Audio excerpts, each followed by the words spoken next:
at the Mountains of Madness is one of Lovecraft's better known works and contains a lot of the world building and lore that now forms the greater mythos. We are told the story of a scientific expedition to Antarctica that goes horribly wrong. This is the complete version, made of all the individual episodes, edited together. If you want to hear more, please click like. Subscribing, clicking the bell, then all will let you know when a new episode releases. Let us know what you liked and what you want to see more of in the comments. You can even join us on Patreon. For now though, it's time to enter the Cave of Chronicles.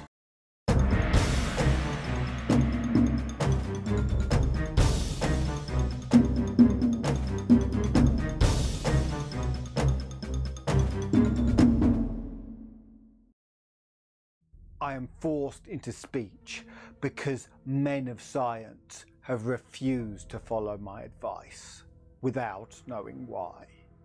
It is altogether against my will that I tell my reasons for opposing this contemplated invasion of the Antarctic, with its vast fossil hunt and its wholesale boring and melting of the ancient ice caps. And I am the more reluctant because my warning may be in vain. Doubt of the real facts, as I must reveal them, is inevitable. Yet, if I suppressed what will seem extravagant and incredible, there would be nothing left. The hitherto withheld photographs, both ordinary and aerial, will count in my favour, for they are damnably vivid and graphic. Still, they will be doubted because of the great lengths to which clever fakery can be carried. The ink drawings, of course, will be jeered at as obvious imposters, notwithstanding a strangeness and technique which art experts ought to remark and puzzle over. In the end, I must rely on the judgment and standing of the few scientific leaders who have, on the one hand, sufficient independence of thought to weigh my data on its own hideously convincing merits, or in light of certain primordial and highly baffling myth cycles, and on the other hand, sufficient influence to deter the exploring world in general from any rash and over-ambitious program in the region of those mountains of madness. It is an unfortunate fact that relatively obscure men like myself and my associates, connected only with a small university, have little chance of making an impression where matters of a wildly bizarre or highly controversial natures are concerned. It is further against us that we are not, in the strictest sense, specialists in the field which came primarily to be concerned. As a geologist, my object in leading the Muskatonic University expedition was wholly that of securing deep-level specimens of rock and soil from various parts of the Antarctic continent, aided by the remarkable drill devised by Professor Frank H. Peabody of our engineering department. I had no wish to be a pioneer in any other field than this, but I did hope that the use of this new mechanical appliance at different points along previously explored paths would bring to light materials of a sort hitherto unreached by the ordinary methods of collection. Peabody's drilling apparatus, as the public already knows from our reports, was unique and radical in its lightness, portability and capacity to combine the ordinary artisan drill principle with the principle of the small circular rock drill in such a way as to cope quickly with strata of varying hardness. Steel head, jointed rods, gasoline motor, collapsible wooden derrick, dynamiting paraphernalia, cording, rubbish removal auger and sectional piping for bores 5 inches wide and up to 1,000 feet deep, all formed with needed accessories no greater load than 3 7-dog sleds could carry. This was made possible by the clever aluminium alloy of which most of the metal objects were fashioned. 4 large Dornier aeroplanes, designed especially for the tremendous altitude flying necessary on the Antarctic plateau, and with added fuel warming and quick starting devices worked out by Peabody, could transport our entire expedition from a base at the edge of the Great Ice Barrier to various suitable inland points, and from these points a sufficient quota of dogs would serve us. We planned to cover as great an area as one Antarctic season, or longer if absolutely necessary, would permit, operating mostly in the mountain ranges and on the plateau south of Ross Sea. Regions explored in varying degree by Shackleton, Amsden, Scott and Bird, with frequent changes of camp made by aeroplane and involving distances great enough to be of geological significance. We expected to unearth a quite unprecedented amount of material, especially in the pre-Cambrian strata, of which so narrow a range of Antarctic specimens had previously been secured.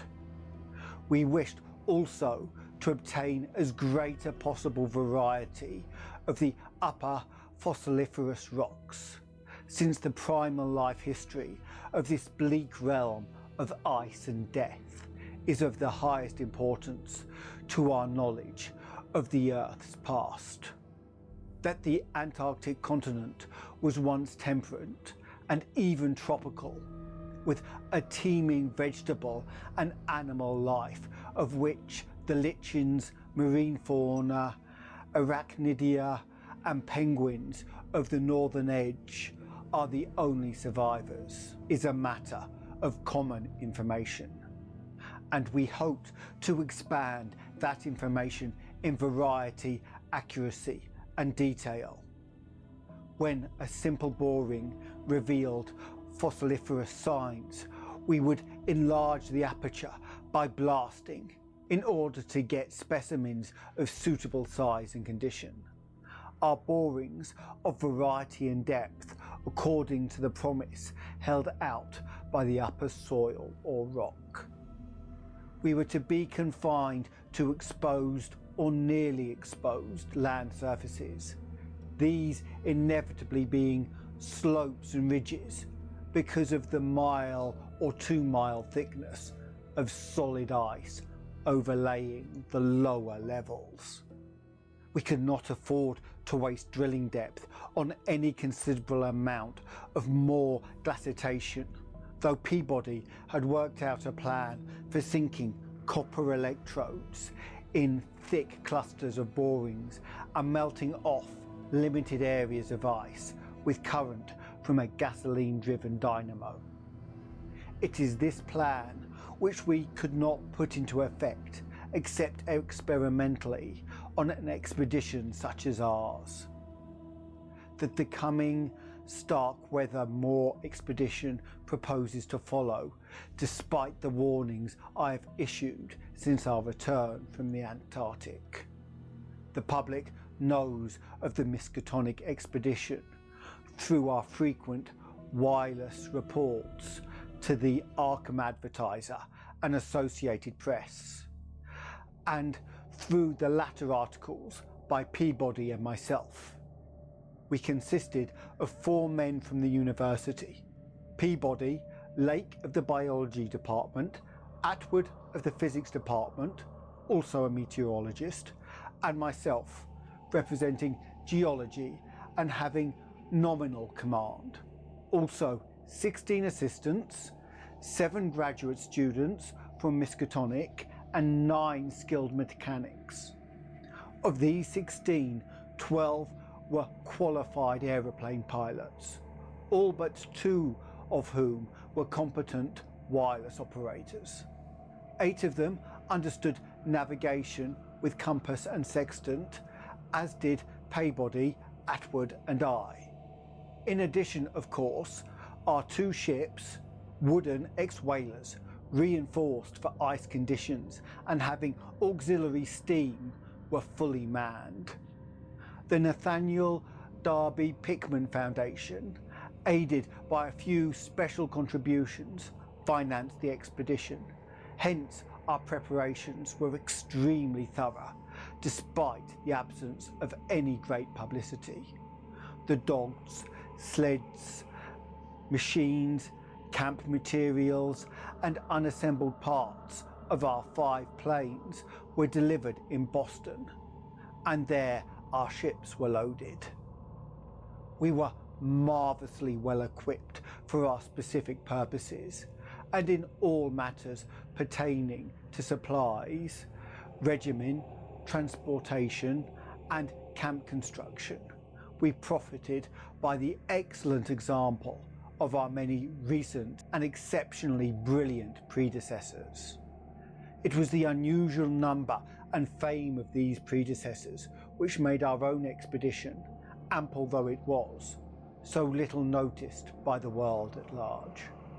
As the newspapers told, we sailed from Boston Harbour on September 2nd, 1930, taking a leisurely course down the coast and through the Panama Canal, and stopping at Samoa and Hobart, Tasmania, at which latter place we took on final supplies. None of our exploring party had ever been in the polar regions before, hence we all relied greatly on our ship captains. J.B. Douglas, commanding the brig Arkham and serving as commander of the sea party, and George Thorfinson, commanding the bark Muskatonic, both veteran whalers in Antarctic waters. We left the inhabited world behind, and the sun sank lower and lower in the north, and stayed longer and longer above the horizon each day. At about 62 degrees south latitude, we sighted our first icebergs, table-like objects with vertical sides, and just before reaching the Antarctic Circle, which we crossed on October 20th with appropriately quaint ceremonies, we were considerably troubled with field ice. The falling temperatures bothered me considerably after our long voyage through the tropics, but I tried to brace up for the worst rigours to come. On many occasions, the curious atmospheric effects enchanted me vastly. These included a strikingly vivid mirage, the first I had ever seen, in which distant bergs became battlements of unimaginable cosmic castles, pushing through the ice, which was fortunately neither extensive nor thickly packed. We regained open water at south latitude 67 degrees, east longitude 175 degrees. On the morning of October 26th, a strong land blink appeared on the south, and before noon we felt a thrill of excitement at beholding a vast, lofty and snow-clad mountain chain, which opened out and covered the whole vista ahead. At last we had encountered an outpost of the great unknown continent and its cryptic world of frozen death. These peaks were obviously the Admiralty Range discovered by Ross, and it would now be our task to round Cape Adair and sail down the east coast of Victoria Land to our contemplated base on the shore of McMurdo Sound at the foot of the volcano Erebus in the south latitude 77 degrees 9 minutes. The last lap of the voyage was vivid and fancy-stirring. Great barren peaks of mystery loomed up constantly against the west as the low northern sun of noon, or the still lower horizon grazing southern sun of midnight, poured its hazy reddish rays over the white snow, bluish ice and water lanes and black bits of exposed granite slope. Through the desolate summits swept raging intermittent gusts of the terrible Antarctic wind, whose cadences sometimes held vague suggestions of a wild and half-sentient musical piping with notes extending over a wide range, and which, for some subconscious mnemonic reason, seemed to me disquieting and even dimly terrible. Something about the scene reminded me of the strange, disturbing Asian paintings of Nicholas Roerich, and the still stranger and more disturbing descriptions of the evilly fabled plateau of Leng, which occur in the dreaded Necronomicon of the mad Arab Abdul al-Hazred. I was rather sorry later on that I had ever looked into that monstrous book at the college library. On the 7th of November, sight of the westward range having been temporarily lost, we passed Franklin Island, and the next day descried the cones of Mount Erebus and terror on Ross Island ahead, with the long line of the Parry Mountains beyond.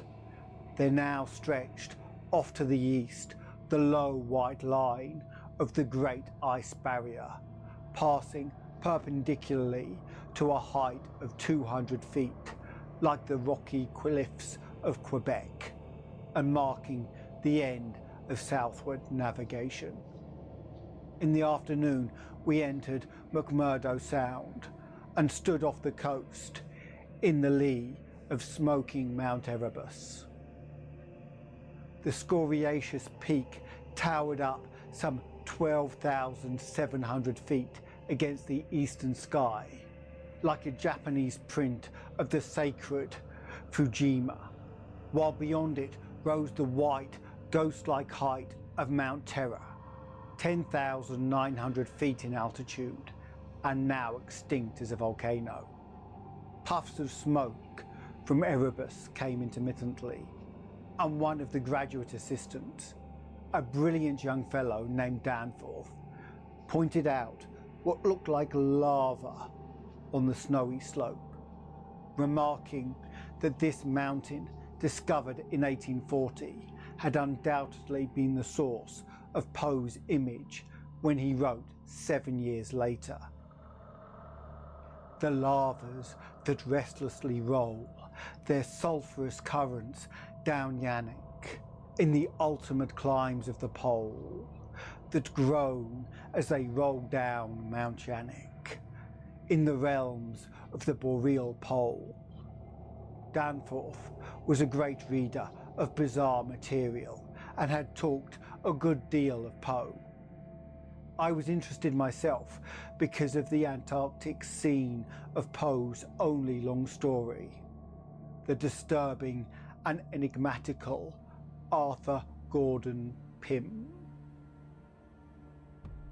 On the barren shore and on the lofty ice barrier in the background, myriad of grotesque penguins squawked and flapped their fins, while many fat seals were visible on the water, swimming or sprawling across large cakes of slowly drifting ice. Using small boats, we effected a difficult landing on Ross Island shortly after midnight. On the morning of the 9th, carrying a line of cable from each of the ships and preparing to unload supplies by means of a breeches buoy arrangement. Our sensation on first treading Antarctic soil were poignant and complex, even though at this particular point the Scott and Shackleton expeditions had preceded us. Our camp on the frozen shore below the volcano slope was only a provisional one, headquarters being kept aboard the Arkham. We landed all our drilling apparatus, dogs, sledges, tents, provisions, gasoline, tanks, experimental ice melting outfit, cameras, both ordinary and aerial, aeroplane parts and other accessories, including 3 small portable wireless outfits, besides those in the planes, capable of communicating with the Arkham's large outfit from any part of the Antarctic continent that would be likely for us to visit. The ship's outfit communicating with the outside world was to convey press reports to the Arkham advertiser's powerful wireless station on Kingsport Head, Massachusetts. We hoped to complete our work during a single Antarctic summer, but if this proved impossible, we would winter on the Arkham, sending the Muskatonic north before the freezing of the ice for another summer's supplies. I need not repeat what the newspapers have already published about our early work and our ascent of Mount Erebus, our successful mineral borings at several points on Ross Island, and the singular speed with which Peabody's apparatus accomplished them. Even through solid rock layers, our provisional tests of the small ice melting equipment, our perilous ascent of the Great Barrier with sledges and supplies, and our final assembling of 5 huge aeroplanes at the camp atop the barrier. The health of our landing party, 20 men and 55 Alaskan sledge dogs, was remarkable, though of course we had so far encountered no really destructive temperatures or windstorms. For the most part, the thermometer varied between 0 and 20 degrees, or 25 above, and our experiences with New England winters had accustomed us to rigours of this sort. The barrier camp was semi-permanent and destined to be a storage case for gasoline, provisions and dynamite and other supplies. Only 4 of our planes were needed to carry the actual exploring material, the 5th being left with a pilot and 2 men from the ships at the storage case to form a means of reaching us from the Arkham in case all our exploring planes were lost. Later, when not using all the other planes for moving apparatus, we would employ 1 or 2 in a shuttle transportation service between this cache and another permanent base on the Great Plateau from 600 to 700 miles southward beyond Beadmore Glacier. Despite the almost unanimous accounts of appalling wind and tempest that poured down from the plateau, we determined to dispense with intermediate bases, taking our chances in the interest of economy and probable efficiency. Wireless reports have spoken of the breathtaking 4-hour non-stop flight of our squadron on November 21st over the lofty shelf ice, with vast peaks rising on the west and the unfathomed silences echoing to the sound of our engines. Wind troubled us only moderately, and our radio compasses helped us through the one opaque fog we encountered. When the vast rise loomed ahead between latitudes 83 degrees and 84 degrees, we knew we had reached Beardmore Glacier, the largest valley glacier in the world, and that the frozen sea was now giving place to a frowning and mountainous coastline. At last we were truly entering the white, eon-dread world of the ultimate south. Even as we realised it, we saw the peak of Mount Nansen in the eastern distance, towering up to its height of almost 15,000 feet. The successful establishment of the southern base above the glacier in latitude 86 degrees 7 minutes east, longitude 174 degrees 23 minutes, and the phenomenally rapid and effective borings and blastings made at various points, reached by our sledge trips and short aeroplane flights, are matters of history, as is the arduous and triumphant ascent of Mount Nansen by Peabody and two of the graduate students, Gedney and Carroll, on December 13th to 15th. We were some 8,500 feet above sea level when experimental drilling revealed solid ground only 12 feet down through the snow and ice at certain points. We made considerable use of the small melting apparatus and sunk bores and performed dynamiting at many places where no previous explorer had ever thought of securing mineral specimen. The pre-Cambrian granites and Beacon sandstones thus obtained confirmed our belief that this plateau was homogeneous with the great bulk of the continent to the west, but somewhat different from the parts lying eastward below South America, which we then thought to form a separate and smaller continent divided from the larger one by a frozen junction of Ross and Weddell seas, though Beard has since disproved the report. In certain of the sandstones, dynamited and chiselled after boring, revealed their nature. We found some highly interesting fossil markings and fragments, notably ferns, seaweeds, trilobites, crinoids, and such mollusks as languolite and gastropods, all of which seemed of real significance in connection with the region's primordial history.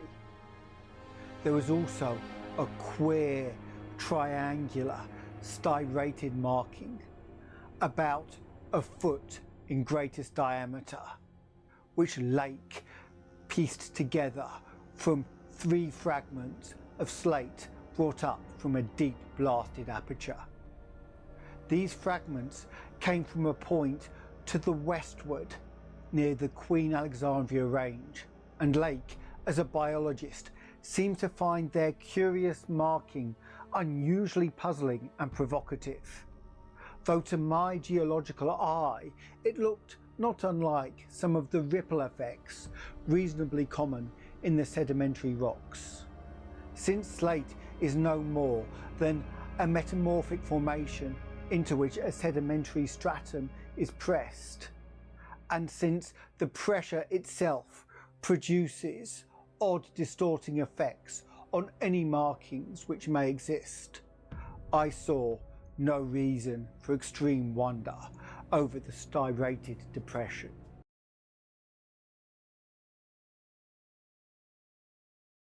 On January 6, 1931, Lake, Peabody, Daniels, all 6 of the students, 4 mechanics, and myself flew directly over the South Pole in 2 of the Great Plains, being forced down once by a sudden high wind, which fortunately did not develop into a typical storm.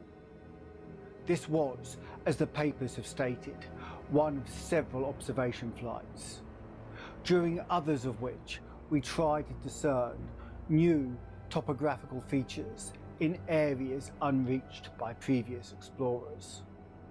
Our early flights were disappointing in this latter respect, though they afforded us some magnificent examples of the richly fantastic and deceptive mirages of the polar regions, of which our sea voyage had given us some brief foretastes.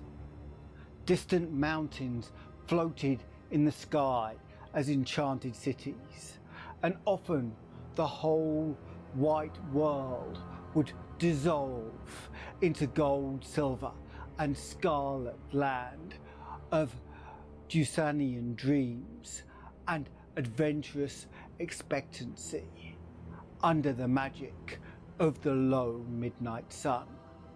On cloudy days, we had considerable trouble in flying, owing to the tendency of snowy earth and sky to merge into one mystical opalescent void with no visible horizon to mark the junction of the two. At length, we resolved to carry out our original plan of flying 500 miles eastward with all 4 exploring planes and establishing a fresh subbase at a point which would probably be on the smaller continental division as we mistakenly conceived it. Geological specimens obtained there would be desirable for purposes of comparison. Our health so far had remained excellent, lime juice well offsetting the steady diet of tinned and salted food, and temperatures generally above 0, enabling us to do without our thickest furs. It was now midsummer, and with haste and care we might be able to conclude work by March and avoid a tedious wintering through the long Antarctic night. Several savage windstorms had burst upon us from the west, but we had escaped damage through the skill of Atwood in devising rudimentary aeroplane shelters and windbreaks of heavy snow blocks, and in reinforcing the principal camp buildings with snow. Our good luck and efficiency had indeed been almost uncanny. The outside world knew, of course, of our program, and was told also of Lake's strange and dogged insistence on a westward, or rather northwestward, prospecting trip before our radical shift to the new base.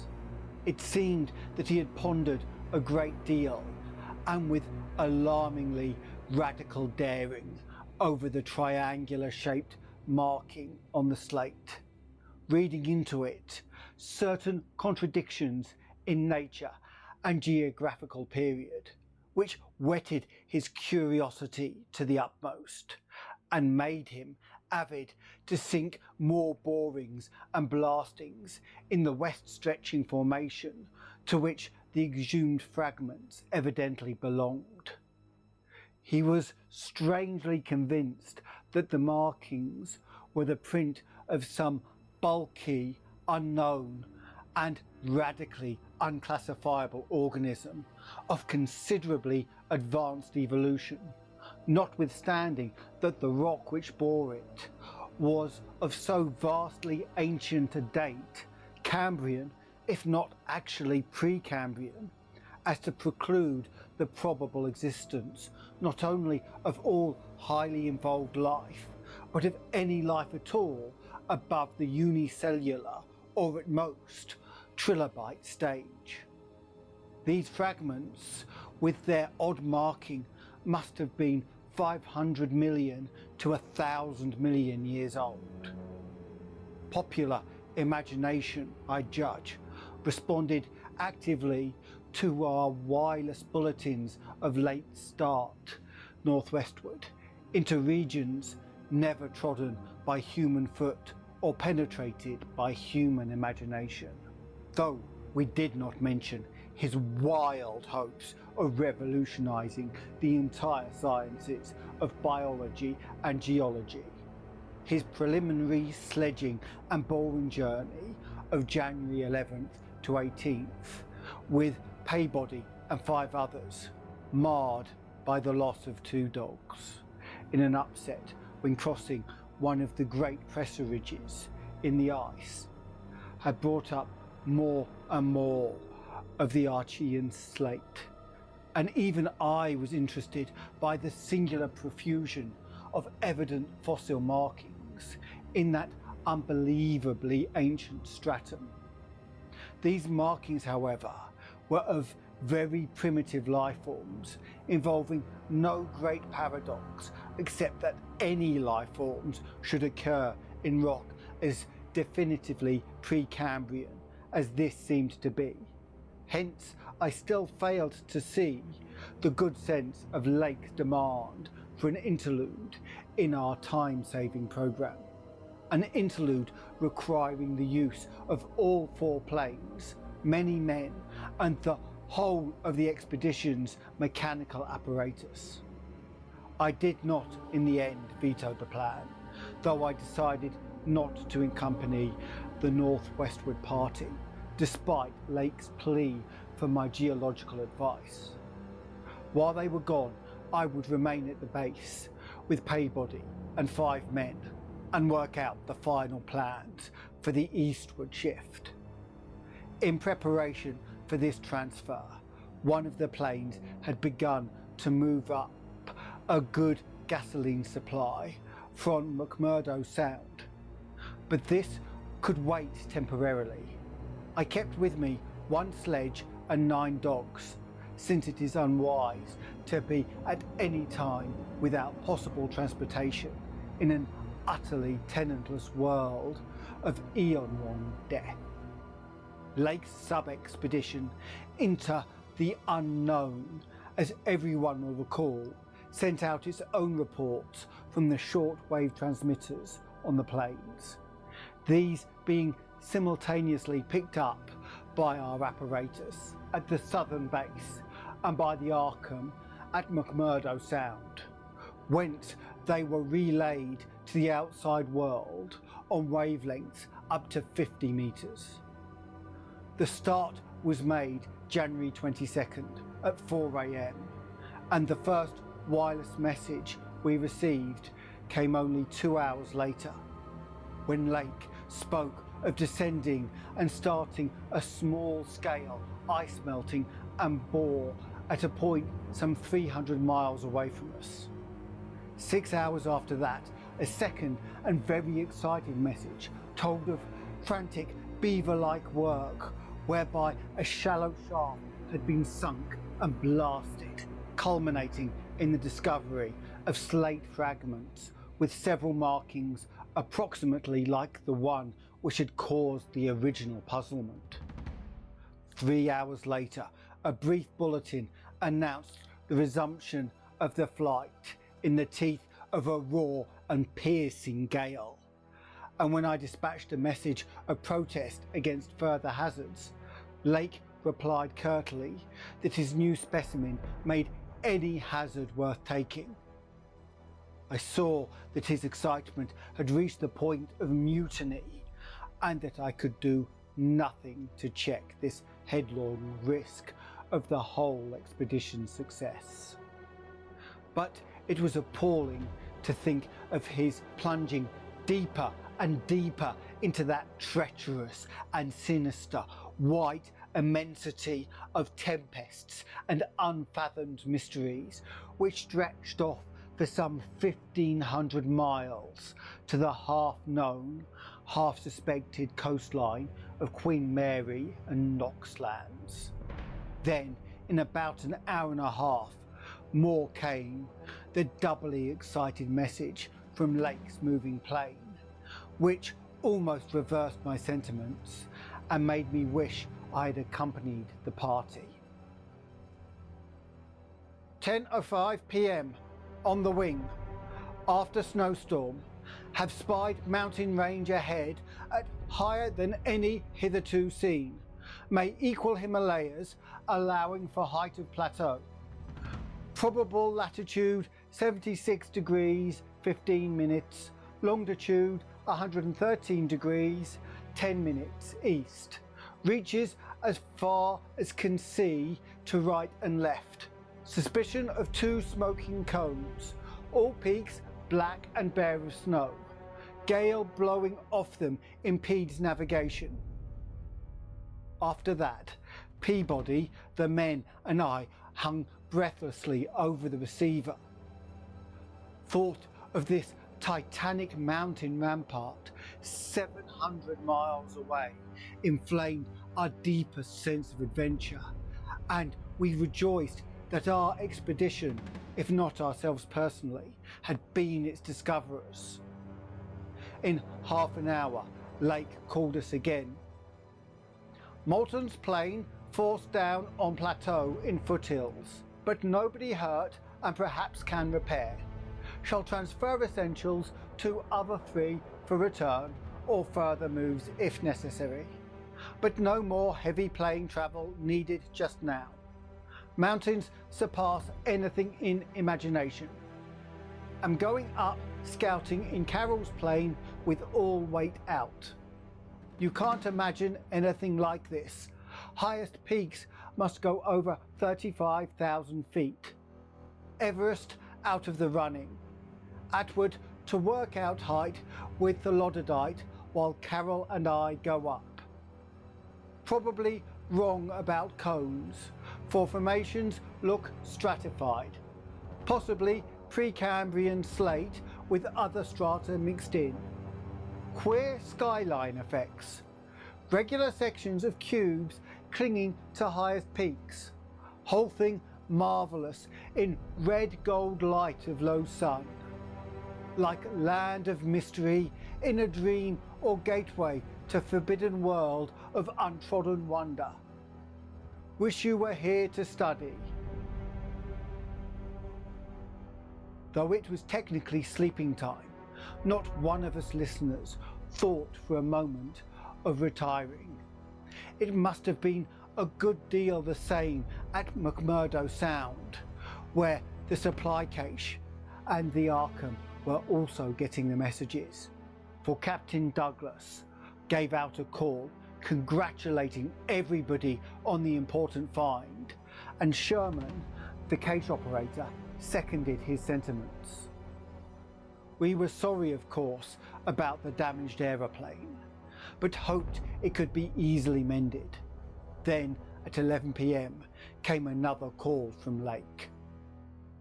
Up with Carroll, over highest foothills. Don't dare try really tall peaks in present weather, but shall later. Frightful work climbing and hard going at this altitude, but worth it. Great range, fairly solid, hence can't get any glimpses beyond. Main summits exceed Himalayas, and very queer.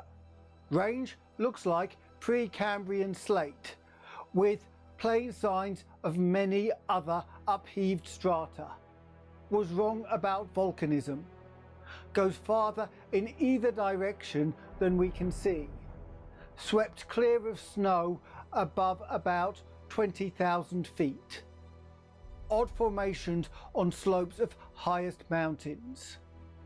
Great low square blocks with exactly vertical sides and rectangular lines of low vertical ramparts, like the old ancient castles clinging to steep mountains in Rowerich's paintings. Impressive from distance. Flew close to some, and Carroll thought they were formed of smaller separate pieces, but that is probably weathering. Most edges crumbled and rounded off as if exposed to storms and climate changes for millions of years. Parts, especially upper parts, seem to be of lighter coloured rock than any visible strata on slopes proper, hence an evidently crystalline origin. Close flying shows many cave mouths, some unusually regular in outline, square or semicircular. You must come and investigate. I think I saw rampart squarely on top of one peak. Height seems about 30,000 to 35,000 feet. I'm up 21,500 myself, in devilish gnawing cold. Wind whistles and pipes through passes and in and out of caves, but no flying danger so far. From then on, for another half hour, Lake kept on a running fire of comment and expressed his intention of climbing some of the peaks on foot.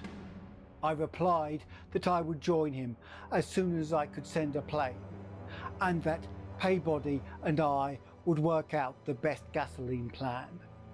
Just where and how to concentrate our supply in view of the expedition's altered character. Obviously, Lake's boring operations, as well as his aeroplane activities, would need a great deal delivered at the new base, which he was to establish at the foot of the mountains.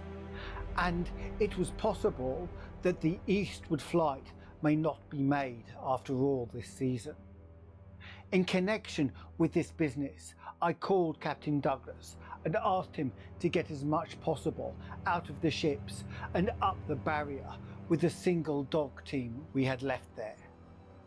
A direct route across the unknown region between Lake and McMurdo Sound was what we really ought to establish. Lake called me later to say that he had decided to let the camp stay where Moulton's plane had been forced down, and where repairs had already progressed somewhat. The ice sheet was very thin, with dark ground here and there visible, and he would sink some borings and blasts at the very point before making any sledge trips or climbing expeditions. He spoke of the ineffable majesty of the whole scene, and of the queer state of his sensations at being in the lee of vast silent pinnacles, whose ranks shot up like a wall, reaching the sky at the world's rim. Atwood's theodolite observations had placed the height of the 5 tallest peaks from 30,000 to 34,000 feet. The windswept nature of the terrain clearly disturbed Lake, for it argued the occasional existence of prodigious gales, violent beyond anything we had so far encountered. His camp lay a little more than 5 miles from where the higher foothills rose abruptly. I could almost trace a note of subconscious alarm in his words, flash across a glacial void of 700 miles, as he urged that we all hasten with the matter and get the strange new region disposed of as soon as possible. He was about to rest now, after a continuous day's work of almost unparalleled speed, strenuousness, and results. In the morning, I had a 3-cornered wireless talk with Lake and Captain Douglas at their wildly separated bases. It was agreed that one of Lake's planes would come to my base for Paybody, the 5 men and myself, as well as for all the fuel it could carry. The rest of the fuel question, depending on our decision about an easterly trip, could wait for a few days, since Lake had enough for immediate camp heat and borings. Eventually, the old southern base ought to be restocked, but if we postponed the easterly trip, we would not use it till the next summer, and meanwhile, Lake must send a plane to explore a direct route between his new mountains and McMurdo Sound. Paybody and I prepared to close our base for a short or long period, as the case might be. If we wintered in the Antarctic, we would probably fly straight from Lake's base to the Arkham without returning to this spot.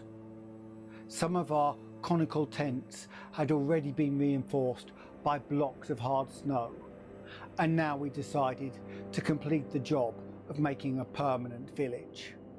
Owing to a very liberal tent supply, Lake had with him all that his base would need, even after our arrival. I wirelessed that Paybody and I would be ready for the northwestward move after one day's work and one night's rest. Our labours, however, were not very steady after 4 p.m. For about that time, Lake began sending in the most extraordinary and exciting messages. His working day had started unpropitiously since an aeroplane survey of the nearby exposed rock surfaces showed an entire absence of those Archean and primordial strata for which he was looking, and which formed so great a part of the colossal peaks that loomed up at a tantalizing distance from the camp. Most of the rocks glimpsed were apparently Jurassic and Comanchean sandstone, and Permian and Triassic schists, with now and then a glossy black outcropping suggesting a hard and slaty coal. This rather discouraged Lake, whose plans all hinged on unearthing specimens more than 500 million years older. It was clear to him that in order to recover the Archean slate vein in which he had found the odd markings, he would have to make a long sledge trip from these foothills to the steep slopes of the gigantic mountains themselves. He had resolved, nevertheless, to do some local boring as part of the expedition's general program. Hence, he set up the drill and put 5 men to work with it, while the rest finished setting the camp and repairing the damaged aeroplane.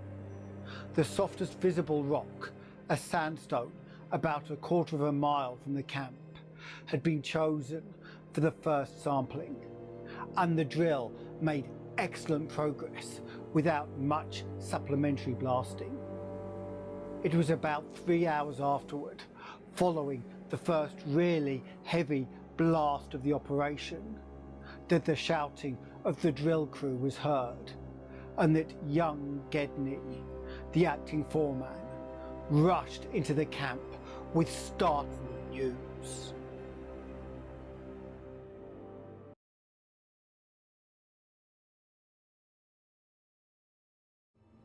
They had struck a cave. Early in the boring, the sandstone had given place to a vein of Comanchean limestone, full of minute fossil cephalopods, corals, echini and spiefera, and with occasional suggestions of silica sponges and marine vertebrate bones, the latter probably of teleoist sharks and ganoids. This in itself was important enough, as affording the first vertebrate fossils the expedition had yet secured. But when, shortly afterwards, the drill head dropped through the stratum into an apparent vacancy, a wholly new and doubly intense wave of excitement spread among the excavators. A good-sized blast had laid open the subterranean secret, and now, through a jagged aperture, perhaps 5 feet across and 3 feet thick, there yawned before the avid searchers a section of shallow limestone, hollowing, worn more than 50 million years ago by the trickling groundwaters of a bygone tropic world. The hollowed layer was not more than 7 or 8 feet deep, but extended off indefinitely in all directions, and had a fresh, slightly moving air, which suggested its membership in an extensive subterranean system. Its roof and floor were abundantly equipped with large stalactites and stalagmites, some of which met in columnar form. But important above all else was the vast deposit of shells and bones, which in places nearly choked the passage, washed down from unknown jungles of Mesozoic tree ferns and fungi, and forests of tertiary cycads, fan palms, and primitive angiosperms. This osseous medley contained representatives of more Cretaceous, Eocene, and other animal species than the greatest paleontologist could have counted or classified in a year. Mollusks, crustacean, armour, fishes, amphibians, reptiles, birds, and early mammals, great and small, known and unknown. No wonder Gedney ran back to the camp shouting, and no wonder everyone else dropped work and rushed headlong through the biting cold to where the tall derrick marked a newfound gateway to secrets of inner earth and vanished eons. When Lake had satisfied the first keen edge of his curiosity, he scribbled a message in his notebook and had young Moulton run back to camp to dispatch it by wireless. This was my first word of the discovery, and it told of the identification of early shells, bones of ganoids and plachioderms, remnants of labyrinthodonta and trachoidea, great mosasaur skull fragments, dinosaur vertebrae and armor plates, pterodactyl teeth and wing bones, Archaeopteryx debris, Miocene shark's teeth, primitive bird skulls, and other bones of archaic mammals such as Paleotheres, Zyodons, Echophi, Odrons, and Titanoderidae. There was nothing as recent as mastodon, elephant, true camel, deer, or bovine animal. Hence, Lake concluded that the last deposits had occurred during the Oligocene age, and that the hallowed stratum had lain in its present dried, dead, and inaccessible state for at least 30 million years.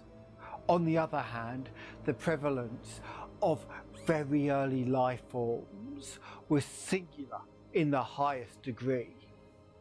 Though the limestone formation was, on the evidence of such typical embedded fossils as ventriculites, positively and unmistakable Comanchean, and not a particle earlier, the free fragments in the hollow space included a surprising portion of organisms hitherto considered as peculiar to far older periods.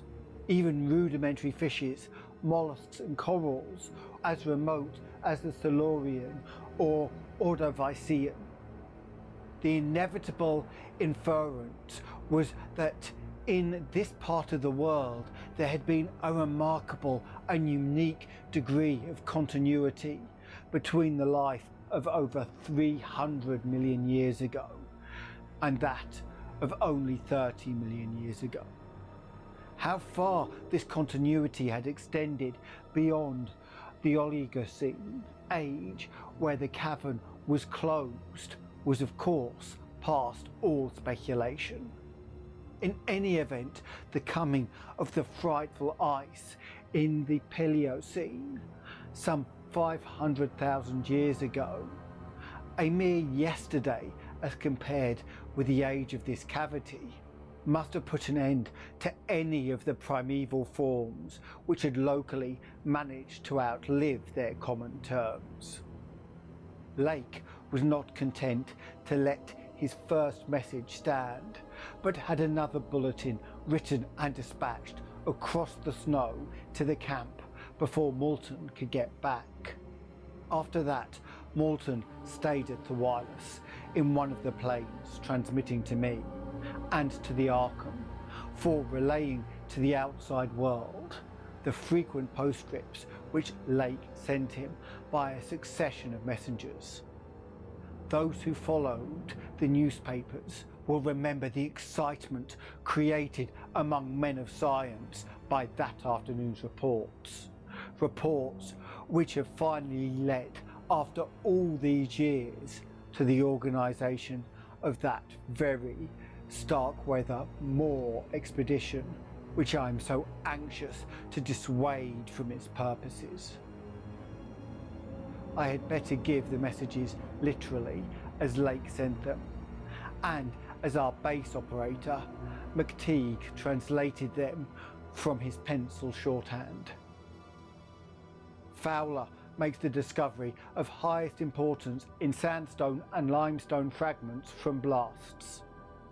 Several distinct triangular striated prints like those from Archean slate, proving that source survived from over 600 million years ago to Comanchean times without more than moderate morphological changes and decrease in average size.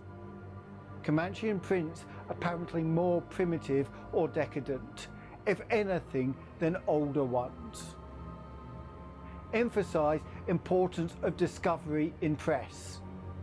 Will mean to biology what Einstein has meant to mathematics and physics. Joins up with my previous work and amplifies conclusions. Appears to indicate, as I suspected, that Earth has seen whole cycle or cycles of organic life before known one that begins with the Archaeozoic cells, was evolved and specialized not later than 1,000 million years ago, when planet was young and recently uninhabitable for any life forms of normal protoplasmic structure. Question arises when, where, and how development took place. Later. Examining certain skeletal fragments of large land and marine saurians and primitive mammals. Find singular local wounds or injuries to bony structure, not attributed to any known predatory or carnivorous animal of any period. Of two sorts, straight penetrant bores and apparently hacking incisions. One or two cases of cleanly severed bones. Not many specimens affected. Am sending to camp for electric torches. Will extend search area underground by hacking away stalactites. Still later. Have found peculiar soapstone fragments about 6 inches across and half an inch and half thick, wholly unlike any visible local formation.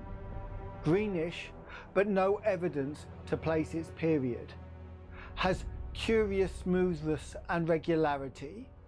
Shaped like 5-pointed star with tips broken off and signs of other cleavage at inward angles and in center of surface.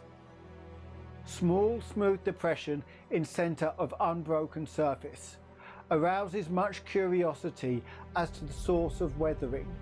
Probably some freak of water action. Carroll, with magnifier, thinks he can make out additional markings of geologic significance. Groups of tiny dots in regular patterns. Dogs growing uneasy as we work and seem to hate this soapstone. Must see if it has any peculiar odour. Will report again when Mills gets back with light and we start on underground area. 10:15 p.m. Important discovery. Orendorff and Watkins working underground at 9:45 with light found monstrous barrel-shaped fossils of wholly unknown nature, probably vegetable, unless overgrown specimen of unknown marine radiata. Tissue evidently preserved by mineral salts. Tough as leather, but astonishing flexibility retained in places. Marks of broken off parts at ends and around sides. 6 feet end to end, 3 5/10 feet central diameter, tapering to 1 foot at each end. Like a barrel with 5 bulging ridges in place of staves. Lateral breakages as of thinnish stalks are at equator in middle of these ridges. In furrows between ridges are curious growths, comb or wings that fold up and spread out like fans. All greatly damaged but one, which gives almost 7-foot wing spread. Arrangement reminds one of certain monsters of primal myth, especially fabled elder things in Necronomicon. These wings seem to be membranous, stretched out on framework of glandular tubing. Apparently minute orifices in frame tubing at wingtips. Ends of body shriveled, giving no clue to interior or what has been broken off there. Must dissect when we get back to camp. Can't decide whether vegetable or animal. Many features obviously of almost incredible primitiveness. Have set all hands cutting stalactites and looking for further specimens. Additional scarred bones found, but these must wait. Having trouble with dogs. They can't endure the new specimen and would probably tear it to pieces if we didn't keep it at a distance from them. 11:30 p.m. Attention, Dyer, Peabody, Douglas. Matter of highest, I might say transcendent importance. Arkham must relay to Kingsport Head Station at once. Strange barrel growth is the Archean thing that left prints in rocks.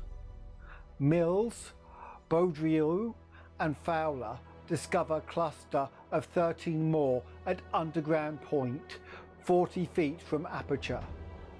Mixed with curiously rounded and configured soapstone fragments, smaller than one previously found. Star-shaped but no marks of breakage, except at some of the points. Of organic specimen, 8 apparently perfect with all appendages. Have brought all to surface, leading off dogs to distance. They cannot stand the things. Give close attention to description and repeat back for accuracy. Papers must get this right.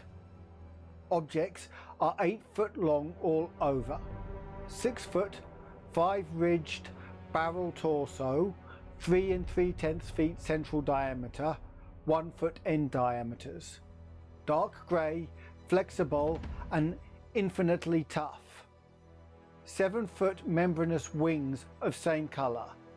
Found folded, spread out of furrows between ridges. Wing framework tubular or glandular, or lighter grey with orifices at wingtips. Spread wings have serrated edge.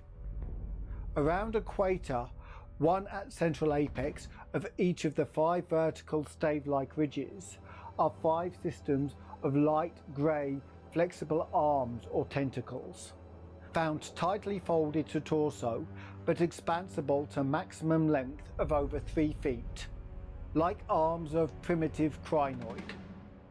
Single stalk 3 inches diameter, branch after 6 inches into 5 substalks, each of which branches after 8 inches into 5 small tapering tentacles or tendrils, each giving a stalk of total 25 tentacles. At top of torso, blunt bulbous neck of lighter grey with gill-like suggestions. Holds yellowish, five-pointed starfish-shaped apparent head covered with 3-inch wiry cilia of various prismatic colours. Head thick and puffy, about 2 feet point to point, with 3-inch flexible yellowish tubes projecting from each point. Slit in exact centre of top, probably breathing aperture. At end of each tube is a spherical expansion where yellowish membrane rolls back on handling to reveal glassy, red-irised globe, evidently an eye. 5 slightly longer reddish tubes start from inner angles of starfish-shaped head and end in sac-like swellings of same colour, which upon pressure open to bell-shaped orifices 2 inches maximum diameter and lined with sharp white tooth-like projections, probable mouths. All these tubes, cilia and points of starfish head found folded tightly down, tubes and points clinging to bulbous neck and torso. Flexibility surprising despite vast toughness. At bottom of torso, rough but dissimilarly functioning counterparts of head arrangements exist. Bulbous, light grey pseudo-neck without gill suggestions holds greenish, 5-pointed starfish arrangement. Tough, muscular arms, 4 feet long and tapering from 7-inch diameter at base to about 2 5/10 a point. To each point is attached small end of greenish 5-veined membranous triangle 8 inches long and 6 wide at farther end. This is the paddle, fin or pseudo-foot which had made prints in rocks from 1,000 million to 50 or 60 million years ago. From inner angles of starfish arrangement project 2-foot reddish tubes tapering from 3 inches diameter at base to 1 at tip. Orifices at tips. All these parts infinitely tough and leathery, but extremely flexible. 4-foot arms with paddles undoubtedly used for locomotion of some sort, marine or otherwise. When moved, display suggestions of exaggerated muscularity. As found, all these projections tightly folded over pseudo-neck and end of torso, corresponding to projections at other end. Cannot yet assign positively to animal or vegetable kingdom, but odds now favour animal. Probably represents incredibly advanced evolution of radiata without loss of certain primitive features. Echinoderm resemblances unmistakable despite local contradictory evidences. Wing structure puzzles in view of probable marine habitat, but may have use in water navigation. Symmetry is curiously vegetable-like, suggesting vegetables' essential up and down structure rather than animals' fore and aft structure. Fabulously early date of evolution, preceding even simplest Archean protozoa hitherto known, baffles all conjecture as to origin. Complete specimens have such uncanny resemblance to certain creatures of primal myth that suggestion of ancient existence outside Antarctic becomes inevitable. Dyer and Peabody have read Necronomicon and seen Clark Ashton Smith's nightmare paintings based on text, and will understand when I speak of elder things supposed to have created all earth life as jest or mistake. Students have always thought conception formed from morbid imaginative treatment of very ancient tropical radiata. also like prehistoric folklore things Wilmarth has spoken of, Cthulhu cult appendages, etc.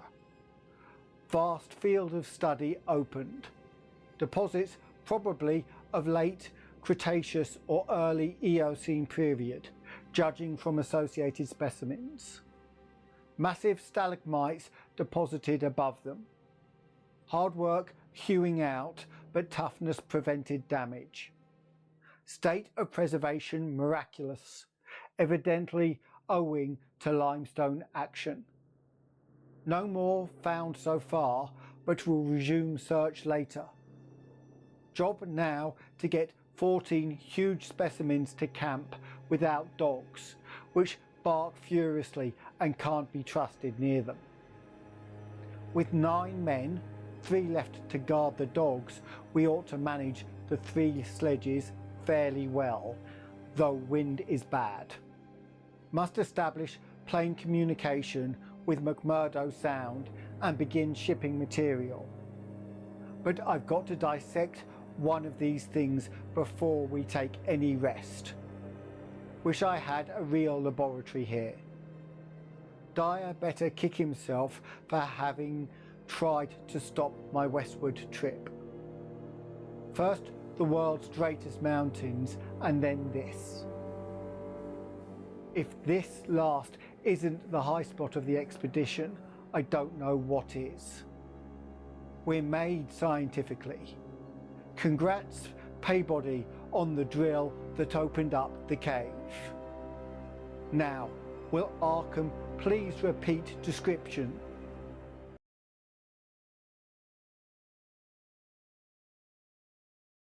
The sensations of Paybody and myself at receipt of this report were almost beyond description, nor were our companions much behind us in enthusiasm. McTeague, who had hastily translated a few high spots as they came from the droning receiving set, wrote out the entire message from his shorthand version, as soon as Lake's operator signed off. All appreciated the epoch-making significance of the discovery, and I sent Lake congratulations as soon as the Arkham's operator had repeated back the descriptive parts as requested. And my example was followed by Sherman from his station at the McMurdo Sound supply cache, as well as by Captain Douglas of the Arkham. Later, as head of the expedition, I added some remarks to be relayed through the Arkham to the outside world. Of course, rest was an absurd thought amidst this excitement, and my only wish was to get to Lake's camp as quickly as I could. It disappointed me when he sent word that a rising mountain gale had made early aerial travel impossible. But within an hour and a half, interest again rose to banish disappointment. Lake, sending more messages, told of the completely successful transportation of the 14 great specimens to the camp. It had been hard to pull, for the things were surprisingly heavy, but 9 men had accomplished it, very nearly. Now, some of the party were hurriedly building a snow corral at a safe distance from the camp, to which the dogs could be brought for greater convenience in feeding. The specimens were laid out on the hard snow near the camp, save for one on which Lake was making crude attempts at dissection. This dissection seemed to be a greater task than had been expected, for despite the heat of a gasoline stove in the newly raised laboratory tent, the deceptively feeble tissues of the chosen specimen, a powerful and intact one, lost nothing of their more than leathery toughness. Lake was puzzled as to how he might make the requisite incisions without violence destructive enough to upset all the structural niceties he was looking for. He had, it is true, 7 more perfect specimens, but these were too few to use up recklessly, unless the cave might later yield an unlimited supply. Accordingly, he removed the specimen and dragged in one which, though having remnants of the starfish arrangement at both ends, was badly crushed and partly disrupted along one of the great torso furrows. Results, quickly reported over the wireless, were baffling and provocative indeed. Nothing like delicacy or accuracy was possible, with instruments hardly able to cut the anomalous tissue.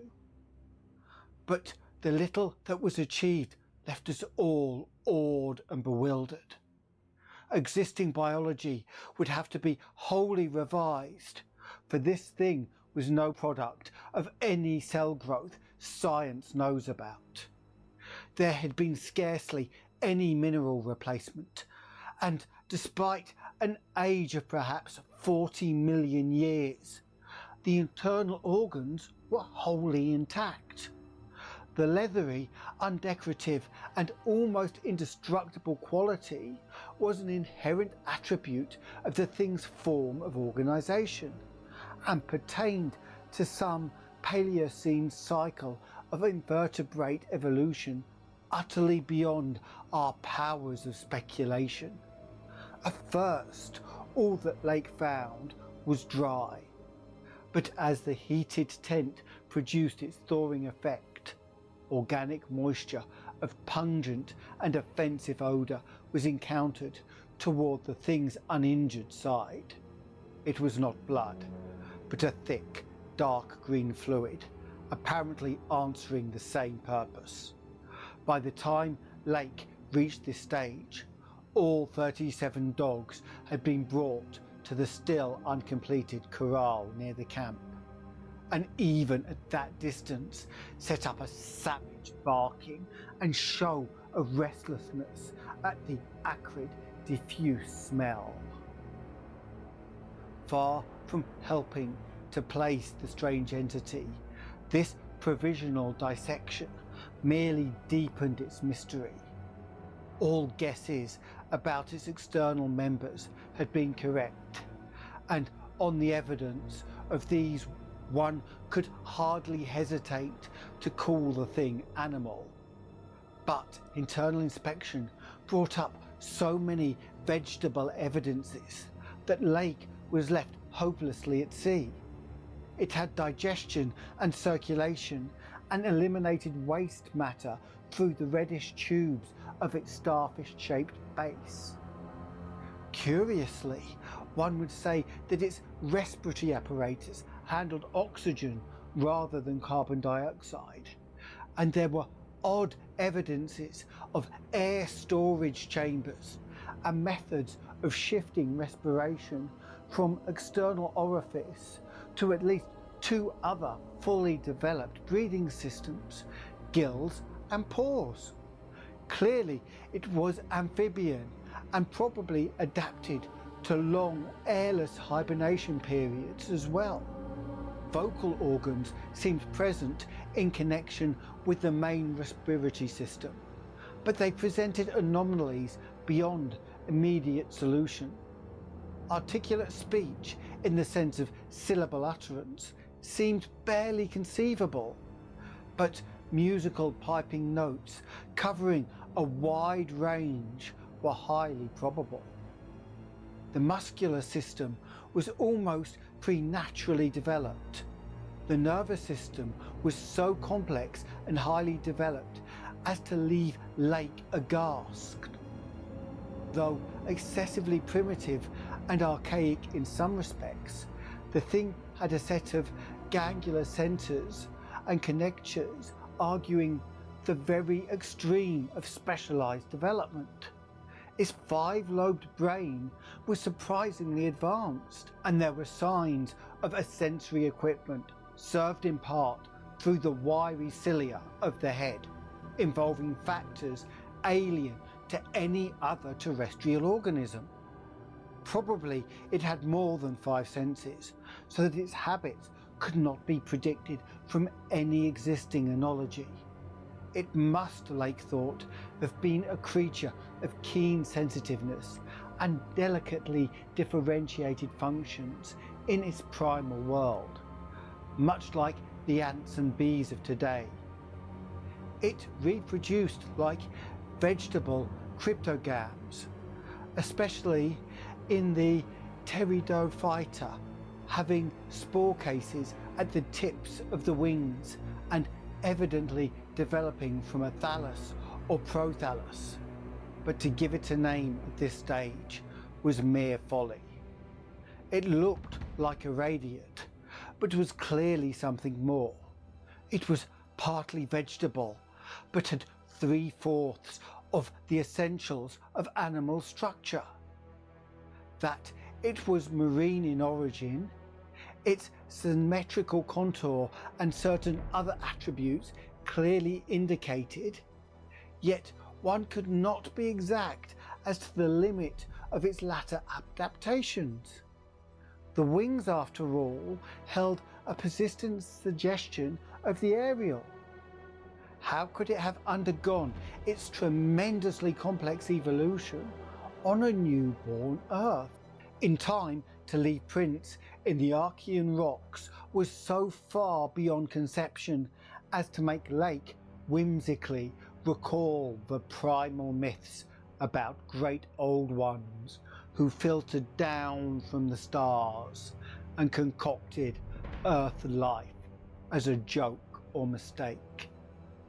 And the wild tales of Cosmic Hill, things from outside told by a folklorist colleague at Muskatonic's English department. Naturally, he considered the possibility of the Precambrian prints having been made by a less evolved ancestor of the present specimens, but quickly rejected this too facile theory upon considering the advanced structural qualities of the older fossils. If anything, the latter contours showed decadence rather than higher evolution. The size of the pseudofeet had decreased, and the whole morphology seemed coarsened and simplified. Moreover, the nerves and organs just examined held singular suggestions of retrogression from forms still more complex. Atrophied and vestigial parts were surprisingly prevalent. Altogether, little could be said to have been solved, and Lake fell back on mythology for a provisional name, jocosely dubbing his finds the Elder Ones. At about 2:30 AM, having decided to postpone further work and get a little rest, he covered the dissected organism with a tarpaulin, emerged from the laboratory tent, and studied the intact specimens with renewed interest. The ceaseless Antarctic sun had begun to limber up their tissues a trifle, so that the head points and tubes of 2 or 3 showed signs of unfolding. But Lake did not believe there was any danger of immediate decomposition in the almost sub-zero air. He did, however, move the undissected specimens closer together and throw a spare tent over them in order to keep off the direct solar rays. This would also help to keep their possible scent away from the dogs, whose hostile unrest was really becoming a problem, even at their substantial distance and behind the higher and higher snow walls, which an increased quota of the men were hastening to raise around their quarters. He had to weigh down the corners of the tent cloth with heavy blocks of snow to hold it in place amidst the rising gale, for the Titan mountains seemed about to devour some gravely severe blasts. Early apprehensions about sudden Antarctic winds were revived, and under Atwood's supervision, precautions were taken to bank the tents, new dog corral and crude aeroplane shelters with snow on the mountainward side. These latter shelters began with hard snow blocks during odd moments were by no means as high as they should have been, and Lake finally detached all hands from other tasks to work on them. It was after 4 when Lake at last prepared to sign off and advised us all to share the rest period his outfit would take when the shelter walls were a little higher. He held some friendly chat with Peabody over the ether and repeated his praise of the really marvellous drills that had helped him make his discovery. Atwood also sent greetings and praises. I gave Lake a warm word of congratulation, owning up that he was right about the Western trip, and we all agreed to get in touch by wireless at 10 in the morning. If the gale was over, Lake would send a plane for the party at my base. Just before retiring, I dispatched a final message to the Arkham with instructions about toning down the day's news for the outside world, since the full details seemed radical enough to rouse a wave of incredulity until further substantiated. None of us, I imagine, slept very heavily or continuously that morning. Both the excitement of Lake's discovery and the mountain fury of the wind were against such a thing. So savage was the blast, even where we were, that we could not help wondering how much worse it was at Lake's camp, directly under the vast unknown peaks that bred and delivered it. McTeague was awake at 10 o'clock and tried to get Lake on the wireless, as agreed, but some electrical condition in the disturbed air to the westward seems to prevent communication. We did, however, get the Arkham, and Douglas told me that he had likewise been vainly trying to reach Lake. He had not known about the wind, for very little was blowing at McMurdo Sound, despite its persistent rage where we were. Throughout the day, we all listened anxiously and tried to get Lake at intervals, but invariably without results. At noon, a positive frenzy of wind stampeded out of the west, causing us to fear for the safety of our camp. But it eventually died down, with only a moderate relapse at 2 p.m.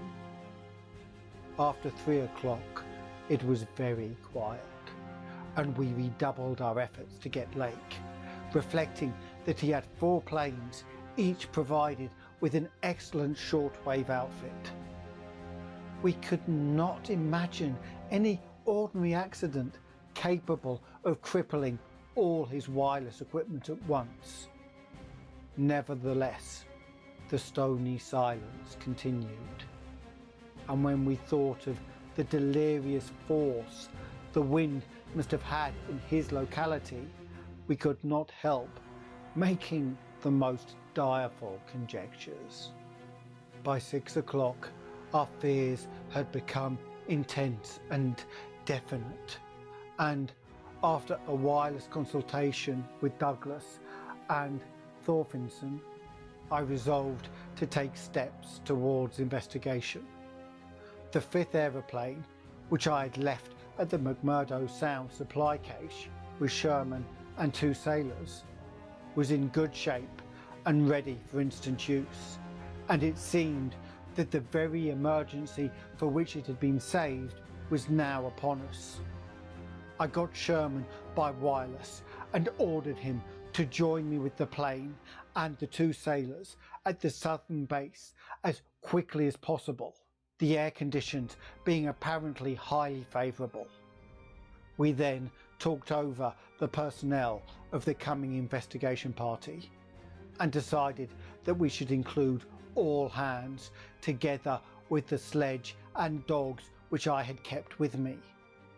Even so great a load would not be too much for one of the huge planes built to our special orders for heavy machinery transportation. At intervals, I still tried to reach Lake with the wireless, but all to no purpose.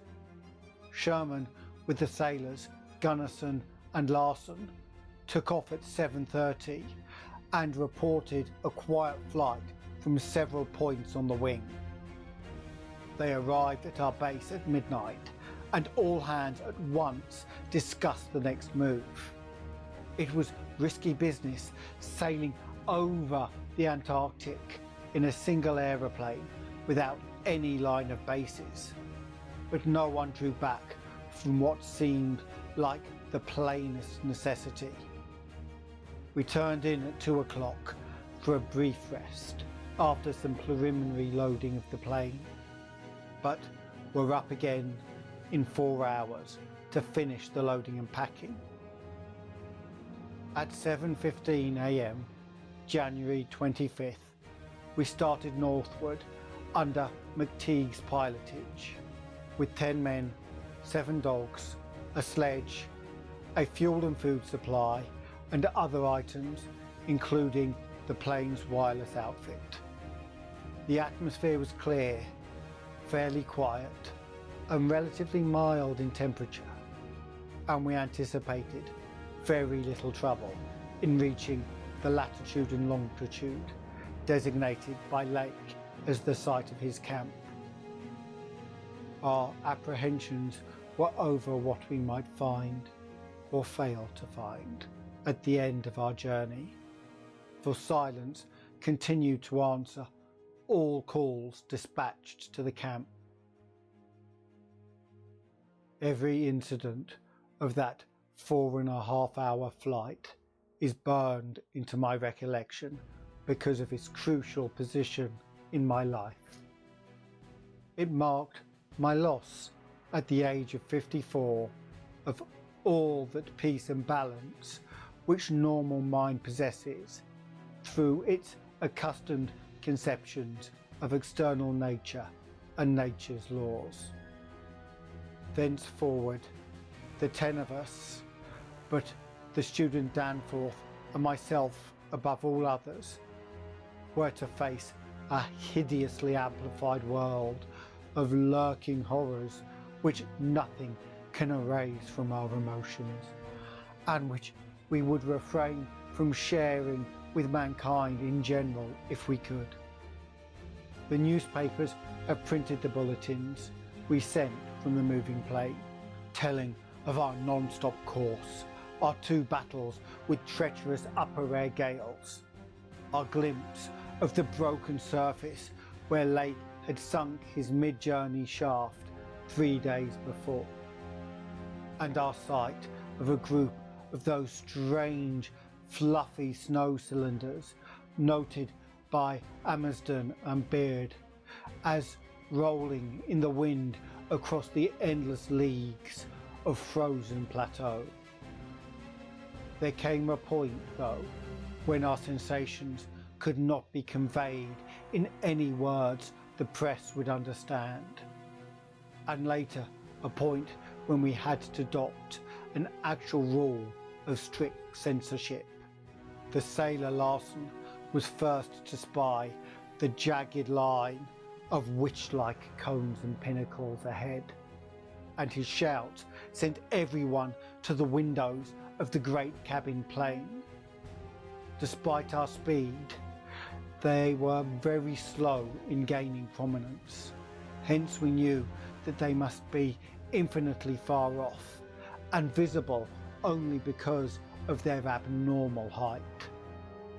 Little by little, however, they rose grimly into the western sky, allowing us to distinguish various bare, bleak, blackish summits, and to catch the curious sense of fantasy which they inspired, as seen in the reddish Antarctic light against the provocative background of iridescent ice dust clouds. In the whole spectacle, there was a persistent, pervasive hint of stupendous secrecy and potential revelation.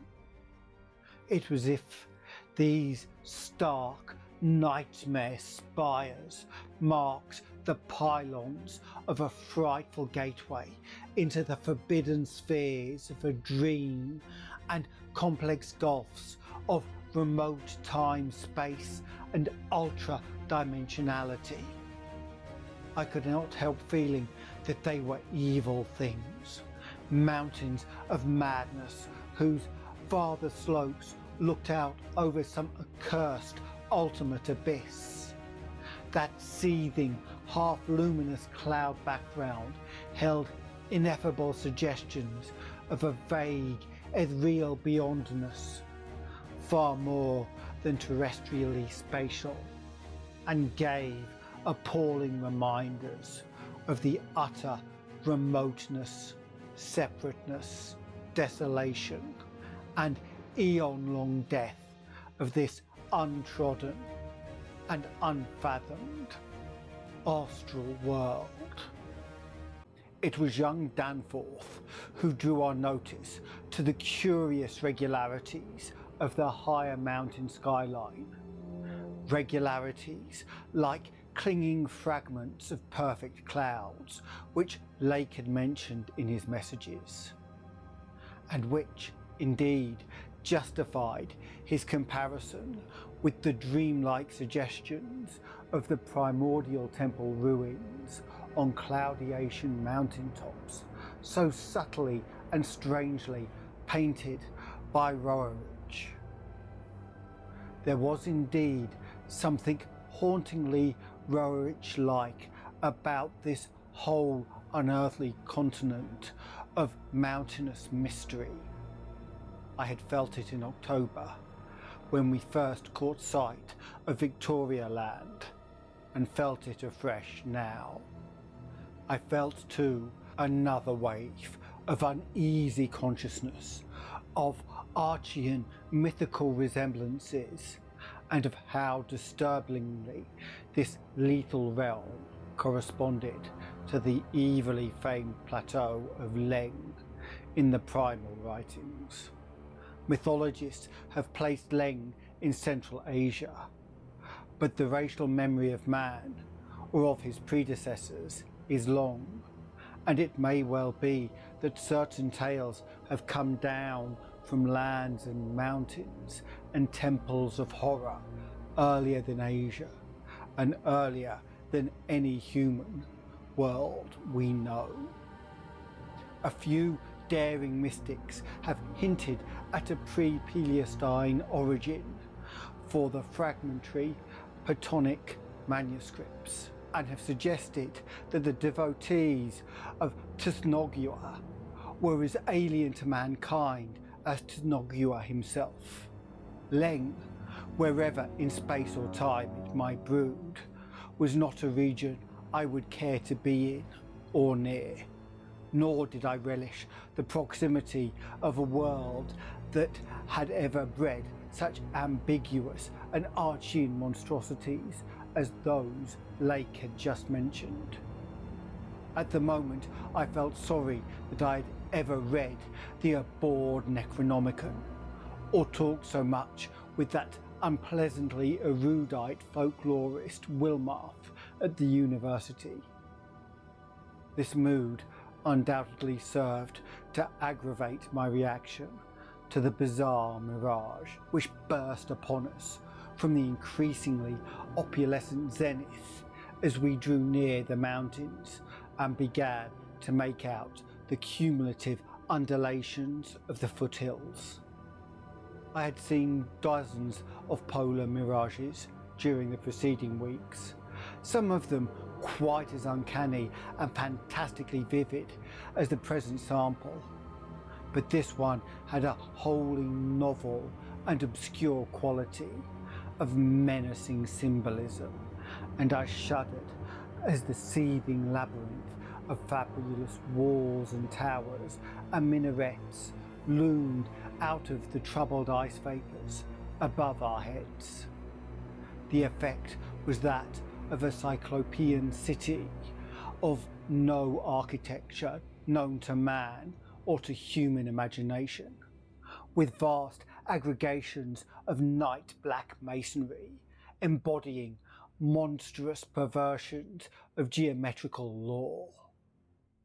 There were truncated cones, sometimes terraced or fluted, surmounted by tall cylindrical shafts, here and there bulbously enlarged and often capped with tiers of thinnish scalloped discs, and strange beetling table-like constructions suggesting piles of multitudinous rectangular slabs or circular plates or five-pointed stars, with each one overlapping the one beneath.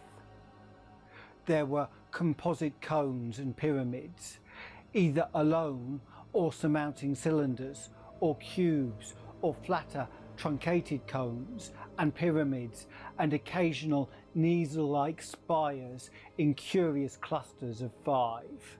All of these febrile structures seemed knit together by tubular bridges crossing from one to the other at various dizzying heights.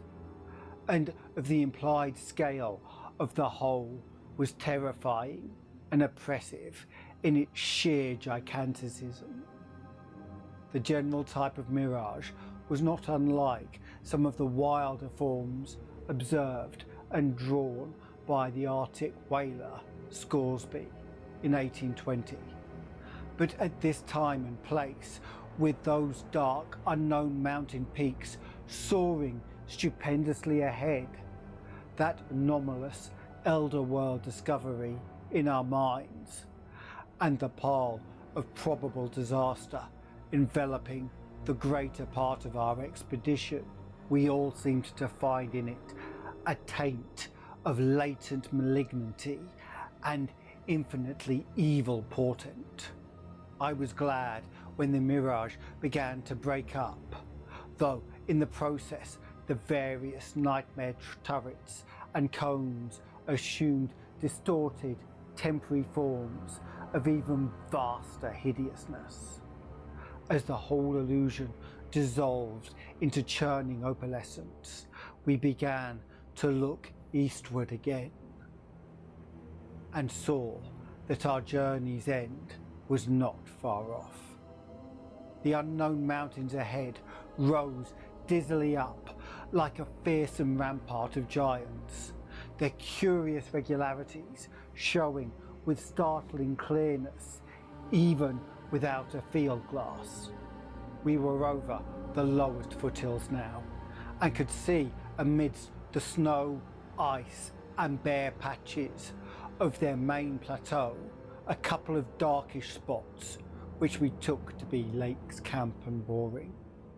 The higher foothills shot up between 5 and 6 miles away, forming a range almost distinct from the terrifying line of more than Himalayan peaks beyond them.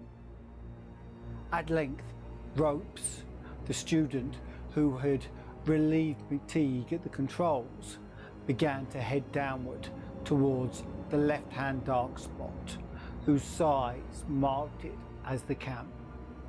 As he did so, McTeague sent out the last uncensored wireless message the world was to receive from our expedition.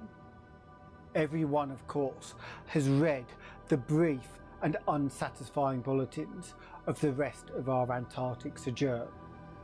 Some hours after our landing, we sent a guarded report of the tragedy we found, and reluctantly announced the wiping out of the whole lake party by the frightful wind of the preceding day, or of the night before that. There were 11 known dead. Young Gedney was missing. People pardoned our hazy lack of details through realization of the shock the sad event must have caused us, and believed us when we explained that the mangling action of the wind had rendered all 11 bodies unsuitable for transportation outside. Indeed, I flatter myself that even in the midst of our distress, utter bewilderment and soul-clutching horror, we scarcely went beyond the truth in any specific instance. The tremendous significance lies in what we dared not tell, what I would not tell now, but for the need of warning others off from the nameless terrors. It is a fact that the wind had wrought dreadful havoc. Whether all could have lived through it, even without the other thing, is gravely open to doubt. The storm, with its fury of madly driven ice particles, must have been beyond anything our expedition had encountered before. One aeroplane shelter, all, it seemed to have been left in far too flimsy and inadequate state, was nearly pulverized, and the derrick at the distant mooring was entirely shaken to pieces. The exposed metal of the grounded planes and drilling machinery was bruised into a high polish, and 2 of the small tents were flattened despite their snow banking. Wooden surfaces left out in the blast were pitted and denuded of paint, and all signs of tracks in the snow were completely obliterated. It is also true that we found none of the Archean biological objects in a condition to take outside as a whole. We did gather some minerals from a vast tumbled pile, including several of the greenish soapstone fragments whose odd 5-pointed roundings and faint patterns of grouped dots caused so many doubtful comparisons, and some of the fossil bones, among which were the most typical of the curiously injured specimens. None of the dogs survived, their hurriedly built snow enclosure near the camp being almost wholly destroyed. The wind may have done that, though the greater breakage on the side next to the camp, which was not on the windward one, suggests an outward leap or break of the frantic beasts themselves. All 3 sledges were gone, and we have tried to explain that the wind may have blown them off into the unknown. The drill and the ice melting machinery at the boring were too badly damaged to warrant salvage, so we used them to choke up that subtly disturbing gateway to the past which Lake had blasted.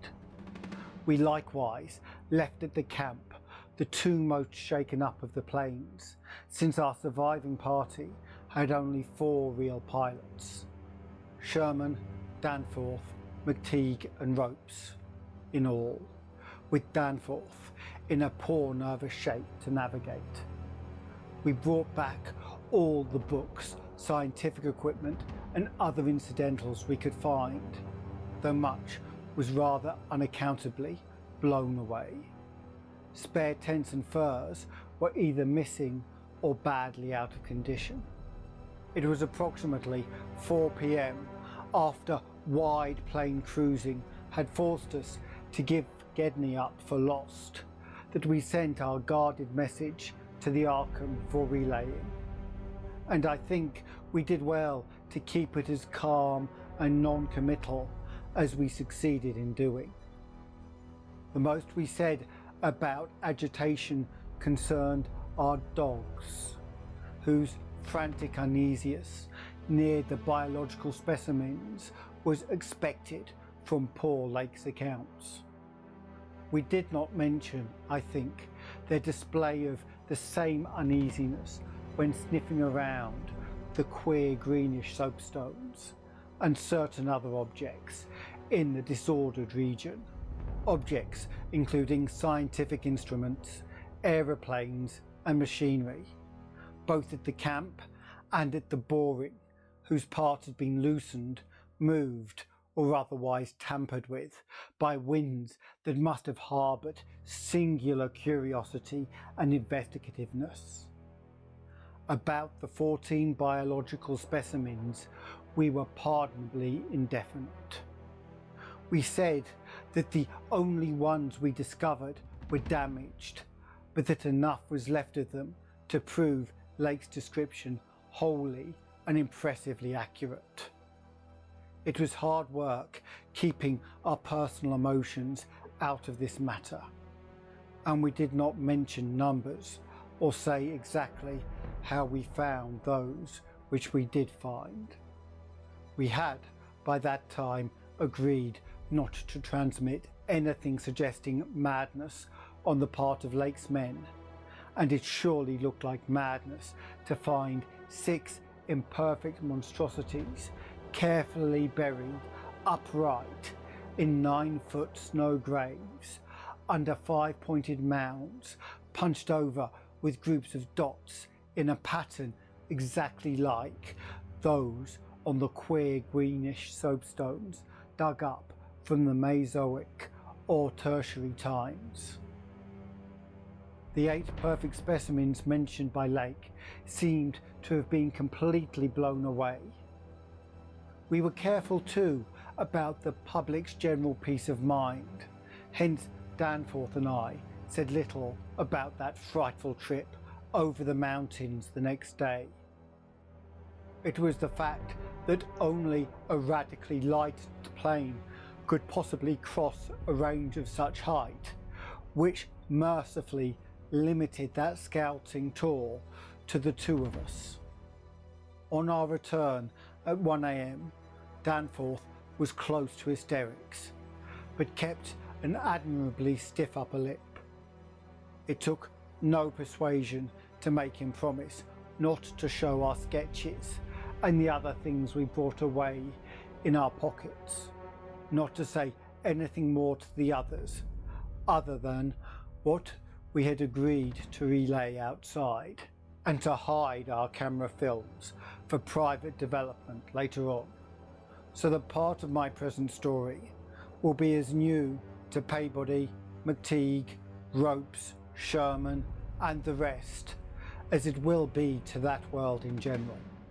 Indeed, Danforth is closer mouthed than I, for he saw, or thinks he saw, one thing he will not tell even me.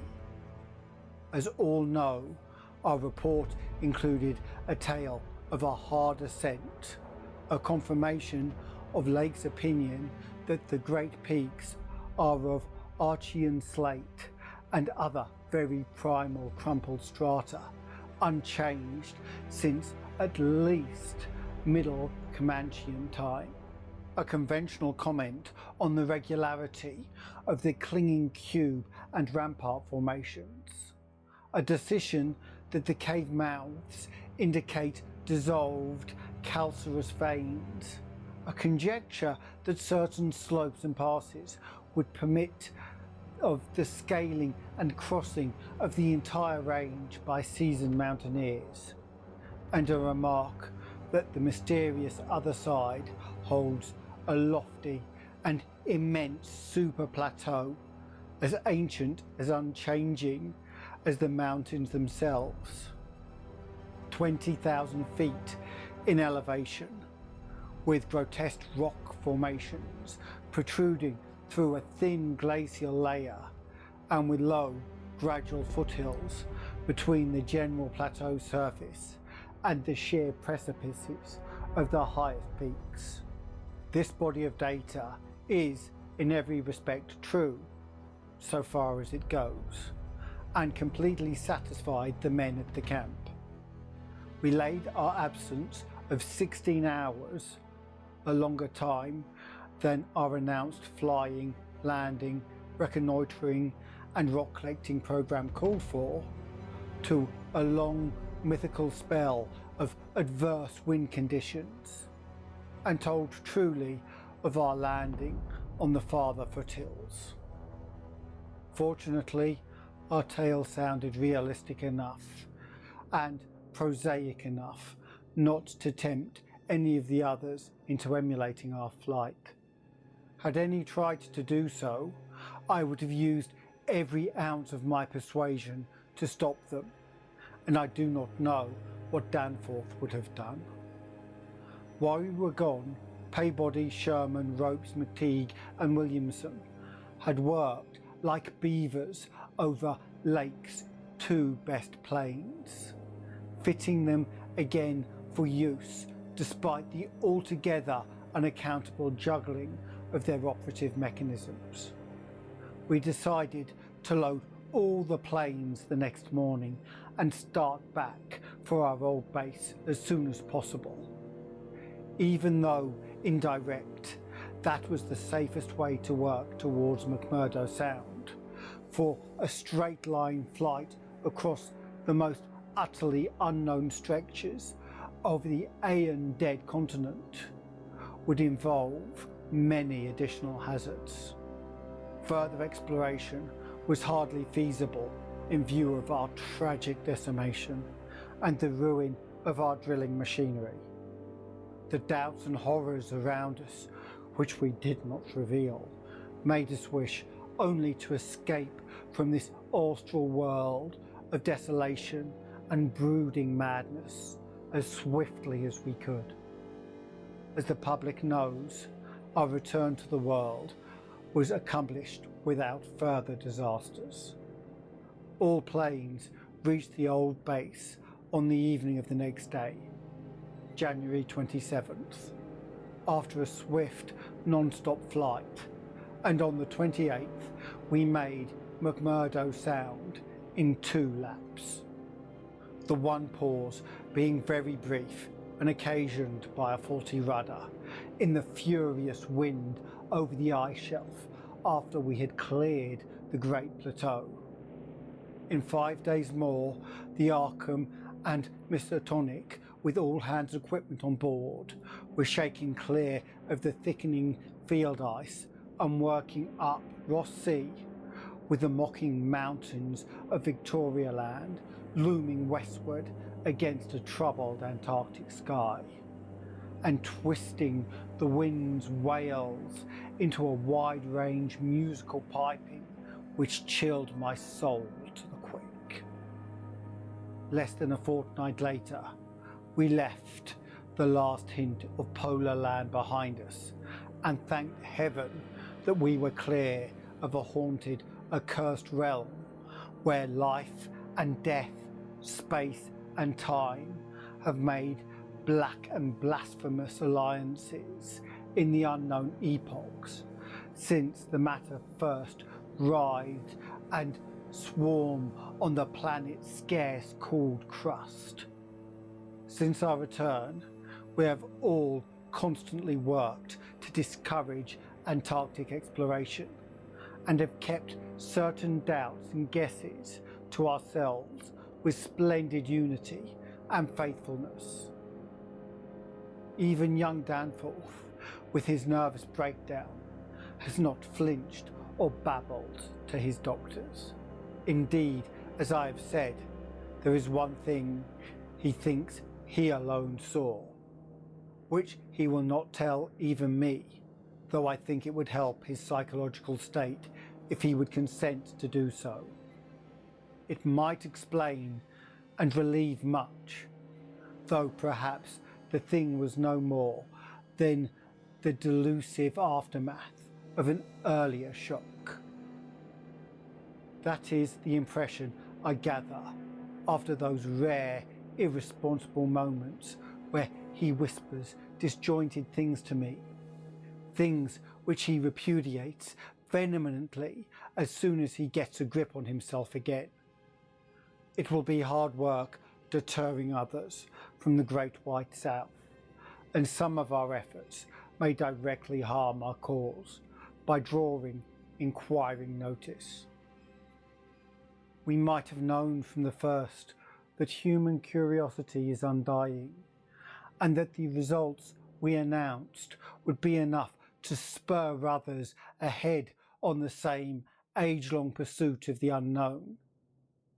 Lake's reports of those biological monstrosities had aroused naturalists and paleontologists to the highest pitch, though we were sensible enough not to show the detached parts we had taken from the actual buried specimens, or our photographs of those specimens as they were found.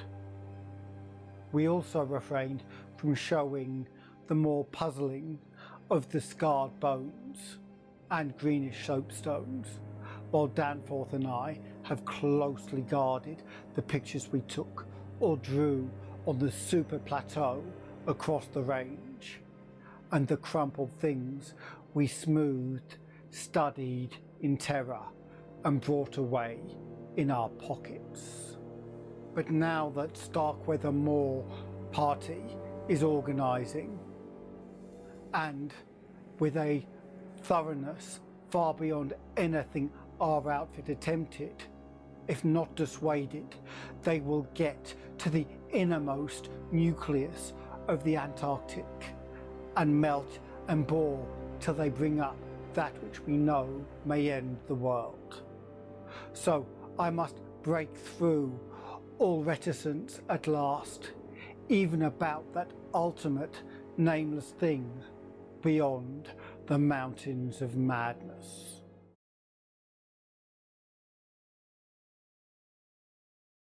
It is only with vast hesitancy and repugnance that I let my mind go back to Lake's camp and what we really found there, and to that other thing beyond the awful mountain wall. I've told of the wind-ravaged terrain, the damaged shelters, the disarranged machinery, the varied uneasiness of our dogs, the missing sleds and other items, the deaths of men and dogs, the absence of Gedney, and the 6 insanely buried biological specimens, strangely sound in texture for all their structural injuries, from a world 40 million years dead. I do not recall whether I mentioned that upon checking up the canine bodies, we found 1 dog missing. We did not think much about that till later. Indeed, only Danforth and I have thought about it at all. The principal things I have been keeping back relate to the bodies and to certain subtle points which may or may not lend a hideous and incredible kind of rationale to the apparent chaos. At the time, I tried to keep the men's mind off those points, for it was so much simpler, so much more normal to lay everything to an outbreak of madness on the part of some of Lake's party. From the look of things, that demon mountain wind must have been enough to drive any man mad in the midst of this centre of all earthly mystery and desolation. The crowning abnormality, of course, was the condition of the bodies, men and dogs alike. They had all been in some terrible kind of conflict and were torn and mangled in fiendish and altogether inexplicable ways. Death, so far as we could judge, had in each case come from strangulation or laceration. The dogs had evidently started the trouble, for the state of their ill-built corral bore witness to its forcible breakage from within. It had been set some distance from the camp because of the hatred of the animals for those hellish Archean organisms. But the precaution seemed to have been taken in vain. When left alone in that monstrous wind behind flimsy walls of insufficient height, they must have stampeded, whether from the wind itself or from some subtle increasing odour emitted by the nightmare specimens. One could not say. But whatever had happened, it was hideous and revolting enough. Perhaps I had better put squeamishness aside and tell the worst at last, though with all the categorical statement of opinion based on the first-hand observations and the most rigid deductions of both Danforth and myself, that the then missing Gedney was in no way responsible for the loathsome horrors we found. I have said that the bodies were frightfully mangled. Now, I must add that some were incised and subtracted from in the most curious, cold-blooded and inhuman fashion. It was the same with dogs and men. All the healthier, fatter bodies, quadrupedal or bipedal, had had their most solid masses of tissue cut out and removed as by a careful butcher, and around them was a strange sprinkling of salt, taken from the ravaged provision chests on the plains, which conjured up the most horrible associations. The thing had occurred in one of the crude aeroplane shelters from which the plane had been dragged out, and subsequent winds had effaced all tracks which could have supplied any plausible theory. Scattered bits of clothing, roughly slashed from the human incision subjects, hinted no clues. It was useless to bring up half the impression of certain faint snow prints in one shielded corner of the ruined enclosure, because that impression did not concern human prints at all, but was clearly mixed up with all the talk of fossil prints which poor Lake had been giving throughout the preceding weeks. One had to be careful of one's imagination in the lee of those overshadowing mountains of madness. As I have indicated, Gedney and one dog turned out to be missing in the end. When we came on that terrible shelter, we had missed 2 dogs and 2 men. But the fairly unharmed dissecting tent, which we entered after investigating the monstrous graves, had something to reveal. It was not as Lake had left it, for the covered parts of the primal monstrosity had been removed from the improvised table. Indeed, we had already realised that one of the 6 imperfect and insanely buried things we had found, the one with a trace of a peculiarly hateful odour, must represent the collected sections of the entity which Lake had tried to analyse.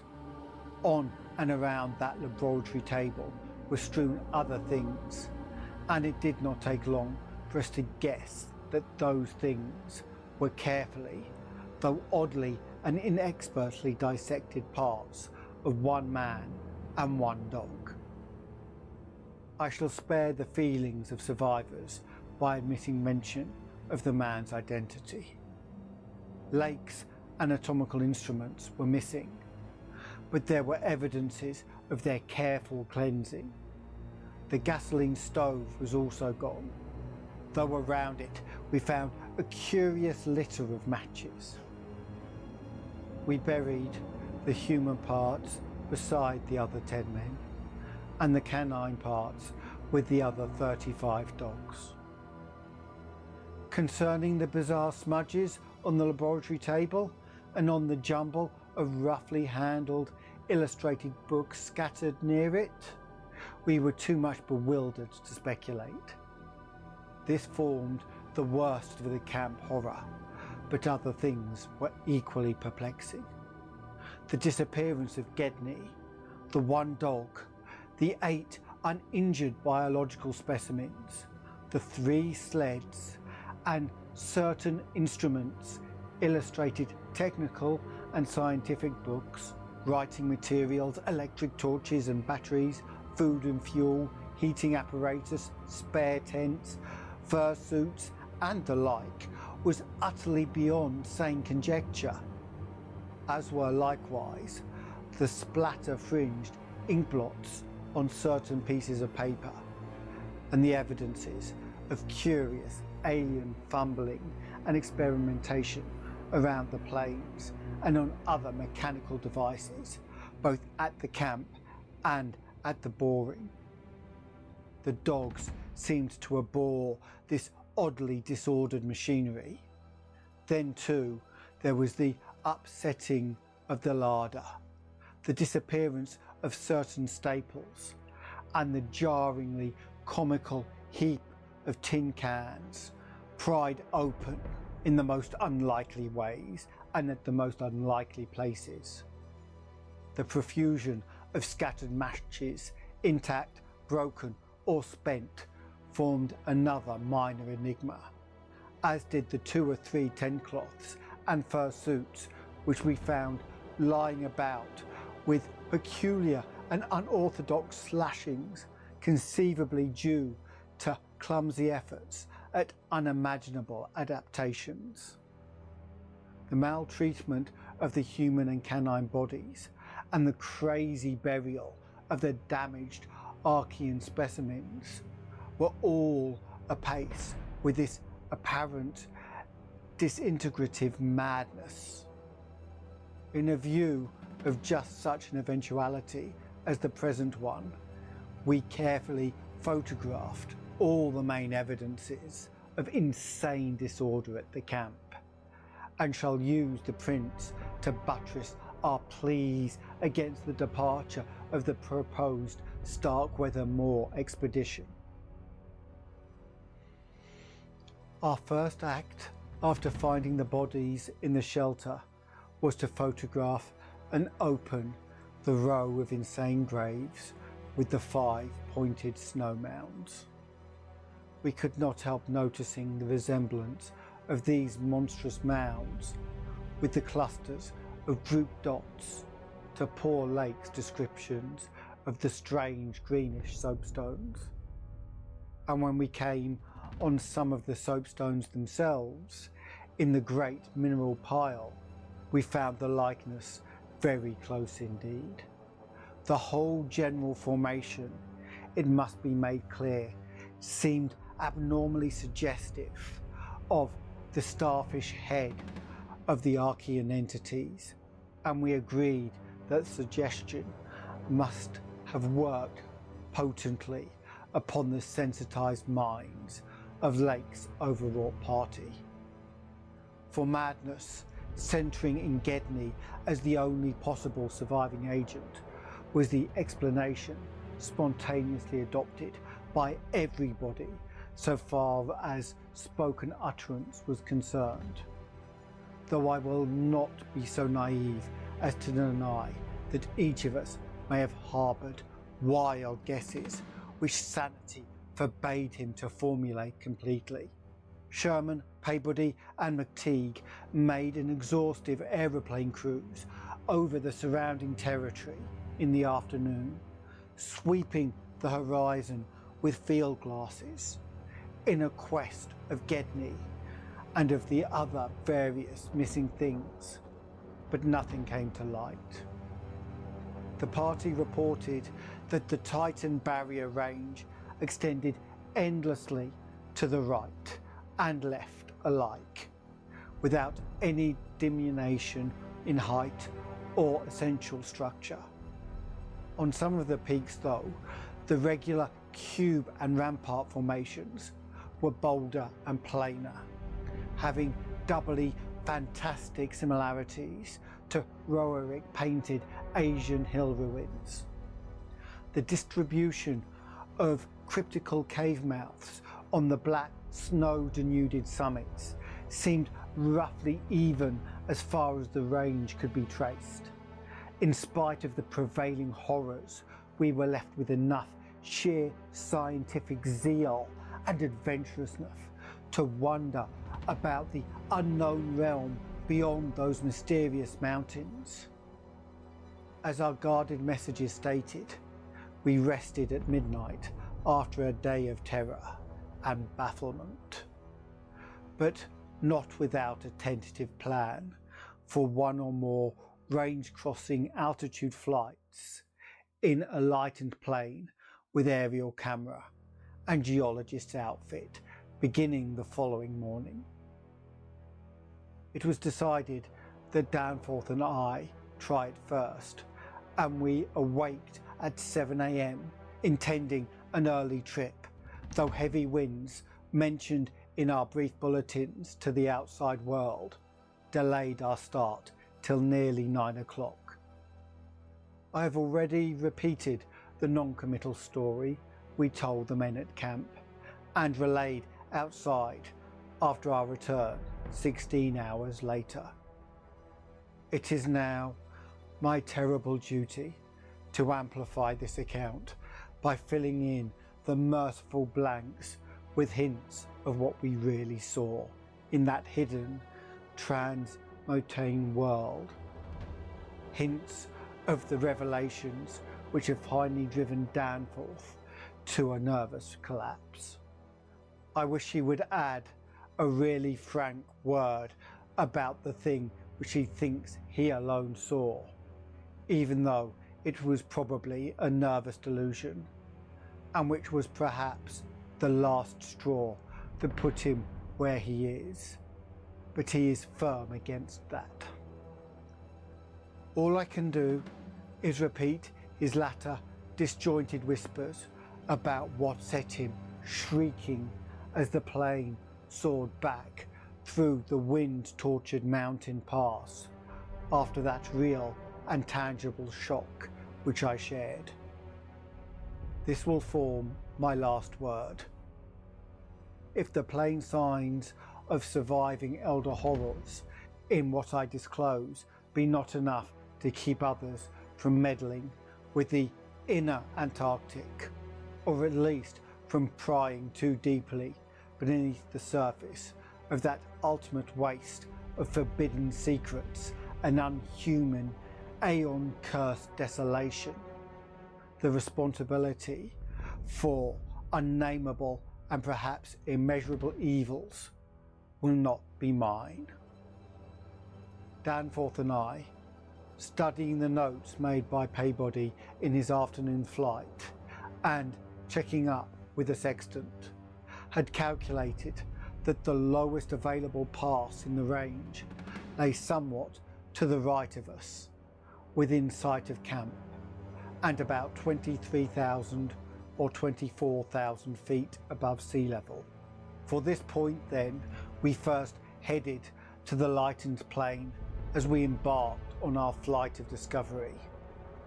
The camp itself on foothills which sprang from a high continental plateau was some 12,000 feet in altitude. Hence, the actual height increase necessary was not so vast as it may seem. Nevertheless, we were acutely conscious of the rarefied air and intense cold as we rose, for on account of visibility conditions, we had to leave the cabin windows open. We were dressed, of course, in our heaviest furs as we drew near the forbidding peaks, dark and sinister above the line of crevasse-riven snow and interstitial glaciers. We noticed more and more the curiously regular formations clinging to the slopes, and thought again of the strange Asian paintings of Nicholas Roerich. The ancient and wind-weathered rock strata fully verified all of Lake's bulletins and provided that these pinnacles had been towering up in exactly the same way since a surprisingly early time in Earth's history, perhaps over 50 million years. How much higher had they once been?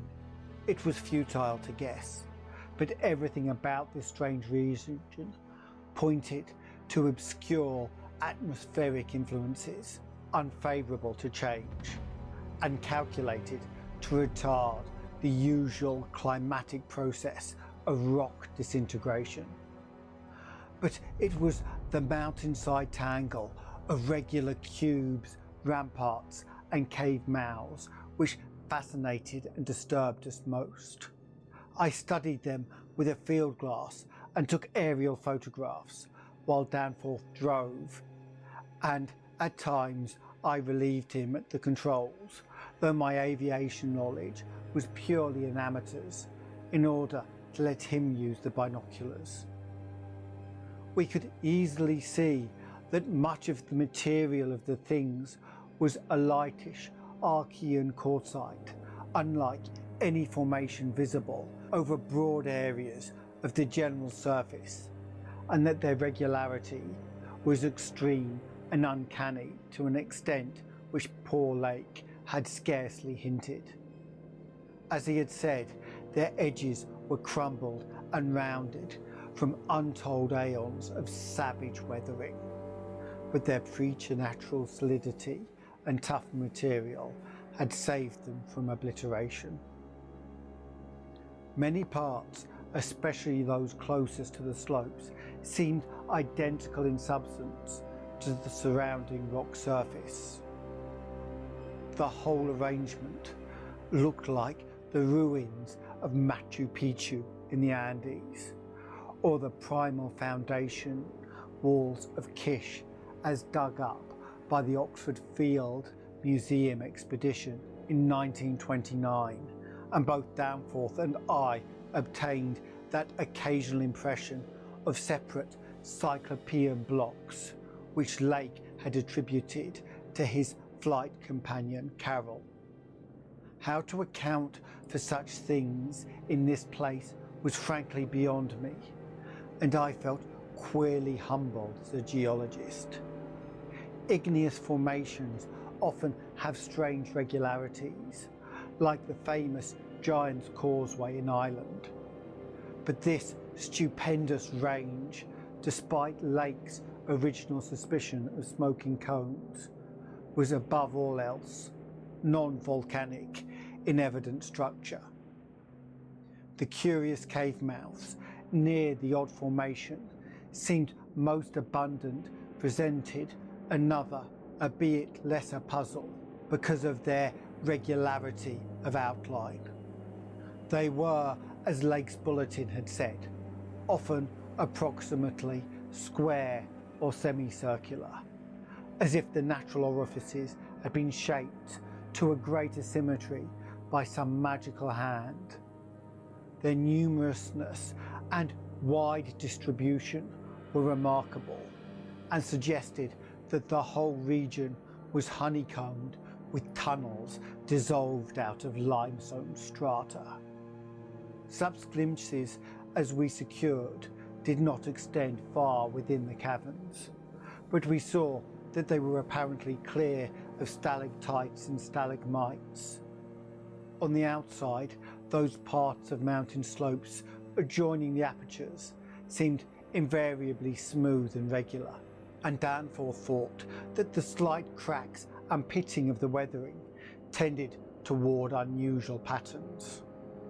Filled as he was with the horrors and strangeness discovered at the camp, he hinted that the pittings vaguely resembled those baffling groups of dots sprinkled over the primeval greenish soapstone, so hideously duplicated on the madly conceived snow mounds above those 6 buried monstrosities.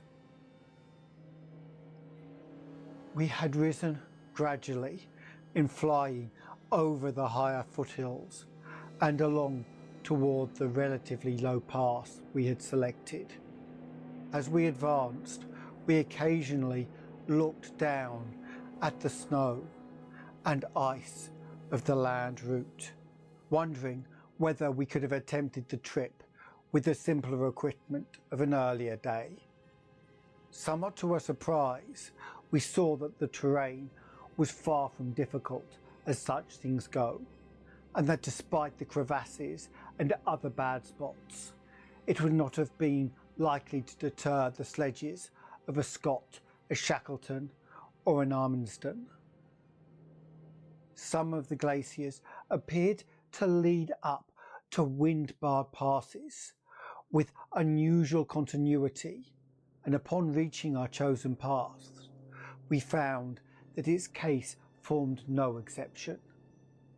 Our sensation of tense expectancy as we prepared to round the crest and peer out over an untrodden world can hardly be described on paper, even though we had no cause to think the regions beyond the range essentially different from those already seen and traversed.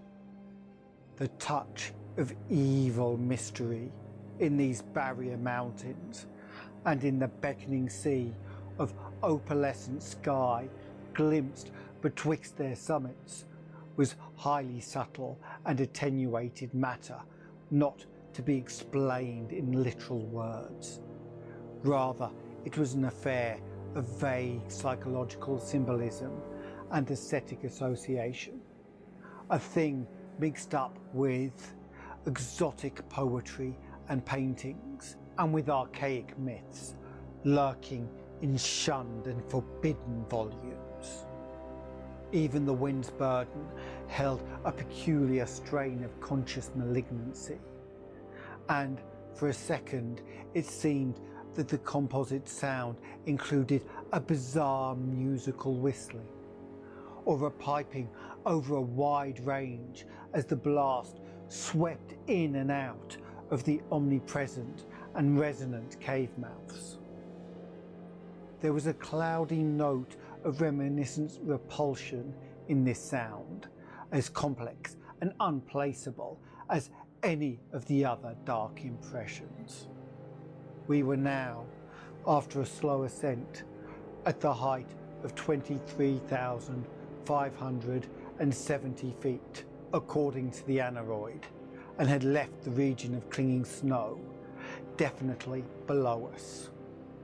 Up here were only dark, bare rock slopes and the start of rough-ribbed glaciers, but with those provocative cubes, ramparts and echoing cave mouths to add a portent of the unnatural, the fantastic and the dreamlike.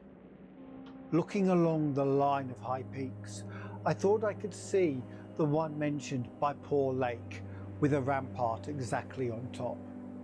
It seemed to be half lost in a queer Antarctic haze, such a haze perhaps as had been responsible for Lake's early notion of volcanism. The pass loomed directly before us, smooth and windswept, between its jagged and malignly frowning pylons. Beyond it was a sky fretted with swirling vapours and lighted by the low polar sun, the sky of that mysterious farther realm upon which we felt no human eye had ever gazed. A few more feet of altitude and we would behold that realm. Danforth and I, unable to speak except in shouts amidst the howling, piping wind that raced through the pass and added to the noise of the unmuffled engines, exchanged eloquent glances.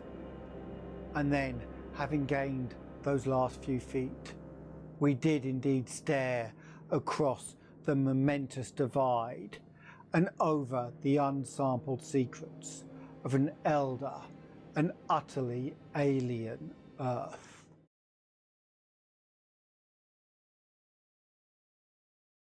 I think that both of us simultaneously cried out in mixed awe, wonder, terror and disbelief in our own senses as we finally cleared the pass and saw what lay beyond.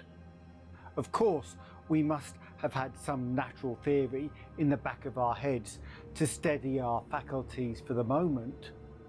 Probably we thought of such things as the grotesquely weathered stones of the Garden of the Gods in Colorado, or the fantastically symmetrical wind-carved rocks of the Arizona desert. perhaps we even half thought the sight like a mirage we had seen the morning before on first approaching those mountains of madness. We must have had such normal notions to fall back upon as our eyes swept that limitless tempest-scarred plateau and grasped the almost endless labyrinth of colossal, regular and geometrically eurythmic stone masses which reared their crumbled and pitted crests above a glacial sheet, not more than 40 or 50 feet deep at its thickest, and in places obviously thinner. The effect of the monstrous sight was indescribable, for some fiendish violation of no natural law seemed certain at the outset. Here on a hellishly ancient tableland, fully 20,000 feet high, and in a climate deadly to habitation since a pre-human age not less than 500,000 years ago. There stretched nearly to the vision's limit a tangle of orderly stone which only the desperation of mental self-defense could possibly attribute to any but a conscious and artificial cause. We had previously dismissed, as far as serious thought was concerned, any theory that the cubes and ramparts of the mountainside were other than natural in origin. How could they be otherwise when man himself could scarcely have been differentiated from the great apes at the time when this region succumbed to the present unbroken reign of glacial death? Yet now the sway of reason seemed irrefutably shaken, for this cyclopean maze of squared, curved and angled blocks had features which cut off all comfortable refuge. It was very clearly the blasphemous city of the mirage in stark objective and inelucutable reality. That damnable portent had had a material bias after all. There had been some horizontal stratum of ice dust in the upper air, and this shocking stone survival had projected its image across the mountains according to the simple laws of reflection. Of course, the phantom had been twisted and exaggerated and had contained things which the real source did not contain. Yet now, as we saw that real source, we thought of it even more hideous and menacing than its distant image. Only the incredible, unhuman massiveness of these vast stone towers and ramparts had saved the frightful thing from utter annihilation in the hundreds of thousands, perhaps millions of years it had brooded there amidst the blasts of a bleak upland.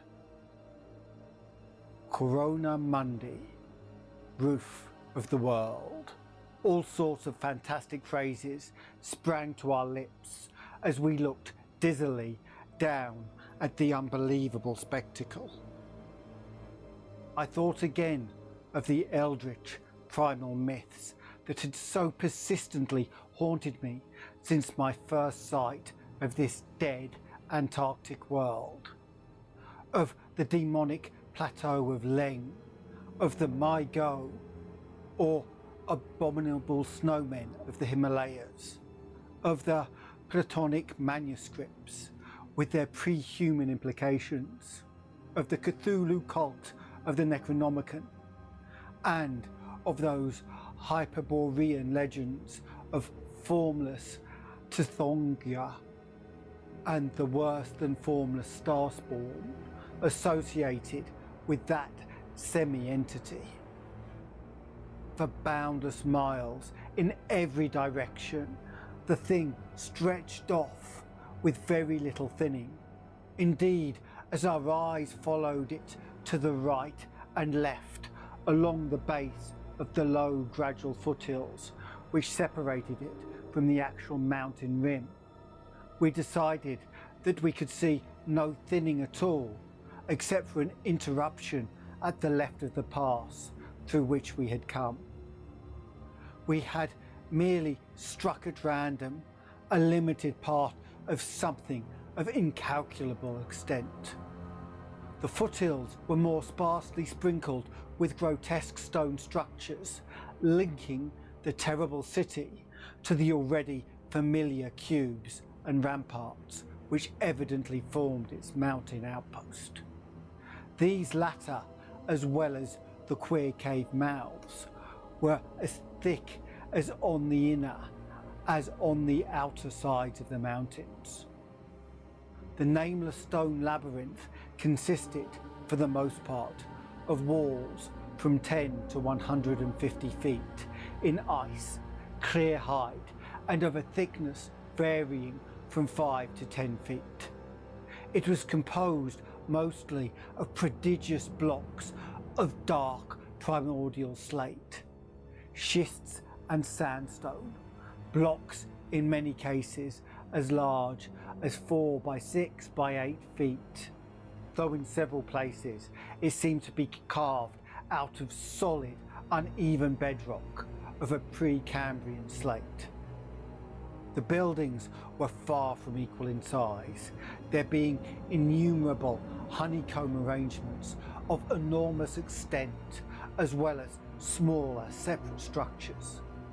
The general shape of these things tended to be conical, pyramidal, or terraced, though there were many perfect cylinders, perfect cubes, clusters of cubes, and other rectangular forms, and a peculiar sprinkling of angled edifices whose 5-pointed ground plan roughly suggested modern fortifications. The builders had made constant and expert use of the principle of the arch, and domes had probably existed in the city's heyday. The whole tangle was monstrously weathered, and the glacial surface from where the towers projected was strewn with fallen blocks and immemorial debris. Where the glaciation was transparent, we could see the lower parts of the gigantic piles, and we noticed the ice-preserved stone bridges which connected the different towers at varying distances above the ground. On the exposed walls, we could detect the scarred places where the other and higher bridges of the same sort had existed. Closer inspection revealed countless largish windows, some of which were closed with shutters of a petrified material, originally wood, though most gaped open in a sinister and menacing fashion. Many of the ruins, of course, were roofless, and with uneven, though wind-rounded upper edges, whilst others of a more sharply conical or pyramidal model, or else projected by higher surrounding structures, presented intact outlines, despite the omnipresent crumbling and pitting. With the field glass, we could barely make out what seemed to be sculptural decorations in horizontal bands, decorations including those curious groups of dots whose presence on the ancient soapstone now assumed a vastly larger significance. In many places, the buildings were totally ruined and the ice sheet deeply riven from various geologic causes. In other places, the stonework was worn down to the very level of the glaciation.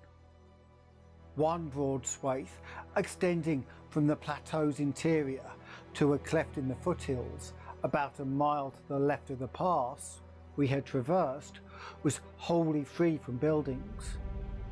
It probably represented, we concluded, the course of some great river, which in tertiary times, millions of years ago, had poured through the city and into some prodigious subterranean abyss of the Great Barrier Range.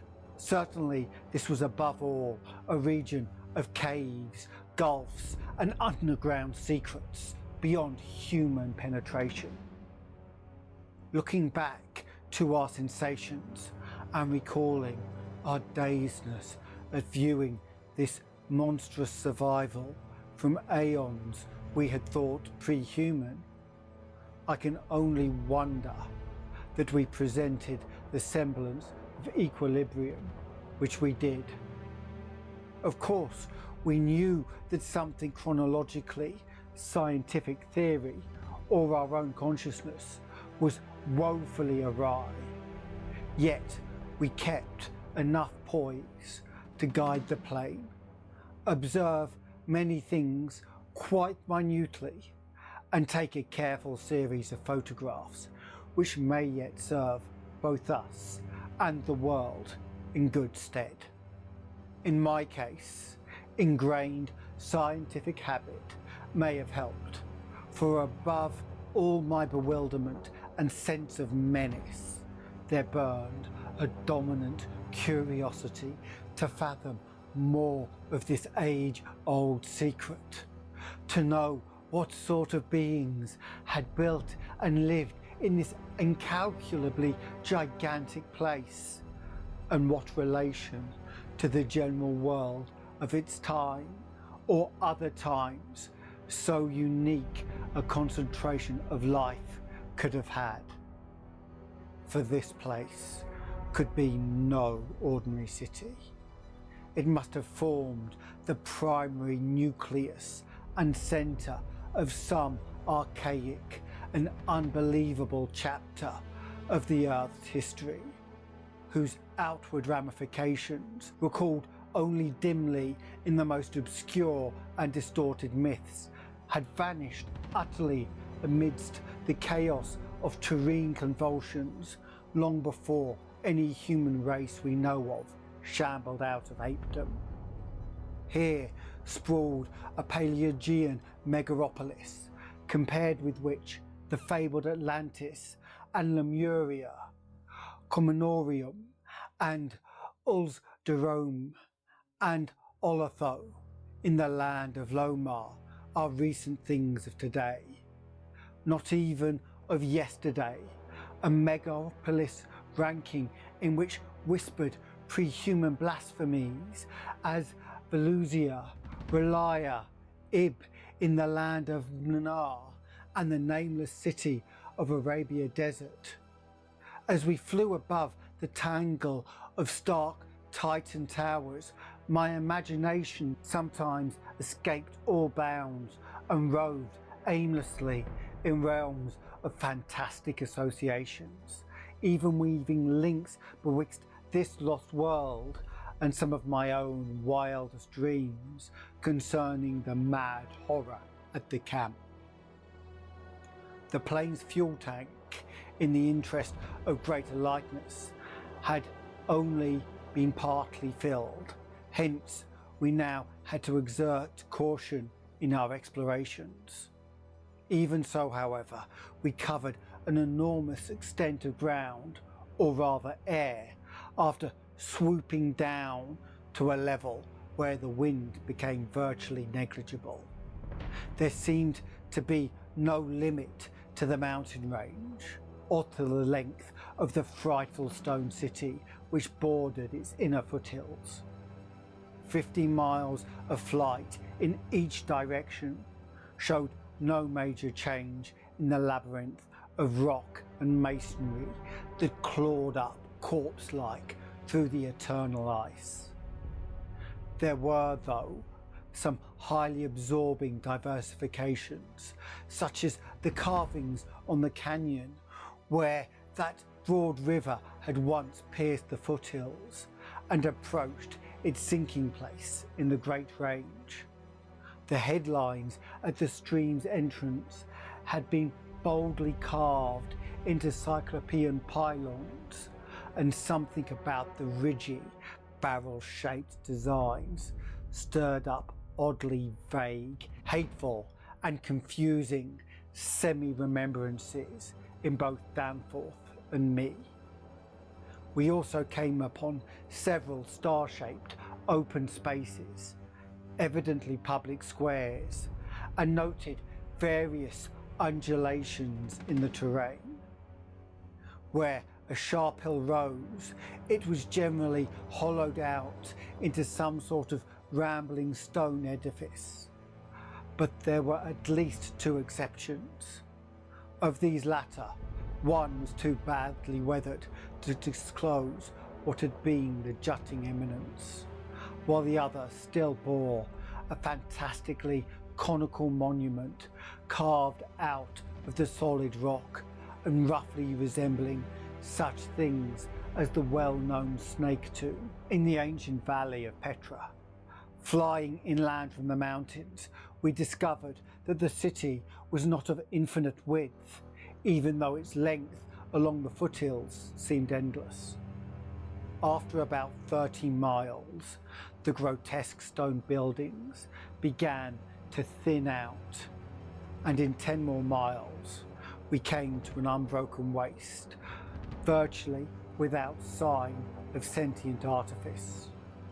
The course of the river beyond the city seemed marked by a broad, depressed line, while the land assumed a somewhat greater ruggedness, seeming to slope slightly upward as it receded in the mist-hazed west.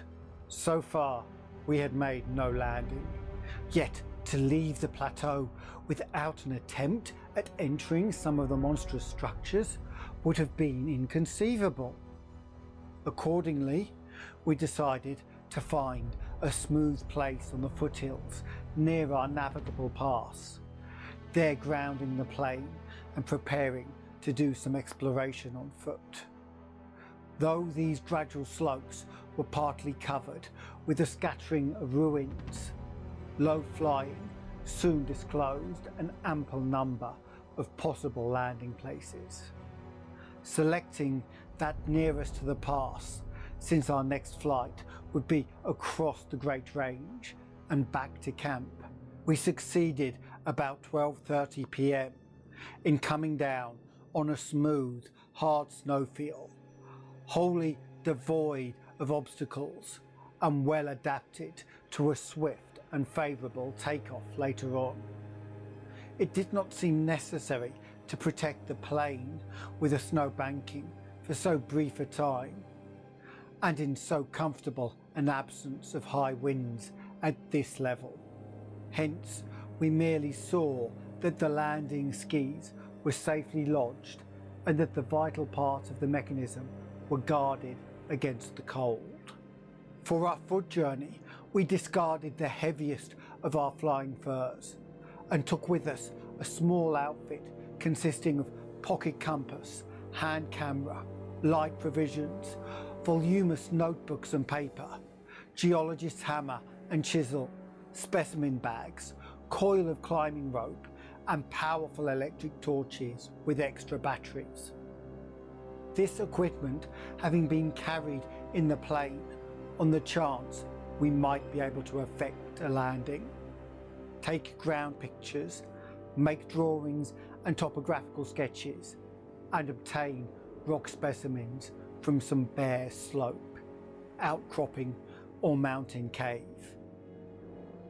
Fortunately, we had a supply of extra paper to tear up, place in a spare specimen bag, and use on the ancient principle of hare and hounds for marking our course in any interior mazes we might be able to penetrate. This had been brought in case we found some cave system with air quiet enough to allow such a rapid and easy method in place of the usual rock chipping method of trailblazing. Walking cautiously downhill over the crusted snow towards the stupendous stone labyrinth that loomed against the opalescent west, we felt almost as keen a sense of imminent marvels as we had felt on approaching the unfathomed mountain pass 4 hours previously. True, we had become visually familiar with the incredible secret concealed by the barrier peaks. Yet the prospect of actually entering primordial walls reared by conscious beings perhaps millions of years ago, before any known race of men could have existed, was nonetheless awesome and potentially terrible in its implications of cosmic abnormality. Though the thinness of the air at this prodigious altitude made exertion somewhat more difficult than usual, both Danforth and I found ourselves bearing up very well and felt equal to almost any task which might fall to our lot. It took only a few steps to bring us to a shapeless ruin worn level with the snow, while 10 or 15 rods further on there was a huge roofless rampart, still complete in its gigantic 5-pointed outline and rising to an irregular height of 10 or 11 feet. For this latter we headed, and when at last we were actually able to touch its weathered cyclopean box, we felt that we had established an unprecedented and almost blasphemous link with unforgotten eons normally closed to our species. This rampart, shaped like a star and perhaps 300 feet from point to point, was built of Jurassic sandstone blocks of irregular size, averaging 6 by 8 feet in surface. There was a row of arched loopholes or windows about 4 feet wide and 5 feet high, spaced quite symmetrically along the points of the star and at its inner angles, and with the bottom about 4 feet from the glaciated surface. Looking through these, we could see that the masonry was fully 5 feet thick, that there were no partitions remaining within, and that there were traces of banded carvings or bas-reliefs on the interior walls. Facts we had indeed guessed before when flying low over this rampart and others like it. Though lower parts must have originally existed, all traces of such things were now wholly obscured by the deep layer of ice and snow at this point. We crawled through one of the windows and vainly tried to decipher the nearly effaced mural designs, but did not attempt to disturb the glaciated floor. Our orientation flights had indicated that many buildings in the city proper were less ice-choked, and that we might perhaps find wholly clear interiors leading down to the true ground level if we entered those structures, still roofed at the top. Before we left the rampart, we photographed it carefully and studied its mortarless cyclopean masonry with complete bewilderment.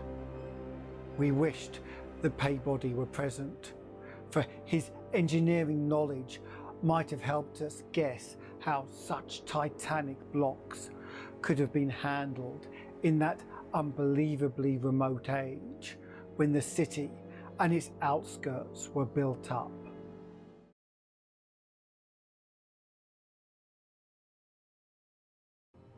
The half-mile walk downhill to the actual city, with the upper wind shrieking vainly and savagely through the skyward peaks in the background, was something of which the smallest details will always remain engraved in my mind.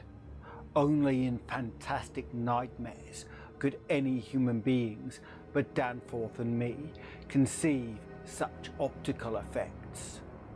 Between us and the churning vapours of the west lay that monstrous tangle of dark stone towers, its outre and incredible forms impressing us afresh at every new angle of vision.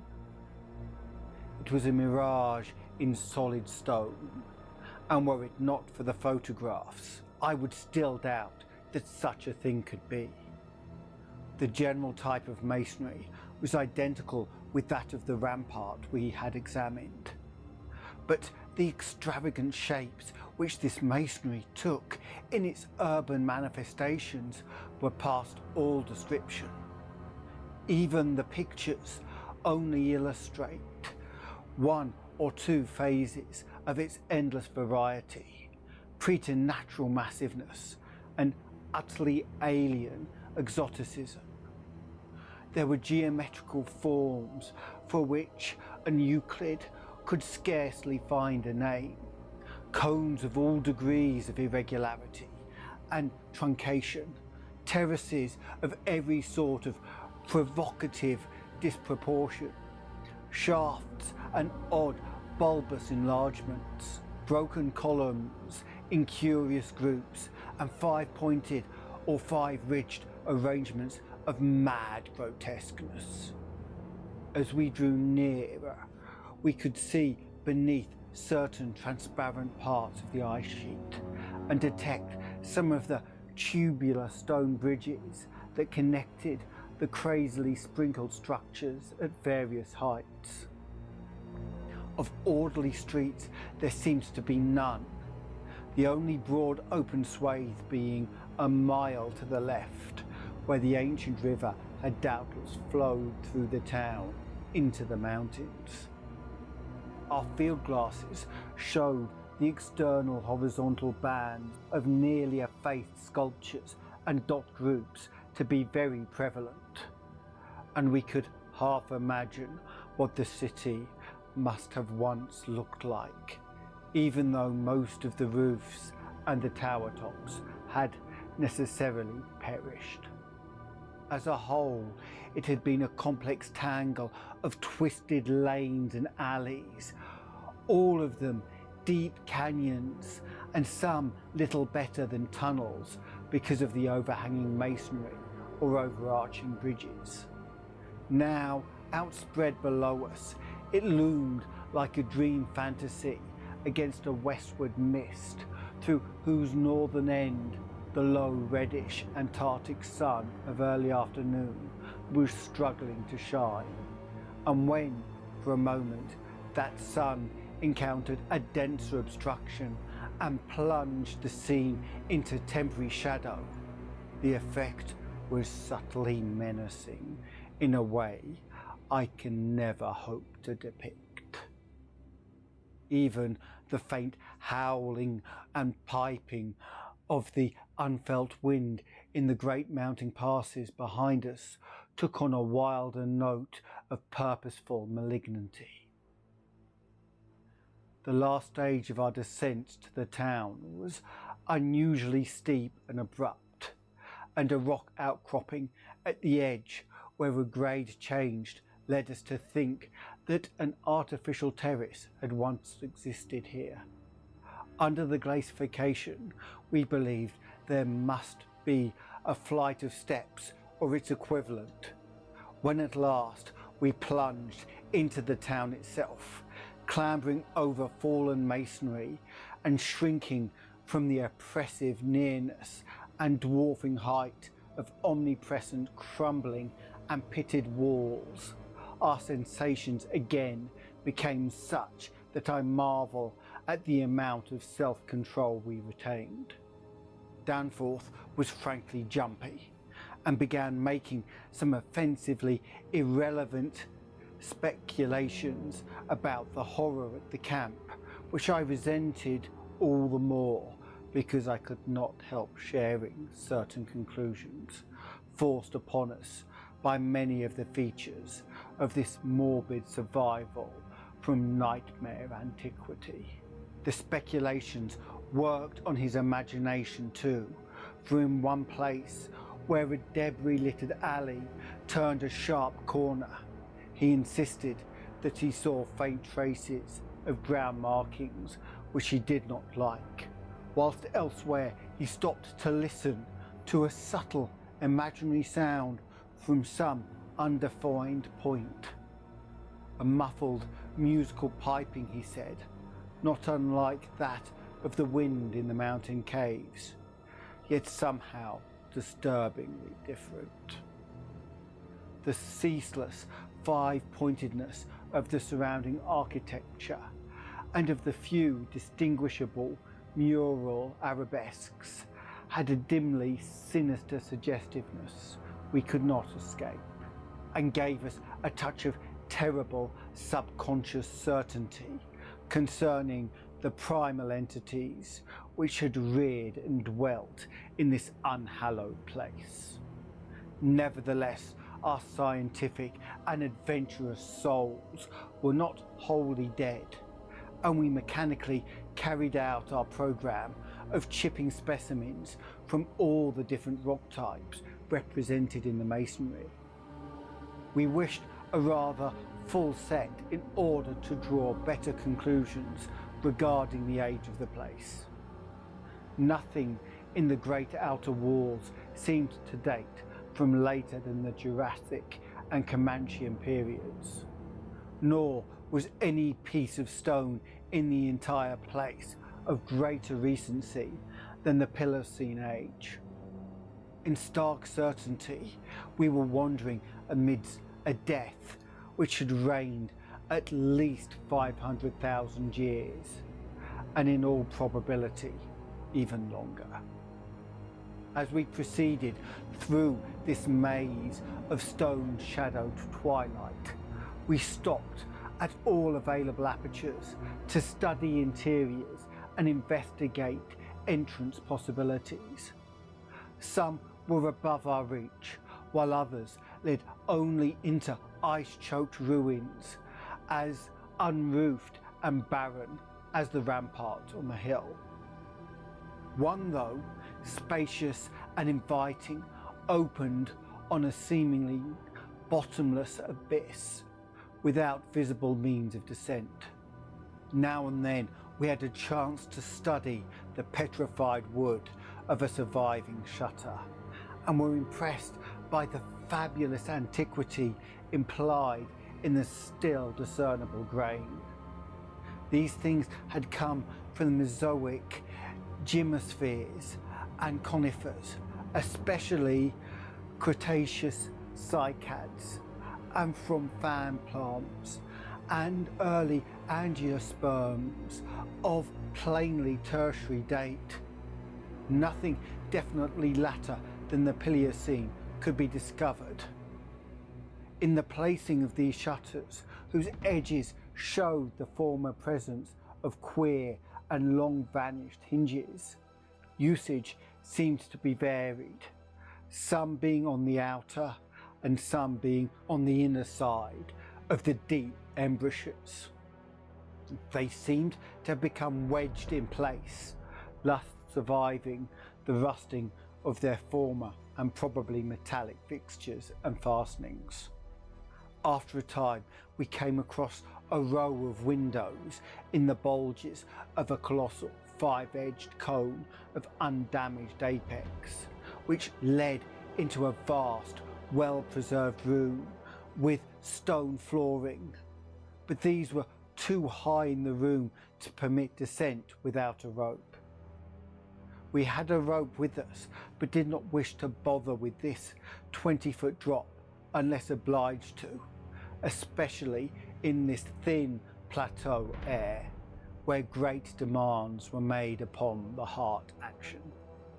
This enormous room was probably a hall or concourse of some sort, and our electric torches showed bold, distinct and potentially startling sculptures arranged round the walls in broad horizontal bands separated by equally broad strips of conventional arabesques.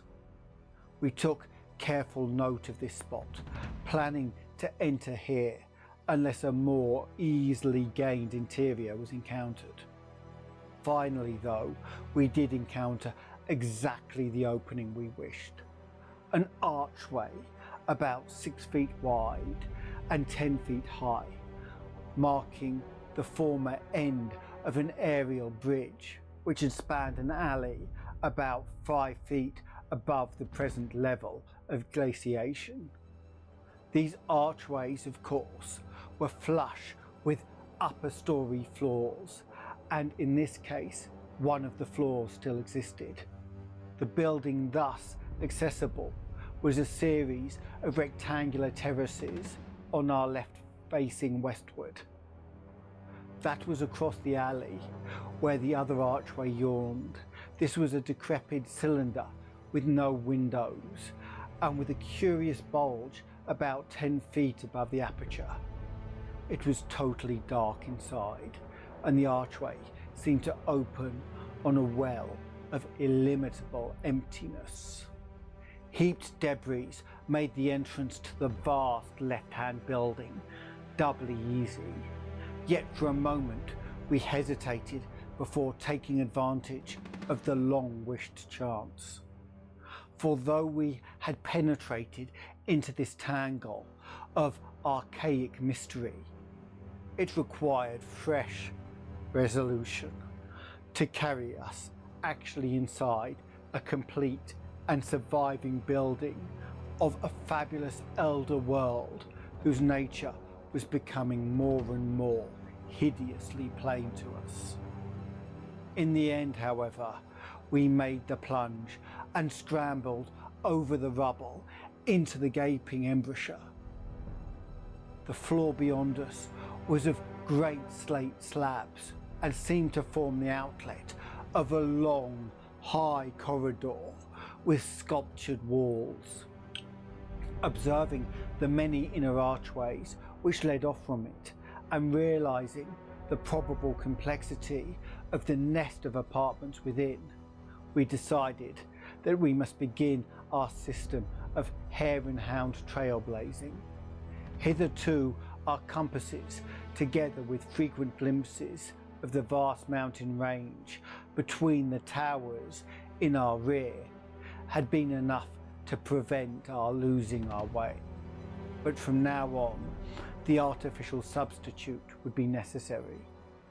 Accordingly, we reduced our extra paper to shreds of suitable size, placed these into a bag to be carried by Danforth, and prepared to use them as economically as safety would allow. This method would probably gain us immunity from straying, since there did not appear to be any strong air currents inside the primordial masonry. If such should develop, or if our paper supply should give out, we could, of course, fall back on the more secure, though more tedious and retarding method of rock chipping. Just how extensive a territory we had opened up, it was impossible to guess without a trial.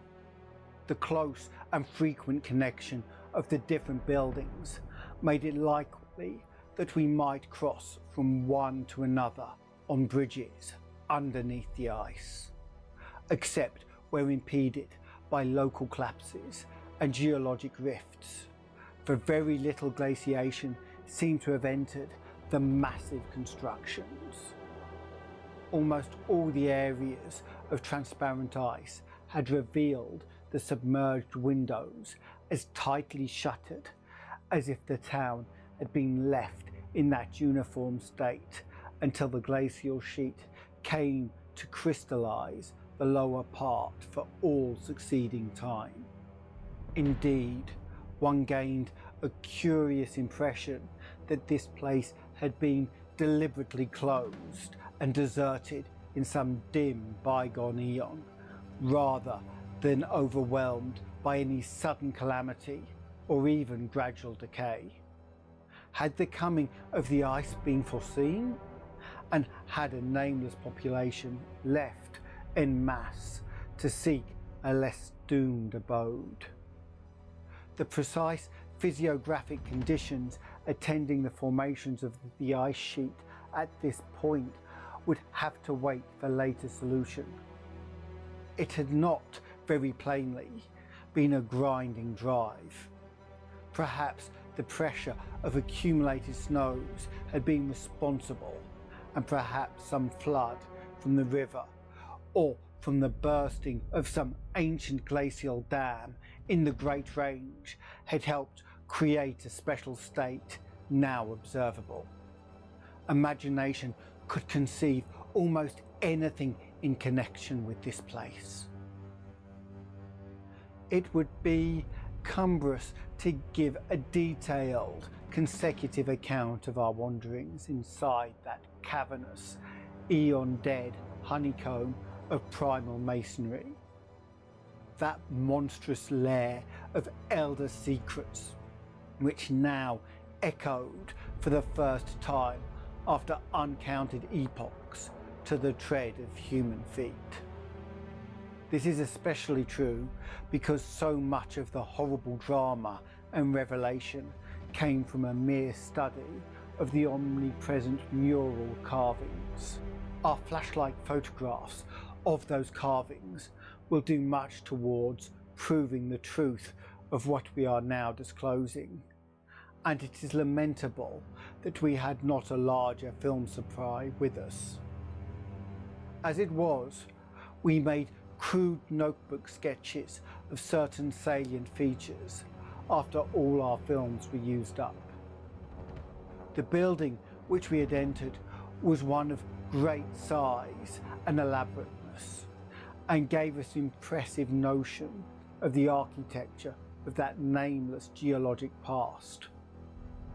The inner partitions were less massive than the outer walls, but on the lower levels were excellently preserved.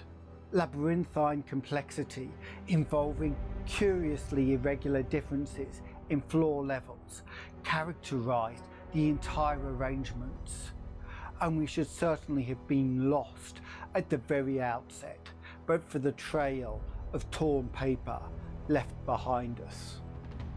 We decided to explore the more decrepit upper parts first of all, hence climbed aloft in the maze for a distance of some 100 feet to where the topmost tier of chambers yawned snowily and ruinously open to the polar sky.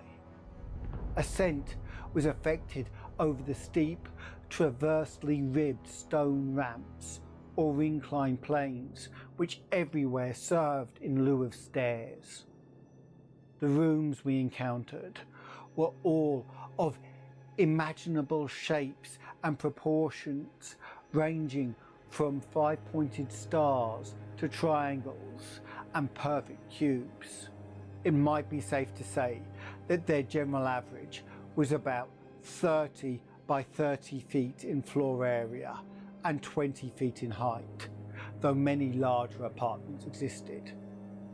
After thoroughly examining the upper regions and the glacial level, we descended, story by story, into the submerged part, where indeed we soon saw we were in a continuous maze of connected chambers and passages, probably leading over unlimited areas outside this particular building. The cyclopean massiveness and giganticism of everything about us became curiously oppressive, and there was something vaguely but deeply unhuman in all the contours, dimensions, proportions, decorations and constructional nuances of the blasphemously archaic stonework. We soon realized from what the carvings revealed that this monstrous city was many million years old. We cannot yet explain the engineering principles used in the anomalous balancing and adjustment of the vast rock masses, though the function of the arch was clearly much relied on. The rooms we visited were wholly bare of all portable contents, a circumstance which substantiated our belief in the city's deliberate desertion. The prime decorative feature was the almost universal system of mural sculpture, which tended to run in continuous horizontal bands 3 feet wide and arranged from floor to ceiling in alternation with bands of equal widths given over to geometrical arabesques. There were exceptions to this rule of arrangement, but its preponderance was overwhelming. Often, however, a series of smooth cartouches containing oddly patterned groups of dots would be sunk along one of the arabesque bands. The technique we soon saw was mature, accomplished, and aesthetically evolved to the highest degree of civilized mastery, though utterly alien in every detail to any known art tradition of the human race. In delicacy of execution, no sculpture I've ever seen could approach it. The minutest details of elaborate vegetation or of animal life were rendered with astonishing vividness despite the bold scale of the carvings, whilst the conventional designs were marvels of skillful intricacy. The arabesques displayed a profound use of mathematical principles and were made up of obscurely symmetrical curves and angles based on the quantity of 5. The pictorial bands followed a highly formalized tradition and involved a peculiar treatment of perspective, but had an artistic force that moved us profoundly, notwithstanding the intervening gulf of vast geologic periods. Their method of design hinged on a singular juxtaposition of the cross-section with the two-dimensional silhouette and embodied an analytical psychology beyond that of any known race of antiquity. It is useless to try and compare this art with any represented in our museums. Those who see our photographs will probably find its closest analogue in certain grotesque conceptions of the most daring futurists. The arabesque tracery consisted altogether of depressed lines whose depth on unweathered walls varied from 1 to 2 inches. When cartouches with dot groups appeared, evidently as inscriptions in some unknown and primordial language, an alphabet, the depression of the smooth surface was perhaps 1.5 inches, and of the dots perhaps 1 inch more. The pictorial bands were in countersunk low relief, their background bearing depressed about 2 inches from the original wall surface. In some specimens, marks of a former coloration could be detected, though for the most part the untold eons had disintegrated and banished any pigments which may have been applied. The more one studied the marvellous technique, the more one admired the things. Beneath their strict conventionalization, one could grasp a minute and accurate observation and graphic skill of the artists. And indeed, the very conventions themselves seem to symbolize and accentuate the real essence or vital differentiation of every object delineated. We felt too that besides the recognizable excellences, there were others lurking beyond the reach of our perceptions. Certain touches here and there gave vague hints of latent symbols and stimuli, which another mental and emotional background and a fuller or different sensory equipment might have made profound and poignant significance to us. The subject matter of the sculptures obviously came from the life of the vanished epoch of their creation and contained a large proportion of evident history. It is this abnormal historic mindlessness of the primal race, a chance circumstance operating through coincidence miraculously in our favour, which made the carvings so awesomely informative to us, and which caused us to place their photography and transcription above all other considerations. In certain rooms, the dominant arrangement was varied by the presence of maps, astronomical charts, and other scientific designs on an enlarged scale. These things giving a naive and terrible corroboration to what we gathered from the pictorial friezes and dados. In hinting at what the whole revealed, I can only hope that my account will not arouse a curiosity greater than sane caution on the part of those who believe me at all. It would be tragic if any were to be allured to that realm of death and horror by the very mornings meant to discourage them.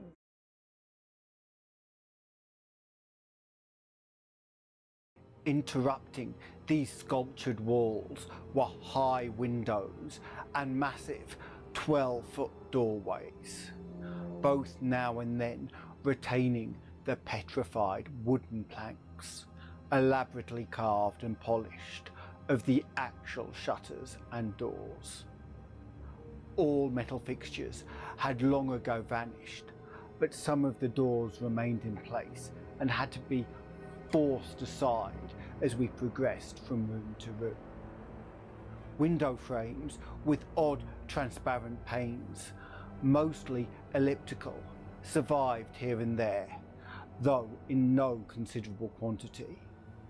There were also frequent niches of great magnitude, generally empty, but once in a while containing some bizarre object carved from green soapstone, which was either broken or perhaps held too inferior to warrant removal. Other apertures were undoubtedly connected with bygone mechanical facilities, heating, lighting, and the like, of a sort suggested in many of the carvings. Ceilings tended to be plain, but had sometimes been inlaid with green soapstone or other tiles, mostly fallen now. Floors were also paved with such tiles, though plain stonework predominated. As I have said, all furniture and other movables were absent, but the sculptures gave a clear idea of the strange devices which had once filled these tomb-like echoing rooms. Above the glacial sheet, the floors were generally thick with detritus, litter and debris, but farther down this condition decreased. In some of the lower chambers and corridors there was little more than gritty dust or ancient incrustations, while occasional areas had an uncanny air of newly swept immaculateness. Of course, where rifts or collapses had occurred, the lower levels were as littered as the upper ones. A central court, as we had seen in other structures from the air, served the inner regions from total darkness, so that we seldom had to use our electric torches in the upper rooms except when studying sculptured details. Below the ice cap, however, the twilight deepened, and in many parts of the tangled ground level there was approach to absolute blackness. To form even a rudimentary idea of our thoughts and feelings as we penetrated this eon-silent maze of unhuman masonry, one must correlate a hopelessly bewildering chaos of fugitive moods, memories and impressions. The sheer appalling antiquity and lethal desolation of the place were enough to overwhelm almost any sensitive person.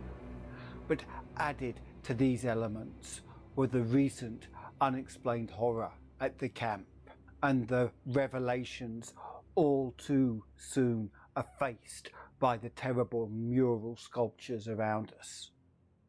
The moment we came upon a perfect section of carving, where no ambiguity of interpretation could exist, it took only a brief study to give us the hideous truths. A truth which it would be naive to claim Danforth and I had not independently suspected before, though we had carefully refrained from even hinting it to each other.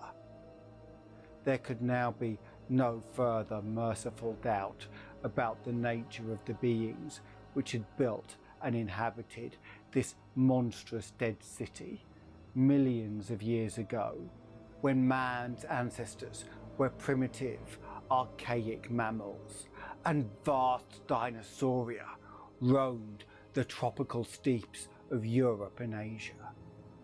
We had previously clung to a desperate alternative and insisted, each to himself, that the omnipresence of the five-pointed motif meant only some cultural or religious exaltation of the Archean natural object which had so patently embodied the quality of five-pointedness, as the decorative motifs of Minoan Crete exalted the sacred bull, those of Egypt the Sacrabraeus, those of Rome the wolf and eagle, and those of various savage tribes some chosen totem animal. But this lone refuge was now stripped from us, and we were forced to face definitely the reason-shaking realization which the reader of these pages has doubtless long ago anticipated. I can scarcely bear to write it down in black and white even now, but perhaps that will not be necessary. Things once rearing and dwelling in this frightful masonry in the age of dinosauria were not indeed dinosauria, but far worse. Mere dinosauria were new and almost brainless objects, but the builders of the city were wise and old and had left certain traces in rocks even then laid down well nigh 1,000 million years. Rocks laid down before the true life on Earth had advanced beyond plastic groups of cells. Rocks laid down before the true life on Earth had existed at all.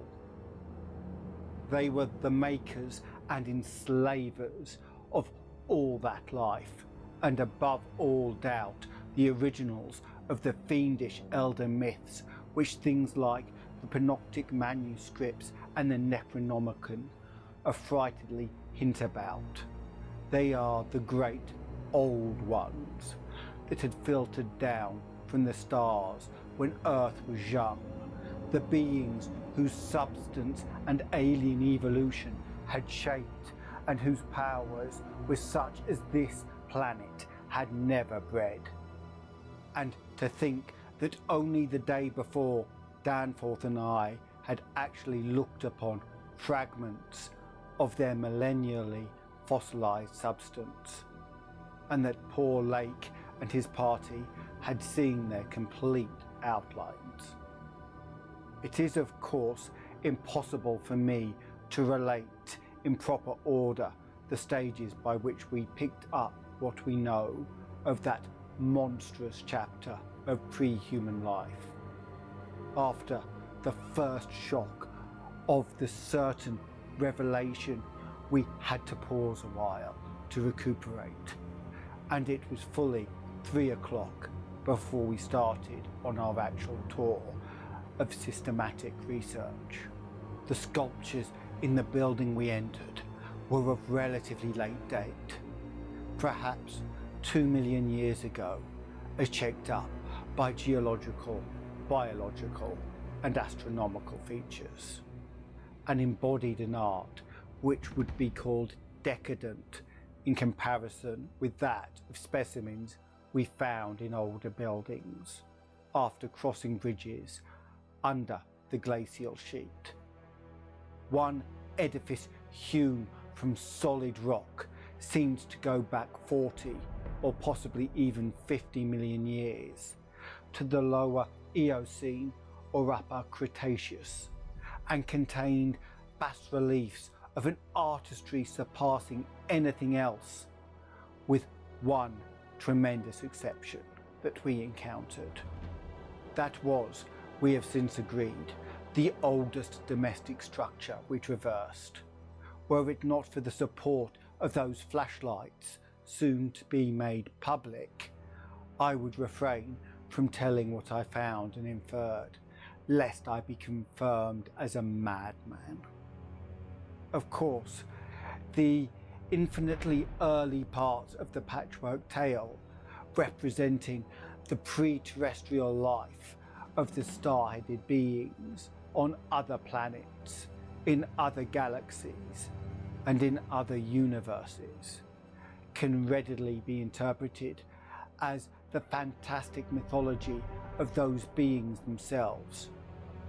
Yet such parts sometimes involve designs and diagrams so uncannily close to the latest findings of mathematics and astrophysics that I scarcely know what to think.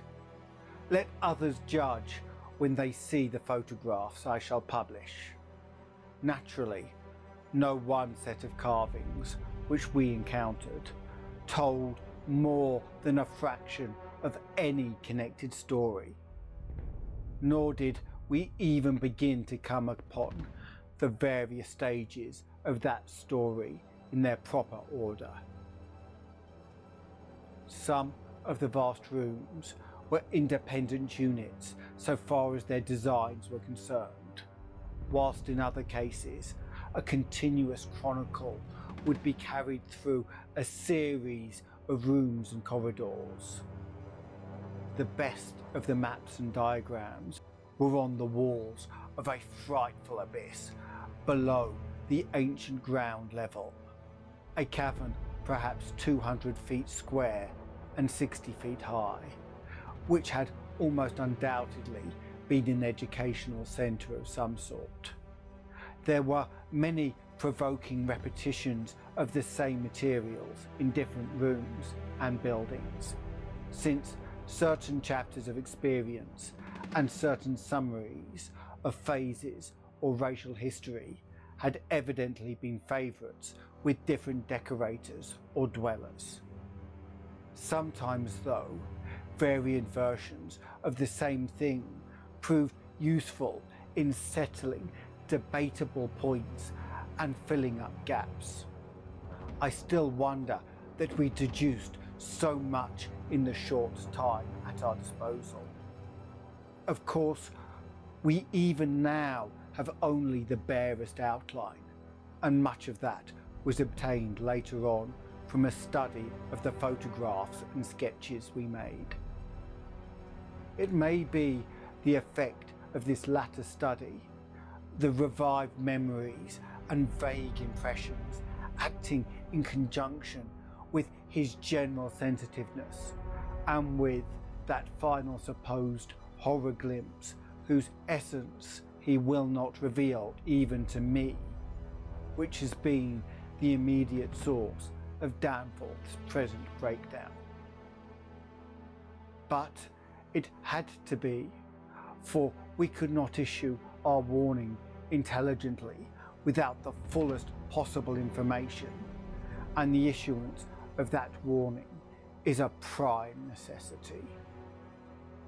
Certain lingering influences in that unknown Antarctic world of discovered time and alien natural law make it imperative that further exploration be discouraged. The full story, so far as deciphered, will eventually appear in an official bulletin of Muskatonic University. Here I shall sketch only the salient highlights in a formless, rambling way. Myth or otherwise, the sculptures told of the coming of those star-headed things to the nascent, lifeless Earth out of cosmic space. Their coming and the coming of many other alien entities, such as certain times embark upon spatial pioneering. They seemed able to traverse the interstellar ether on their vast membranous wings, thus oddly confirming some curious hill folklore long ago told me by an antiquarian colleague. They had lived under the sea a good deal, built fantastic cities, and fighting terrific battles with nameless adversaries by means of intricate devices employing unknown principles of energy. Evidently, their scientific and mechanical knowledge far surpassed man's today, though they made use of its more widespread and elaborate forms only when obliged to. Some of the sculptures suggested that they had passed through a stage of mechanized life on other planets, but had receded upon finding its effects emotionally unsatisfying. Their preternatural toughness of organization and simplicity of natural wants made them peculiarly able to live on a high plane without the more specialized fruits of artificial manufacture, and without even garments except for occasional protection against the elements. It was under the sea, at first for food and later for other purposes, that they first created Earth life, using available substances according to the long-known methods. The more elaborate experiments came after the annihilation of various cosmic enemies. They had done the same thing on other planets, having manufactured not only necessary foods, but certain multicellular protoplasmic masses capable of moulding their tissues into all sorts of temporary organs under hypnotic influence, and thereby forming ideal slaves to perform the heavy work of the community. These vicious masses were without doubt what Abdul al-Hazred whispered about as the Shoggoths in his frightful Necronomicon, even though that mad Arab had not hinted that they existed on Earth except in the dreams of those who had chewed a certain alkaloidal herb. When the star-headed Old Ones on this planet had synthesized their simple food forms and bred a good supply of Shoggoths, they allowed other cell groups to develop into other forms of animal and vegetable life for sundry purposes, extirpating any whose presence became troublesome. With the aid of the Shoggoths, whose expansions could be made to lift prodigious weights, the small low cities under the sea grew to vast and imposing labyrinths of stone, not unlike those which later rose on land. Indeed, the highly adaptable Old Ones had lived much on land in other parts of the universe, and probably retained many traditions of land construction. As we studied the architecture of these sculptured Paleogean cities, including that whose aeon-dead corridors we were even then traversing, we were impressed by a curious coincidence which we had not yet tried to explain, even to ourselves. The tops of the buildings, which in the actual city around us had, of course, been weathered into shapeless ruins ages ago, were clearly displayed in the bas-reliefs and showed vast clusters of needle-like spires, delicate finals on certain cone and pyramid apexes, and tiers of thin horizontal scalloped discs capping cylindrical shafts. This was exactly what we had seen in that monstrous and portentous mirage cast by a dead city, whence such a skyline features had been absent for thousands and tens of thousands of years, which loomed in our ignorant eyes across the unfathomed mountains of madness as we first approached poor Lake's ill-fated camp. Of the life of the old ones, both under the sea and after part of them migrated to land, volumes could be written. Those in shallow water had continued the fullest use of the eyes at the ends of their 5 main head tentacles, and had practiced the arts of sculpture and of writing in quite the usual way, the writing accomplished with a stylus on waterproof waxen surfaces. Those lower down in the ocean depths, though they used a curious phosphorescent organism to furnish light, pierced out their vision with obscure special senses operating through the prismatic cilia on their heads, senses which rendered all the old ones partially independent of light in emergencies. Their forms of sculpture and writing had changed curiously during the descent, embodying certain apparently chemical coating processes, probably to secure phosphorescence, which the bas-reliefs could not make clear to us. The beings moved in the sea, partially by swimming, using the lateral crinoid arms, and partly by wriggling with the lower tier of tentacles containing the pseudo-feet. Occasionally they accomplished long swoops with the auxiliary use of 2 or more sets of their fan-like folding wings. On land they locally used the pseudo-feet, but now and then they flew to great heights over long distances with their wings. The many slender tentacles into which the crinoid arms branched were infinitely delicate, flexible, strong, and accurate in muscular nervous coordination, ensuring the utmost skill and dexterity in all artistic and other manual operations. The toughness of the things was almost incredible. Even the terrific pressure of the deepest sea bottoms appeared powerless to harm them. Very few seemed to die at all, except by violence, and their burial places were very limited. The facts that they covered their vertically inhumed dead with 5-pointed inscribed mounds set up thoughts in Danforth and me, which made a fresh pause and recuperation necessary after the sculptures revealed it.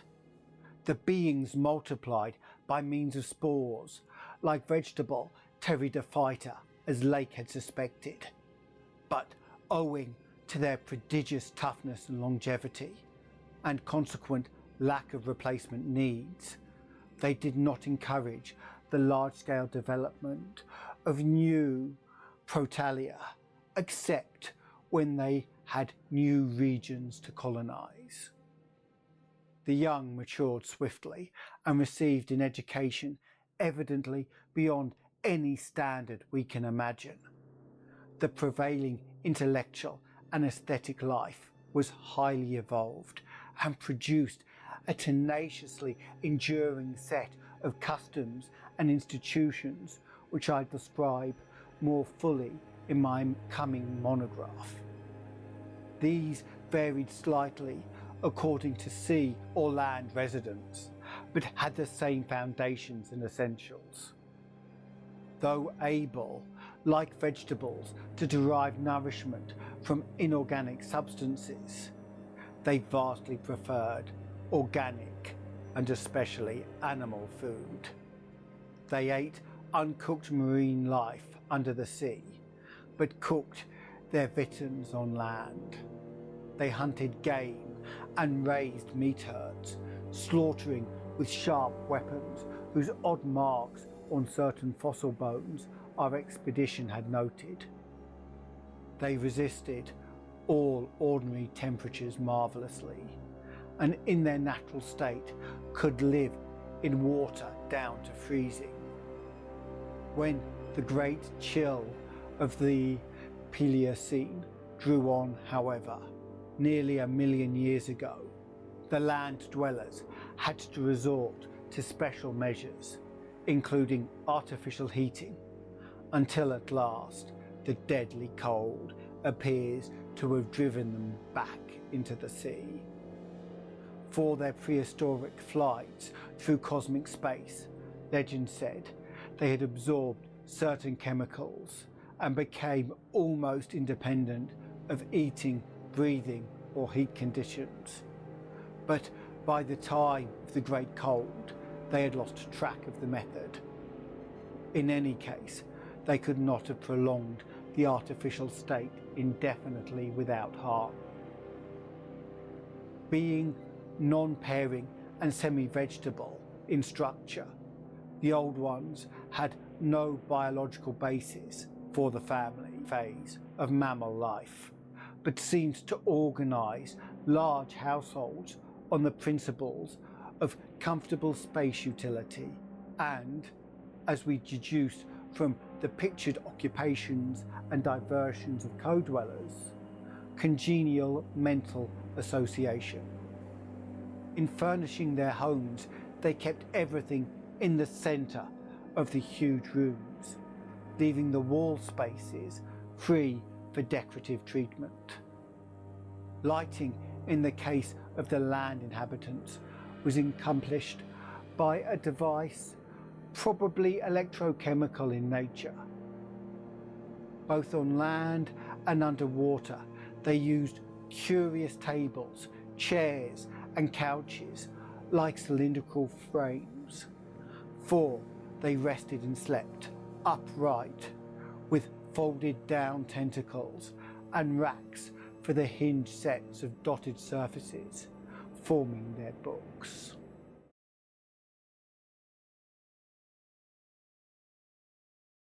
Government was evidently complex and probably scholastic, though no certainties in this regard could be deduced from the sculptures we saw. There was extensive commerce, both local and between different cities. Certain small flat counters, 5-pointed and inscribed, serving as money. Probably the smaller of the various greenish soapstones found by our expedition were pieces of such currency. Though the culture was mainly urban, some agriculture and much stock raising existed. Mining and a limited amount of manufacturing were also practiced. Travel was very frequent, but permanent migration seemed relatively rare, except for the vast colonizing movements by which the race expanded. For personal locomotion, no external aid was used, since in land, air and water, movement alike, the old ones seemed to possess excessively vast capacities for speed. Loads, however, were drawn by beasts of burden, shoggoths under the sea, and a curious variety of primitive vertebrates in the latter years of land existence. These vertebrates, as well as an infinity of other life forms, animal and vegetable, marine, terrestrial and aerial, were products of unguided evolution acting on life cells made by the old ones, but escaping beyond their radius of attention. They had been suffered to develop unchecked because they had not come into conflict with the dominant beings. Bothersome forms, of course, were mechanically exterminated. It interested us to see in some form of the very last and most decadent sculptures a shambling, primitive mammal used sometimes for food and sometimes for an amusing buffoon by the land dwellers, whose vaguely simian and human foreshadowings were unmistakable. In the buildings of land cities, the huge stone blocks of the high towers were generally lifted by vast winged pterodactyls of a species hitherto unknown to paleontology. The persistence with which the old ones survived various geological changes and convulsions of the Earth's crust was little short of miraculous, though few or none of their first cities seem to have remained beyond the Archean age. There was no interruption in their civilization or in the transmission of their records. Their original place of advent to the planet was the Antarctic Ocean, and it is likely that they came not long after the matter forming the moon was wrenched from the neighbouring South Pacific. According to one of the sculptured maps, the whole globe was then underwater, with stone cities scattered farther and farther from the Antarctic as eons passed. Another map shows a vast bulk of dry land around the South Pole, where it is evident that some of the beings made experimental settlements, though their main centres were transferred to the nearest sea bottom. Later maps, which display this landmass as cracking and drifting and sending certain detached parts northward, uphold in a striking way the theories of continental drift lately advanced by Taylor, Wagner and Joly. With the upheaval of new land in the South Pacific, tremendous events began. Some of the marine cities were hopelessly shattered, yet that was not the worst misfortune. Another race, a land race of beings shaped like octopi and probably corresponding to the famous pre-human spawn of Cthulhu, soon began filtering down from cosmic infinity and precipitated a monstrous war which for a time drove the old ones wholly back to the sea, a colossal blow in the view of the increasing land settlements. Later, peace was made and the new lands were given to the Cthulhu spawn, whilst the old ones held the sea and the older lands. New land cities were founded, the greatest of them in the Antarctic, for this region of first arrival was sacred. From then on, as before, the Antarctic remained the centre of the Old One civilization, and all the cities built there by the Cthulhu spawn were blotted out. Then suddenly the lands of the Pacific sank again, taking with them the frightful stone city of Relia and all the cosmic octopi, so that the old ones were again supreme on the planet, except for one shadowy fear about which they did not like to speak.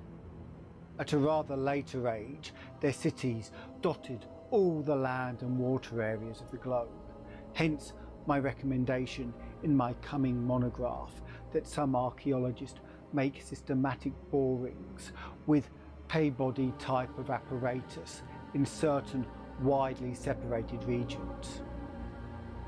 The steady trend down the ages was from water to land, a movement encouraged by the rise of new land masses, though the ocean was never wholly deserted. Another cause of the landward movement was the new difficulty in breeding and managing the shoggoths, upon which successful sea life depended. With the march of time, as the sculptors sadly confessed, the art of creating new life from inorganic matter had been lost, so that the old ones had to depend on the moulding forms already in existence. On land, the great reptiles proved highly tractable, but the shoggoths of the sea, reproducing by fission and acquiring a dangerous degree of accidental intelligence, presented, for a time, a formidable problem. They had always been controlled through the hypnotic suggestion of the old ones, and had modelled their tough plasticity into various useful temporary limbs and organs. But now their self-modelling powers were sometimes exercised independently, and in various imitative forms implanted by past suggestion. They had, it seems, developed a semi-stable brain whose separate and occasionally stubborn violation echoed the will of the old ones without always obeying it. Sculptured images of these shoggoths filled Danforth and me with horror and loathing. They were normally shapeless entities composed of vicious jelly which looked like an agglutination of bubbles, and each averaged about 15 feet in diameter when a sphere. They had, however, a constantly shifting shape and volume, throwing out temporary developments or forming apparent organs of sight, hearing and speech in imitation of their masters, either spontaneously or according to suggestion. They seemed to have become particularly intractable towards the middle of the Permian Age, perhaps 150 million years ago, when a veritable war of re-subjugation was waged upon them by the marine old ones. Pictures of this war and of the headless slime-coated fashion in which the shoggoths typically left their slain victims held a marvellously fearsome quality despite the intervening abyss of untold ages. The old ones had used curious weapons of molecular disturbance against the rebel entities, and in the end had achieved a complete victory. Thereafter, the sculptures showed a period in which shoggoths were tamed and broken by armed old ones, as the wild horses of the American West were tamed by cowboys. Though during the rebellion the shoggoths had shown an ability to live out of water, this transition was not encouraged, since their usefulness on land would hardly have been commensurate with the trouble of their management. During the Jurassic Age, the old ones met fresh adversity in the form of a new invasion from outer space, this time by half fungus, half crustacean creatures. Creatures undoubtedly the same as those figuring in certain whispered hill legends of the north, and remembered in the Himalayas as the Mi-Go, or abominable snowmen. To fight these beings, the Old Ones attempted for the first time since their terrain event to sally forth again into the planetary ether. But despite all the traditional preparations, found it no longer possible to leave the Earth's atmosphere. Whatever the old secret of interstellar travel had been, it was now definitely lost to the race. In the end, the Mi-Go drove the Old Ones out of all the northern lands, though they were powerless to disturb those in the sea. Little by little, the slow retreat of the elder race to the original Antarctic habitat was beginning. It was curious to note from the pictured battles that both the Cthulhu spawn and the Mi-Go seemed to have been composed of matter more widely different from that which we know than was the substance of the Old Ones. They were able to undergo transformations and reintegrations impossible for their adversaries, and seem therefore to have originally come from even remoter gulfs of cosmic space. The Old Ones, but for their abnormal toughness and peculiar vital properties, were strictly material and must have had their absolute origin within the known space-time continuum, whereas the first sources of the other beings can only be guessed at with bated breath. At this, of course, assuming the non-terrestrial linkages and the anomalies ascribed to the invading foes are not pure mythology. Conceivably, the Old Ones might have invented a cosmic framework to account for their occasional defeats, since historical interest and pride obviously formed their chief psychological element. It is significant that their annals failed to mention any advanced and potent races of beings whose mighty cultures and towering ethics figure persistently in certain obscure legends.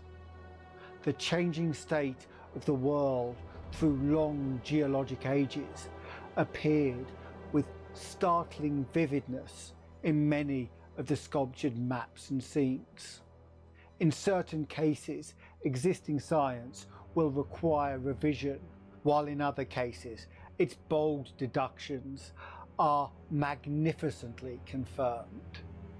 As I have said, the hypothesis of Taylor, Wagner and Joly that all the continents are fragments of an original Antarctic landmass which cracked from centrifugal force and drifted apart over a technically viscous lower surface, a hypothesis suggested by such things as the complementary outlines of Africa and South America, and the way the great mountain chains are rolled and shoved up, receives striking support from this uncanny source.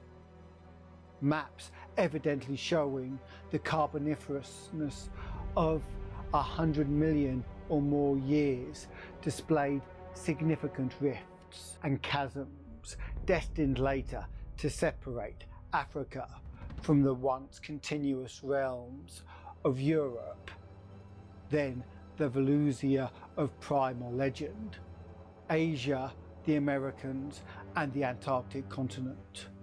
Other charts, and most significantly one in connection with the founding 50 million years ago of the vast dead city around us, showed all the present continents well differentiated. And in the latest discoverable specimen, dating perhaps from the Pliocene age, the approximate world of today appeared quite clearly, despite the linkage of Alaska with Siberia, of North America with Europe through Greenland, and of South America with the Antarctic continent through Graham Land. In the Carboniferous map, the whole globe, ocean floor and rifted landmass alike, bore symbols of the Old One's vast stone cities. But in latter charts, the gradual recession towards the Antarctic became very plain. The final Pliocene specimen showed no land cities except on the Antarctic continent and the tip of South America, nor any ocean cities north of the 50th parallel of south latitude. Knowledge and interest in the northern world, save for a study of coastlines probably made during long exploration flights on those fan-like membranous wings, had evidently declined to zero among the Old Ones. Destruction of cities through the upthrust of mountains, the centrifugal rending of continents, the seismic convulsions of land or sea bottoms, and other natural causes was a matter of common record, and it was curious to observe how fewer and fewer replacements were made as the ages wore on. The vast, dead megalopolis that yawned around us seemed to be the last general centre of the race. Built early in the Cretaceous age, after a titanic earth buckling had obliterated a still vaster predecessor not far distant. It appeared that this general region was the most sacred spot of all, where reputedly the first Old Ones had settled on a primal sea bottom.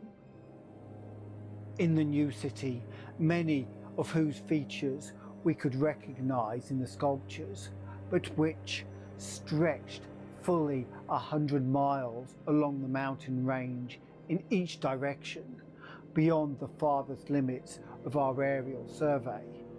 There were reputed to be preserved certain sacred stones forming part of the first sea-bottom city, which were thrust up to light after long epochs in the course of the general crumpling of strata. Naturally, Danforth and I studied with special interest and a peculiarly personal sense of awe everything pertaining to the immediate district in which we were. Of this local material there was naturally a vast abundance. On the tangled ground level of the city, where we were lucky enough to find a house of very late date, whose walls, though somewhat damaged by a neighbouring rift, contained sculptures of decadent workmanship, carrying the story of the region much beyond the Pliocene map, whence we derived our last general glimpse of the pre-human world. It was the last place we examined in detail, since what we found there set us upon a fresh, immediate objective. Certainly we were in one of the strangest, wildest and most terrible of all the corners of Earth's globe. Of all existing lands, it was infinitely the most ancient. The conviction grew upon us that this hideous upland must indeed be the fabled nightmare plateau of Leng, which even the mad author of the Necronomicon was reluctant to discuss. The great mountain chain was tremendously long, starting as a low range at Littipold Land on the coast of Weddell Sea and virtually crossing the entire continent. The really high part stretched in a mighty arc from about latitude 82 degrees east, longitude 60 degrees, to latitude 70 degrees east, longitude 115 degrees, with its concave sides towards our camp and its seaward end in the region of that long ice-locked coast whose hills were glimpsed by Wilkes and Mawson at the Antarctic Circle. Yet even more monstrous exaggerations of nature seemed disturbingly close at hand. I have said that these peaks are higher than the Himalayas, but the sculptures forbade me to say they are the Earth's highest. That grim honour is beyond doubt reserved for something which half the sculptures hesitated to record at all, whilst others approached it with obvious repugnance and trepidation. It seemed that there was one part of the ancient land, the first part that ever rose from the waters after the earth had flung off the moon and the old ones had seeped down from the stars, which had come to be shunned as vaguely and namelessly evil. Cities built there had crumbled before their time and had been found suddenly deserted. Then, when the first great earth-buckling had convulsed the region, in the Comanchean age, a frightful line of peaks had shot suddenly up amidst the most appalling din and chaos, and earth had received her loftiest and most terrible mountains. If the scale of the carvings was correct, these abhorred things must have been much over 40,000 feet high, radically vaster than even the shocking mountains of madness we had crossed.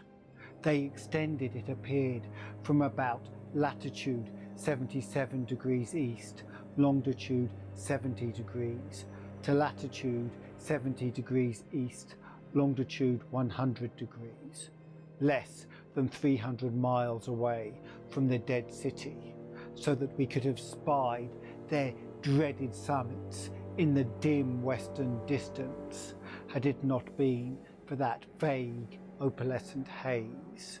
Their northern end must likewise be visible from the long Antarctic Circle coastline at Queen Mary Land.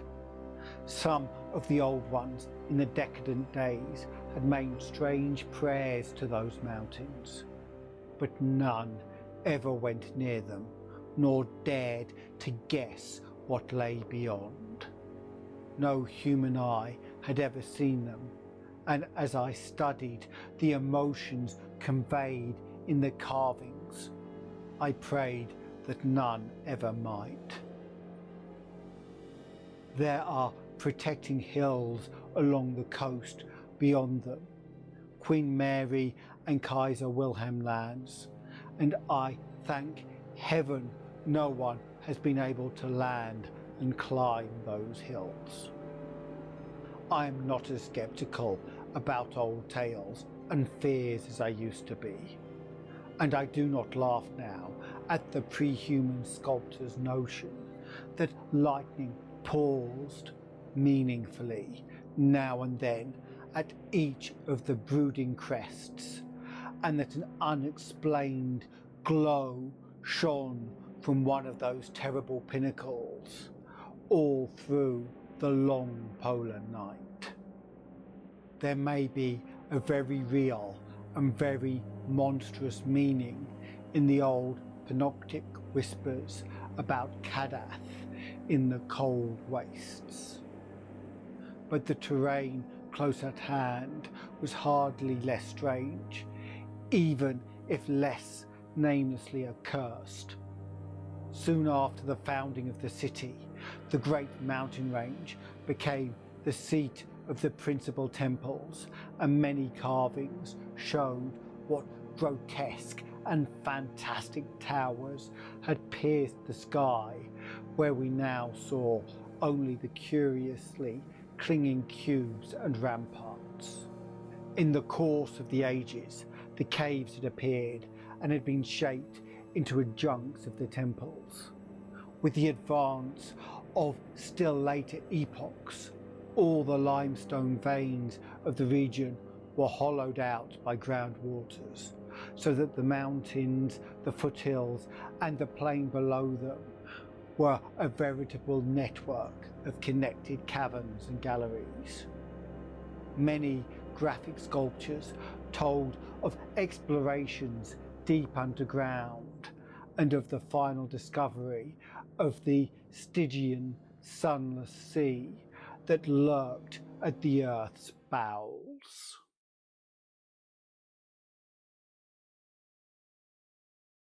This vast nighted gulf had undoubtedly been worn by the great river which flowed down from the nameless and horrible westward mountains, and which had formerly turned at the base of the Old One's range and flowed beside that chain into the Indian Ocean between Bud and Totten lands on Wilkes coastline. Little by little, it had eaten away at the limestone hill base, at its turning, till at last its sapping currents reached the caverns of the ground waters and joined with them in digging a deeper abyss. Finally, its whole bulk emptied into the hollow hills and left the old bed towards the ocean dry. Much of the latter city, as we now found it, had been built over that former bed. The old ones, understanding what had happened and exercising their always keen artistic sense, had carved into ornate pylons those headlines of the foothills where the great stream began its descent into eternal darkness. This river, once crossed by scores of noble stone bridges, was plainly the one whose extinct course we had seen in our aeroplane survey. Its position in different carvings of the city helped us to orientate ourselves to the scene as it had been at various stages of the region's age-long, eon-dead history, so that we were able to sketch a hasty but careful map of the salient features, squares, important buildings, and the like, for guidance in further explorations. We could soon reconstruct in fancy the whole stupendous thing as it was 1 million or 10 million or 50 million years ago, for the sculptures told us exactly what the buildings and mountains and squares and suburbs and landscape setting and luxuriant tertiary vegetation had looked like. It must have had a marvellous and mystic beauty, and as I thought of it, I almost forgot the clammy sense of sinister oppression with which the city's inhuman age and massiveness and deadness and remoteness and glacial twilight had choked and weighed on my spirit. Yet, according to certain carvings, the denizens of that city had themselves known the clutch of oppressive terror, for there was a sombre and recurrent type of scene in which the old ones were shown in the act of recoiling affrightedly from some object never allowed to appear in the design, found in the great river and indicated as having been washed down through waving, vine-draped cycad forests from those horrible westward mountains. It was only in the one late-built house with the decadent carvings that we obtained any foreshadowing of the final calamity leading to the city's dissertation. Undoubtedly, there must have been many sculptures of the same age elsewhere, even allowing for the slackened energies and aspirations of a stressful and uncertain period. Indeed, very certain evidence of the existence of others came to us shortly afterwards. But this was the first and only set we directly encountered. We meant to look farther later on, but as I have said, immediate conditions dictated another present objective. There would, though, have been a limit, for after all hope of a long future occupancy of the place had perished among the old ones, there could not have been a complete cessation of mural decorations. The ultimate blow, of course, was the coming of the great cold which once held most of the earth in thrall, and which has never departed from the ill-fated poles. The great cold that, at the world's other extremity, put an end to the fabled lands of Lomar and Hyperborea. Just when this tendency began in the Antarctic, it would be hard to say in terms of exact years. Nowadays, we set the beginning of the general glacial periods at a distance of about 500,000 years from the present. But at the poles, the terrible scourge must have commenced much earlier.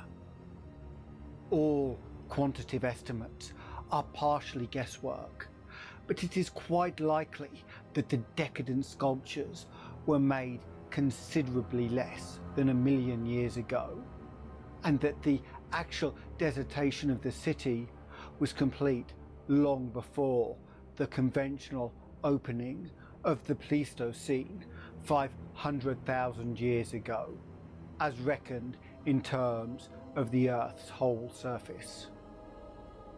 In the decadent sculptures, there were signs of thinner vegetation everywhere, and of a decreased country life on the part of the old ones. Heating devices were shown in houses, and winter travellers were represented as muffled in protective fabrics. Then we saw a series of cartouches, the continuous band arrangement being frequently interrupted in these late carvings, depicting a constantly growing migration to the nearest refuges of greater warmth, some fleeing to cities under the sea off the faraway coast, and some clambering down through networks of limestone caverns into the hollow hills to the neighbouring black abyss of subterranean waters. In the end, it seems to have been the neighbouring abyss which received the greatest colonisation. This was partly due, no doubt, to the traditional sacredness of this special region, but may have been more conclusively determined by the opportunities it gave for continuing the use of the great temples on the honeycombed mountains, and for retaining the vast land city as a place of summer residence and base of communication with various minds.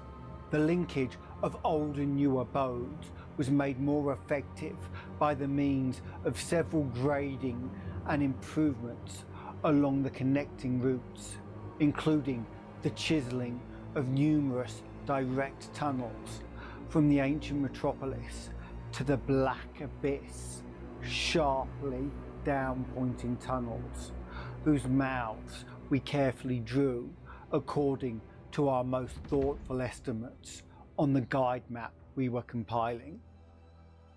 It was obvious that at least 2 of these tunnels lay within a reasonable exploring distance of where we were, both being on the mountainward edge of the city, less than a quarter of a mile towards the ancient river course, and the other perhaps twice that distance in the opposite direction.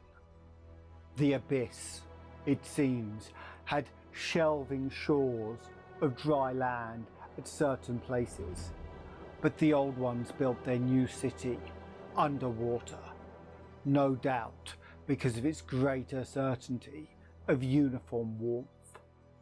The depth of the hidden sea appears to have been very great, so that the Earth's internal heat could ensure its habitability for an indefinite period. The beings seemed to have no trouble in adapting themselves to part-time and eventually, of course, whole-time residence underwater, since they had never allowed their gill systems to atrophy. There were many sculptures which showed how they had always frequently visited their submarine kinsfolk elsewhere, and how they had habitually bathed on the deep bottom of the great river. The darkness of inner Earth could likewise have been no deterrent to a race accustomed to long Antarctic nights. Decadent though their style undoubtedly was, these latest carvings had a truly epic quality, where they told of the building of the new city in the cavern sea. The old ones had gone about it scientifically, quarrying insoluble rocks from the heart of the honeycombed mountains and employing expert workers from the nearest submarine city to perform construction according to the best methods. These workers brought with them all that was necessary to establish the new venture: shoggoth tissue from which to breed stone lifters and subsequent beasts of burden for the cavern city, and other protoplasmic matter to mould into phosphorescent organisms for lighting purposes. At last, a mighty metropolis rose on the bottom of that Stygian sea, its architecture much like that of the city above, and its workmanship displaying relatively little decadence because of the precise mathematical element inherent in building operations. The newly bred shoggoths grew to enormous size and singular intelligence, and were represented as taking and executing orders with marvellous quickness. They seemed to converse with the old ones by mimicking their voices, a sort of musical piping over a wide range, if poor Lake's dissection had indicated aright, and to work more from spoken commands than from hypnotic suggestions as in earlier times. They were, however, kept in admirable control. The phosphorescent organisms supplied light with vast effectiveness, and doubtless atoned for the loss of the familiar polar auroras of the outer world night. Art and decorations were pursued, though of course with a certain decadence. The old ones seemed to realise this falling off themselves, and in many cases anticipated the policy of Constantine the Great by transplanting especially fine blocks of ancient carving from their land city, just as the emperor, in a similar age of decline, stripped Greece and Asia of their finest art to give his new Byzantine capital greater splendours than his own people could create. That the transfer of sculptured blocks had not been more extensive was doubtless owing to the fact that the land city was not at first wholly abandoned. By the time total abandonment did occur, and it surely must have occurred before the polar Pleistocene was far advanced. The old ones had perhaps become satisfied with their decadent art, or had ceased to recognise the superior merit of the older carvings. At any rate, the eon-silent ruins around us had certainly undergone no wholesale sculptural denudation, though all the best separate statues, like other movables, had been taken away. The decadent cartouches and dados telling the story were, as I have said, the latest we could find in our limited searches. They left us with a picture of the old ones, shuttling back and forth betwixt the land city in the summer and the sea cavern city in the winter, and sometimes trading with the sea-bottom cities off the Antarctic coast. By this time, the ultimate doom of the land city must have been recognised, for many sculptures showed many signs of the cold's malign encroachments. Vegetation was declining, and the terrible snows of the winter no longer melted completely, even in midsummer. The saurian livestock were nearly all dead, and the mammals were standing it none too well. To keep on with the work of the upper world, it had become necessary to adapt some of the amorphous and curiously cold-resistant shoggoths to land life, a thing the old ones had formerly been reluctant to do. The great river was now lifeless, and the upper sea had lost most of its denizens except the seals and whales. All the birds had flown away, save only the great, grotesque penguins. What had happened afterward, we could only guess. How long had the new sea cavern city survived?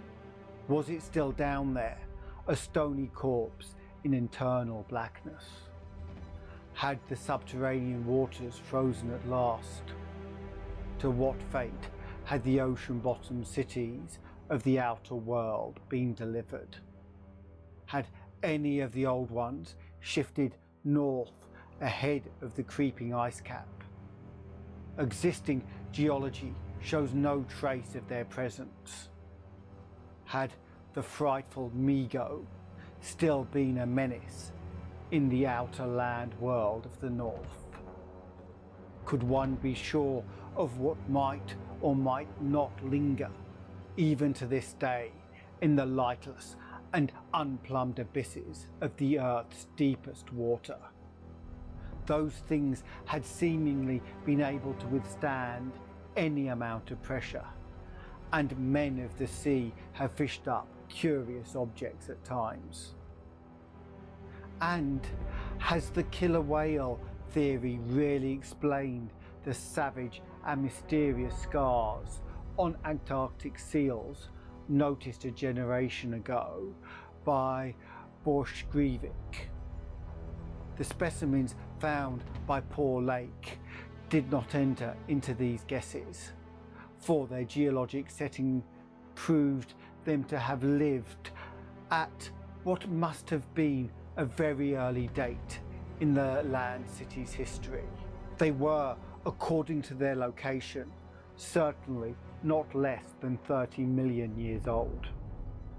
And we reflected that in their day, the sea cavern city, and indeed the cavern itself, had had no existence.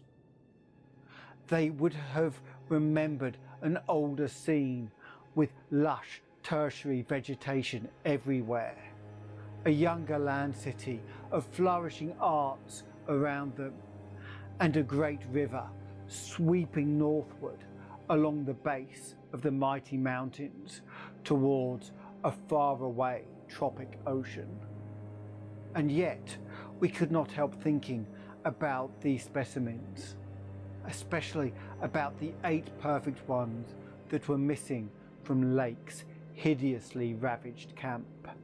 There was something abnormal about that whole business.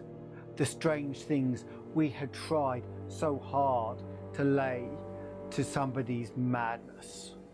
Those frightful graves, the amount and nature of the missing material, Gedney, the unearthly toughness of those archaic monstrosities, and the queer, vital freaks the sculptures now showed the race to have. Danforth and I had seen a good deal in the last few hours, and were prepared to believe and keep silent about many appalling and incredible secrets of primal nature. I have said that our study of the decadent sculptures brought about a change to our immediate objective. This, of course, had to do with the chiselled avenues to the black inner world of whose existence we had not known before, but which we were now eager to find and traverse. From the evident scale of the carvings, we deduced that a steeply descending walk of about a mile through either of the neighbouring tunnels would bring us to the brink of the dizzy, sunless cliffs about the great abyss, down whose side paths, improved by the old ones, led to the rocky shores of the hidden and nighted ocean. To behold this fabulous gulf in stark reality was a law which seemed impossible of resistance once we knew of the thing. Yet we realised we must begin the quest at once if we expected to include it in our present trip. It was now 8 p.m. and we had not enough battery replacements to let our torches burn on forever. We had done so much of our studying and copying below the glacial level that our battery supply had had at least 5 hours of nearly continuous use. And despite the special dry cell formula, would obviously be good for only about 4 more. Though by keeping one torch unused, except for especially interesting or difficult places, we might manage to eke out a safe margin beyond that. It would not do to be without light in these cyclopean catacombs. Hence, in order to make the abyss trip, we must give up all further mural deciphering. Of course, we intended to revisit the place for days and perhaps weeks of intensive study and photography, curiosity having long ago gotten the better of horror. But just now we must hasten. Our supply of trailblazing paper was far from unlimited, and we were reluctant to sacrifice spare notebooks or sketching paper to augment it. But we did let one large notebook go. If worst came to worst, we could resort to rock chipping, and of course it would be possible, even in case of nearly lost direction, to work up to full daylight by one channel or another, if granted sufficient time for plentiful trial and error. So at last we set off eagerly in the indicated direction of the nearest tunnel. According to the carvings from which we had made our map, the desired tunnel mouth could not be much more than 1/4 of a mile from where we stood. The intervening space showing solid-looking buildings quite likely to be penetrable still at a subglacial level. The opening itself would be in the basement, on an angle nearest the foothills, of a vast 5-pointed structure of evidently public and perhaps ceremonial nature, which we tried to identify from our aerial survey of the ruins. no such structure came to our minds as we recalled our flight. Hence, we concluded that its upper parts had been greatly damaged, or that it had been totally shattered in an ice rift we had noticed. In the latter case, the tunnel would probably turn out to be choked, so that we would have to try the next nearest one, the one less than a mile to the north. The intervening river course prevented our trying any of the more southern tunnels on this trip, and indeed, if both of the neighbouring ones were choked, it was doubtful whether our batteries would warrant an attempt at the next northerly one, about a mile beyond our second choice.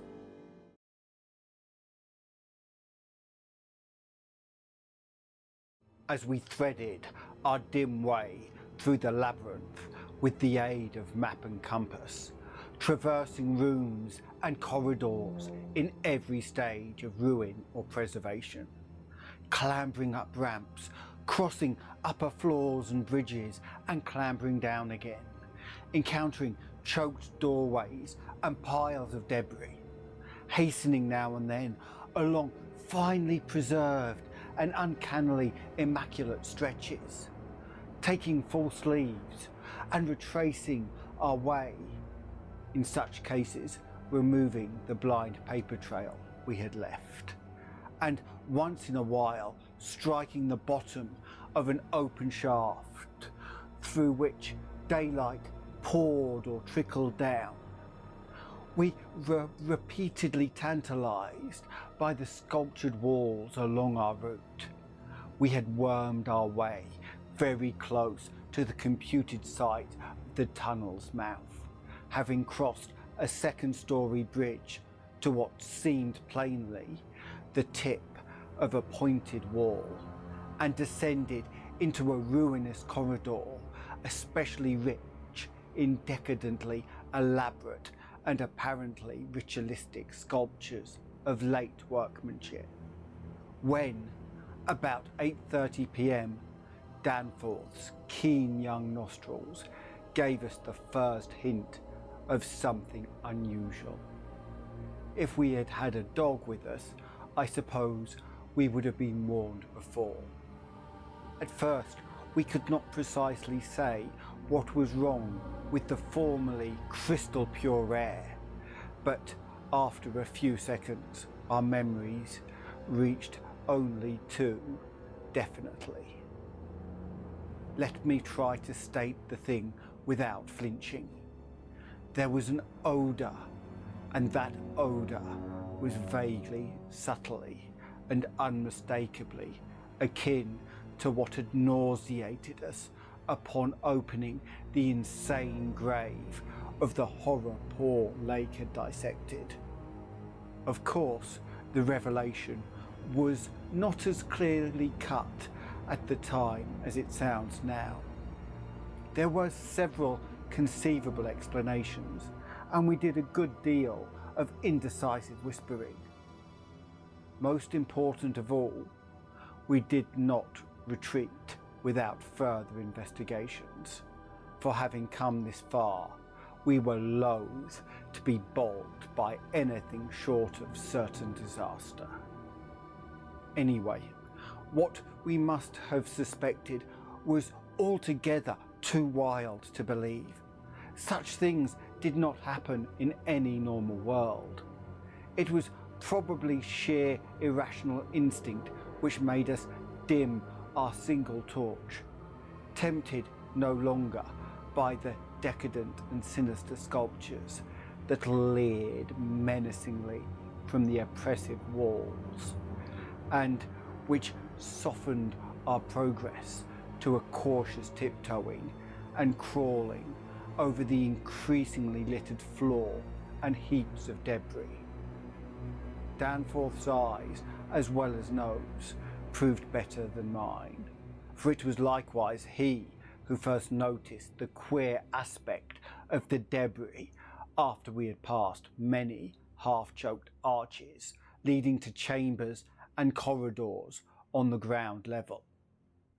It did not look quite as it ought after countless thousands of years of desertation, and when we cautiously turned on more light, we saw that a kind of swathe seemed to have been lately tracked through it.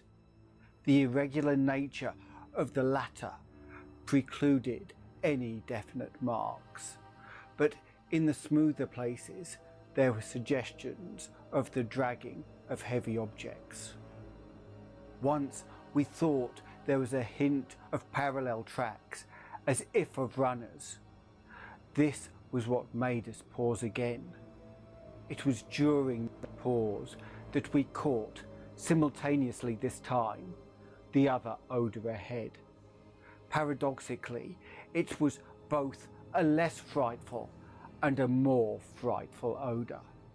Less frightful intrinsically, but infinitely appalling in this place under the known circumstances, unless of course Gedney, for the odour was the plain and familiar one of common petrol, everyday gasoline. Our motivation after that is something I will leave to psychologists. We knew now that some terrible extension of the camp horrors must have crawled into this nighted burial place of the eons. Hence, could not doubt any longer the existence of nameless conditions, present or at least recent, just ahead. Yet, in the end, we did let sheer burning curiosity, or anxiety, or auto-hypnotism, or vague thoughts of responsibility toward Gedney, of what not, drive us on. Danforth whispered again of the print he thought he had seen at the alley turning in the ruins above, and of the faint musical piping, potentially of tremendous significance in the light of Lake's dissection report. Despite its close resemblance to the cave-mouth echoes of the Windy Peaks, which he thought he had shortly afterward half heard from unknown depths below. I, in my turn, whispered of how the camp was left, of what had disappeared, and of how the madness of a lone survivor might have conceived the inconceivable. A wild trip across the monstrous mountains and a descent into the unknown primal masonry. But we could not convince each other, or even ourselves, of anything definite. We had turned off all light as we stood still, and vaguely noticed that a trace of deeply filtered upper daylight kept the blackness from being absolute. Having automatically begun to move ahead, we guided ourselves by occasional flashes from our torch. The disturbed debris formed an impression we could not shake off, and the smell of gasoline grew stronger. More and more ruin met our eyes and hampered our feet, until very soon we saw that the forward way was about to cease. We had been all too correct in our pessimistic guess about that rift glimpsed from the air. Our tunnel quest was a blind one, and we were not even going to be able to reach the basement out of which the abyssward aperture opened. The torch, flashing over the grotesquely carved walls of the blocked corridor in which we stood, showed several doorways in various states of obstruction, and from one of them the gasoline odour, quite submerging that other hint of odour, came with especial distinctness. As we looked more steadily, we saw that beyond a doubt there had been a slight and recent clearing away of debris from that particular opening. Whatever the lurking horror might be, We believed the direct avenue toward it was now plainly manifest. I do not think anyone will wonder that we waited an appreciable time before making any further motion. And yet, when we did venture inside that black arch, our first impression was one of anticlimax. For amidst the littered expanse of that sculptured crypt, a perfect cube with sides of about 20 feet, there remained no recent object of instantly discernible size, so that we looked instinctively, though in vain, for a further doorway. In another moment, however, Danforth's sharp vision had discovered a place where the floor debris had been disturbed. We turned on both torches full strength, though what we saw in that light was actually simple and trifling. I am nonetheless reluctant to tell of it because of what it implied. It was a rough levelling of the debris upon which several small objects lay, carelessly scattered, and at one corner of which a considerable amount of gasoline must have been spilled lately enough to leave a strong odour, even at this extreme super-plateau altitude. In other words, it could not be other than a sort of camp. A camp made by the questing beings who, like us, had been turned back by the unexpectedly choked way to the abyss. Let me be plain. The scattered objects were, so far as substance was concerned, all from Lake's camp, and consisted of tin cans as queerly opened as those we had seen at that ravaged place, many spent matches, 3 illustrated books, more or less curiously smudged, an empty ink bottle with its pictorial and instructional carton, a broken fountain pen, some oddly snipped fragments of fur and tent cloth, a used electric battery with circular of directions, a folder that came with our type of tent heater, and a sprinkling of crumpled papers. It was all bad enough, but when we smoothed out the papers and looked at what was on them, we felt we had come to the worst. We had found certain inexplicably blotted papers at the camp which might have prepared us. Yet the effect of the sight down there in the pre-human vaults of a nightmare city was almost too much to bear. A mad Gedney might have made the groups of dots in imitation of those found on the greenish soapstones, just as the dots on those insane 5-pointed grave mounds might have been made, and he might conceivably have prepared rough, hasty sketches varying in their accuracy or lack of it, which outlined the neighbouring parts of the city and traced the way from a circularly represented place outside our previous route, a place we identified as a great cylindrical tower in the carvings and as a vast circular gulf glimpsed in our aerial survey, to the present 5-pointed structure and the tunnel mouth therein. He might, I repeat, have prepared such sketches, for those before us were quite obviously compiled, as our own had been, from late sculptures somewhere in the glacial labyrinth, though not from the ones which we had seen and used. But what this art-blind bungler could never have done was to execute those sketches in a strange an assured technique, perhaps superior, despite haste and carelessness, to any of the decadent carvings from which they were taken.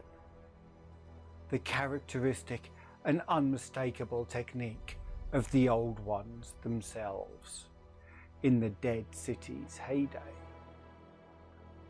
There are those who will say Danforth and I were utterly mad not to flee for our lives after that, since our conclusions were now, notwithstanding their wildness, completely fixed, and of a nature I need not even mention to those who have read my account as far as this. Perhaps we were mad, for have I not said those horrible peaks were mountains of madness?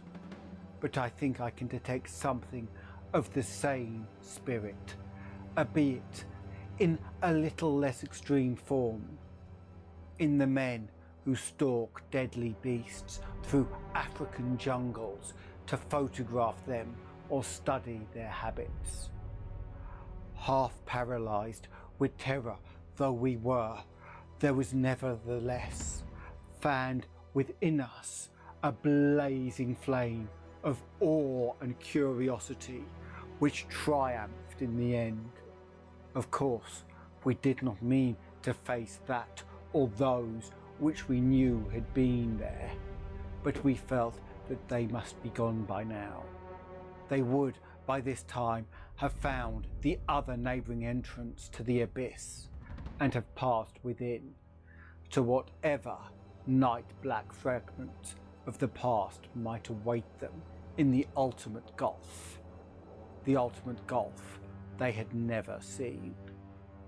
Or if that entrance too was blocked, they would have gone on to the north, seeking another. They were, we remembered, partly independent of light. Looking back at that moment, I can scarcely recall just what precise form our new emotions took, just what change of immediate objective it was that so sharpened our sense of expectancy.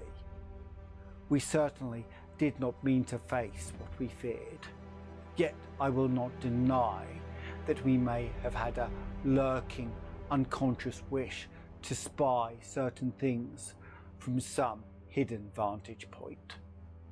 Probably we had not given up our zeal to glimpse the abyss itself, though there was interposed a new goal in the form of that great circular place shown on the crumpled sketches we had found. We had at once recognised it as a monstrous cylindrical tower in the carvings, but appearing only as a prodigious round aperture from above. Something about the impressiveness of its rendering, even in these hasty diagrams, made us think that its subglacial levels must still form a feature of peculiar importance. Perhaps it embodied architectural marvels as yet unencountered by us. It was certainly of incredible age, according to the sculptures in which it figured, being indeed among the first things built in the city. Its carvings, if preserved, could not but be highly significant. Moreover, it might form a good present link to the upper world, a shorter route than the one we were so carefully blazing, and probably that by which those others had descended. At any rate, the thing we did was to study the terrible sketches, which quite perfectly confirmed our own, and start back over the indicated course to the circular place, the course which our nameless predecessors must have traversed twice before us. The other neighbouring gate to the abyss would lie beyond that. I need not speak of our journey, during which we continued to leave an economical trail of paper, for it was precisely the same in kind as that by which we had reached the cul-de-sac, except that it tended to adhere more closely to the ground level and even descend to basement corridors. Every now and then we could trace certain disturbing marks in the debris or litter underfoot, and after we had passed outside the radius of the gasoline scent, we were fairly conscious, spasmodically, of that more hideous and more persistent scent. After the way had branched from our former course, we sometimes gave the rays of our single torch a furtive sweep along the walls, noting in almost every case the well-nigh omnipresent sculptures, which indeed seem to have formed a main aesthetic outlet for the old ones. About 9:30 p.m, while traversing a vaulted corridor whose increasingly glaciated floor seemed somewhat below the ground level, and whose roof grew lower as we advanced, we began to see strong daylight ahead and were able to turn off our torch. It appeared that we were coming to the vast circular place, and that our distance from the upper air could not be very great. The corridor ended in an arch, surprisingly low for these megalithic ruins, and we could see much through it even before we emerged. Before there stretched a prodigious round space, fully 200 feet in diameter, strewn with debris and containing many choked archways corresponding to the one we were about to cross. The walls were, in available spaces, boldly sculptured into a spiral band of heroic proportions, and displayed despite the destructive weathering caused by the openness of the spot, an artistic splendour far beyond anything we had encountered before. The littered floor was quite heavily glaciated, and we fancied that the true bottom lay at a considerably lower depth. But the salient object of the place was the titanic stone ramp, which, eluding the archways by a sharp turn outward into the open floor, wound spirally up the stupendous cylindrical wall, like an inside counterpart of those once climbing outside the monstrous towers or ziggurats of antique Babylon.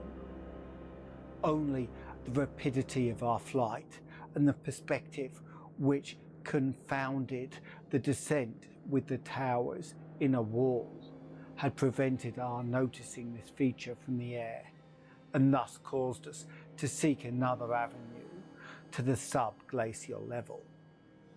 Peabody might have been able to tell what sort of engineering held it in place, but Danforth and I could merely admire and marvel.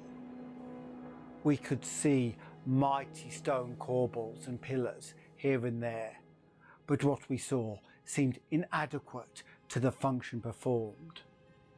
The thing was excellently preserved up to the present top of the tower, a highly remarkable circumstance in view of its exposure, and its shelter had done much to protect the bizarre and disturbing cosmic sculptures on the walls.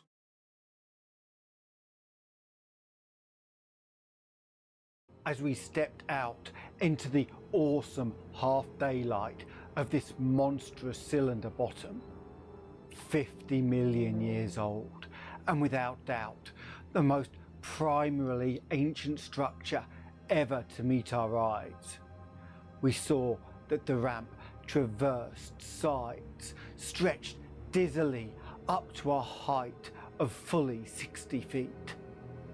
This, we recalled from our aerial survey, meant an outside glaciation of some 40 feet, since the yawning gulf we had seen from the plane had been at the top of an approximately 20-foot mound of crumbled masonry, somewhat sheltered for 3/4 of its circumference by the massive curving walls of a line of higher ruins. According to the sculptures, the original tower had stood in the centre of an immense circular plaza and had been perhaps 500 or 600 feet high, with tiers of horizontal discs near the top and rows of needle-like spires along the upper rim. Most of the masonry had obviously toppled outward rather than inward, a fortunate happening, since otherwise the ramp might have been shattered and the whole interior choked. As it was, the ramp showed sad battering, whilst the choking was such that all the archways seemed to have been half cleared.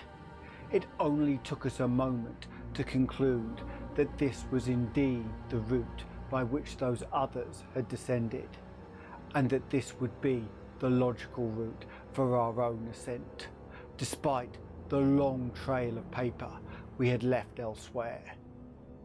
The tower's mouth was no further from the foothills and our waiting plane than was the great terraced building we had entered, and any further subglacial exploration we might make on this trip would lie in this general region. Oddly, we were still thinking about possible later trips, even after all we had seen and guessed. Then, as we picked our way cautiously over the debris of the great floor, there came a sight which, for the time, excluded all other matters. It was the neatly huddled array of 3 sledges in that farther angle of the ramp's lower and outward projecting course, which had hitherto been screened from our view. There they were, the 3 sledges missing from Lake's camp, shaken by a hard usage which must have included forcible dragging along great reaches of snowless masonry and debris, as well as much hand porterage over utterly unnavigable places. They were carefully and intelligently packed and strapped, and contained things memorably familiar enough: the gasoline stove, fuel cans, instrument cases, provision tins, tarpaulins, obviously bulging with books, and some bulging with less obvious contents. Everything derived from Lake's equipment. After what we had found in that other room, we were in a measure prepared for this encounter. The really great shock came when we stepped over and undid one tarpaulin whose outlines had particularly disquieted us. It seems that others as well as Lake had been interested in collecting typical specimens, for there were 2 here, both stiffly frozen, perfectly preserved, patched with adhesive plaster where some wounds around the neck had occurred, and wrapped with care to prevent further damage. They were the bodies of young Gedney and the missing dog. Many people will probably judge us as callous as well as mad for thinking about the Northwood Tunnel and the abyss so soon after our sombre discovery. And I am not prepared to say that we would have immediately revived such thoughts but for specific circumstance which broke upon us and set up a whole new train of speculations. We had replaced the tarpaulin over poor Gedney and were standing in a kind of mute bewilderment when the sounds finally reached our consciousness. The first sounds we had heard since descending out of the open where the mountain wind had whined faintly from its unearthly heights. Well known and mundane though they were, the presence in this remote world of death was more unexpected and unnerving than any grotesque or fabulous tones could possibly have been, since they gave a fresh upsetting to all our notions of cosmic harmony. It had been some trace of that bizarre musical piping over a wide range, which Lake's dissection report had led us to expect in those others, and which indeed our overwrought fancies had been reading into every wind howl we had heard since coming on the camp horror. It would have been a kind of hellish congruity with the eon dead region around us. A voice from other epochs belongs in a graveyard of other epochs. As it was, however, the noise shattered all our profoundly seated adjustments. Out of all tacit acceptance of the inner Antarctic as a waste utterly and irrevocably void of every vestige of normal life. What we heard was not the fabulous note of any buried blasphemy of Elder Earth, from whose supernatural toughness an age-denied polar sun had evoked a monstrous response. Instead, it was a thing so mockingly normal and so unerringly familiarised by our sea days of Victoria Land and our camp days at McMurdo Sound that we shuddered to think of it here, where such things ought not to be. To be brief, it was simply the raucous squawking of a penguin. The muffled sound floated from sub-glacial recesses nearly opposite to the corridor whence we had come, regions manifestly in the direction of that other tunnel to the vast abyss. The presence of a living water bird in such a direction, in a void whose surface was one of age-long and uniform lifelessness, could lead to only one conclusion. Hence, our first thought was to verify the objective reality of the sound. It was indeed repeated, and seemed at times to come from more than one throat. Seeking its source, we entered an archway from which much debris had been cleared, resuming our trailblazing with an added paper supply taken with curious repugnance from one of the tarpaulin bundles on the sledges, when we left daylight behind.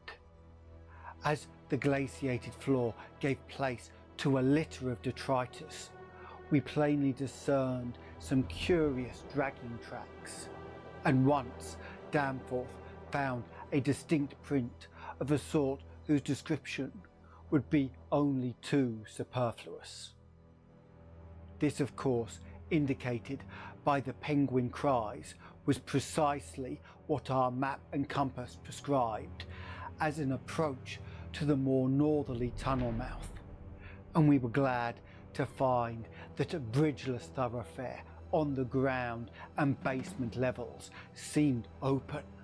The tunnel, according to the chart, ought to start from the basement of a large pyramidal structure, which we seemed to vaguely recall from our aerial survey as remarkably well preserved.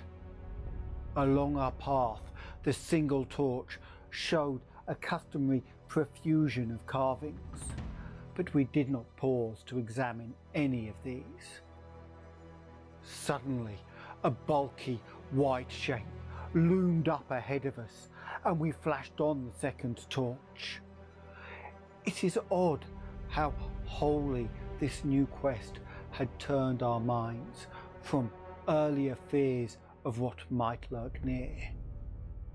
Those other ones, having left their supplies in the great circular place, must have planned to return after their scouting trip toward or into the abyss. Yet we had now discarded all caution concerning them as completely as if they had never existed. This white, waddling thing was fully 6 feet high, yet we seemed to realize at once that it was not one of those others. They were larger and dark, and according to the sculptures, their motion over land surface was a swift, assured matter, despite the queerness of their seaborne technical movement. But to say the white thing did not profoundly frighten us would be vain. We were indeed clutched for an instant by a primitive dread, almost sharper than the worst of our reasoned fears regarding those others. There came a flash of anticlimax as the white shape slid into a lateral archway to our left to join 2 others of its kind, which had summoned it in raucous tones. For it was only a penguin, albeit of a huge, unknown species, larger than the greatest of the known king penguins, and monstrous in its combined albinism and virtual eyelessness. When we had followed the thing into the archway and turned both our torches on the indifferent and unheeding group of 3, we saw that they were all eyeless albinos of the same unknown and gigantic species. Their size reminded us of some of the archaic penguins depicted in the Old One sculptures, and it did not take us long to conclude that they were descended from the same stock, undoubtedly surviving through a retreat to some warmer inner region whose perpetual blackness had destroyed their pigmentation and atrophied their eyes to mere useless slits.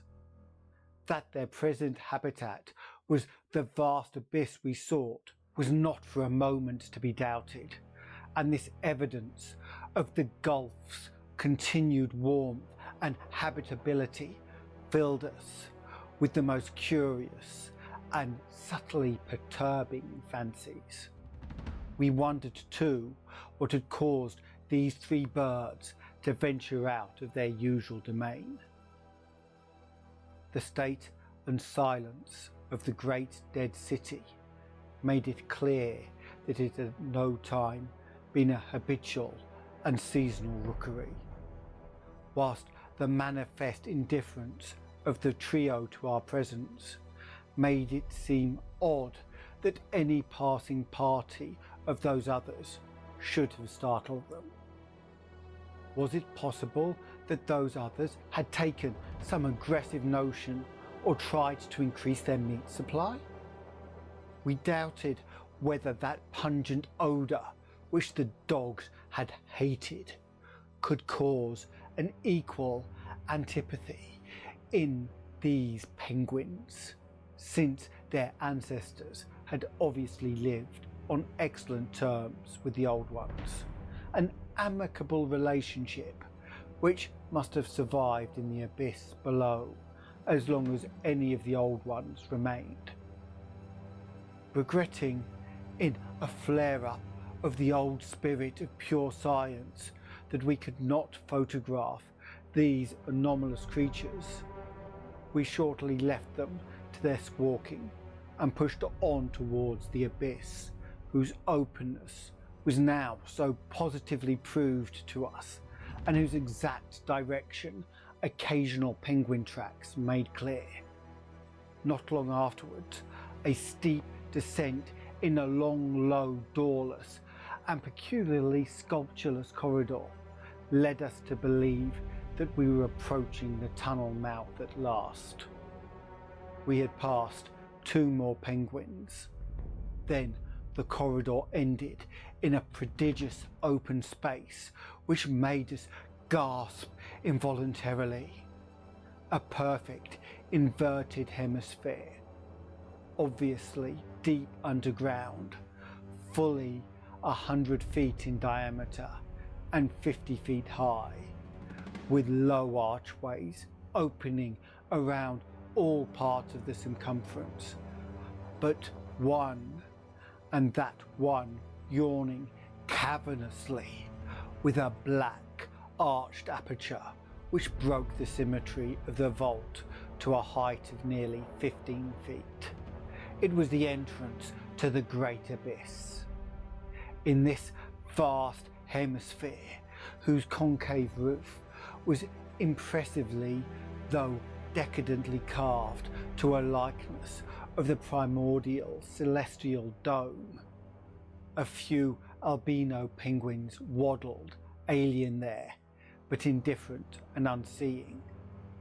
The black tunnel yawned indefinitely off at a steep descending grade, its aperture adorned with grotesquely chiselled jambs and lintel.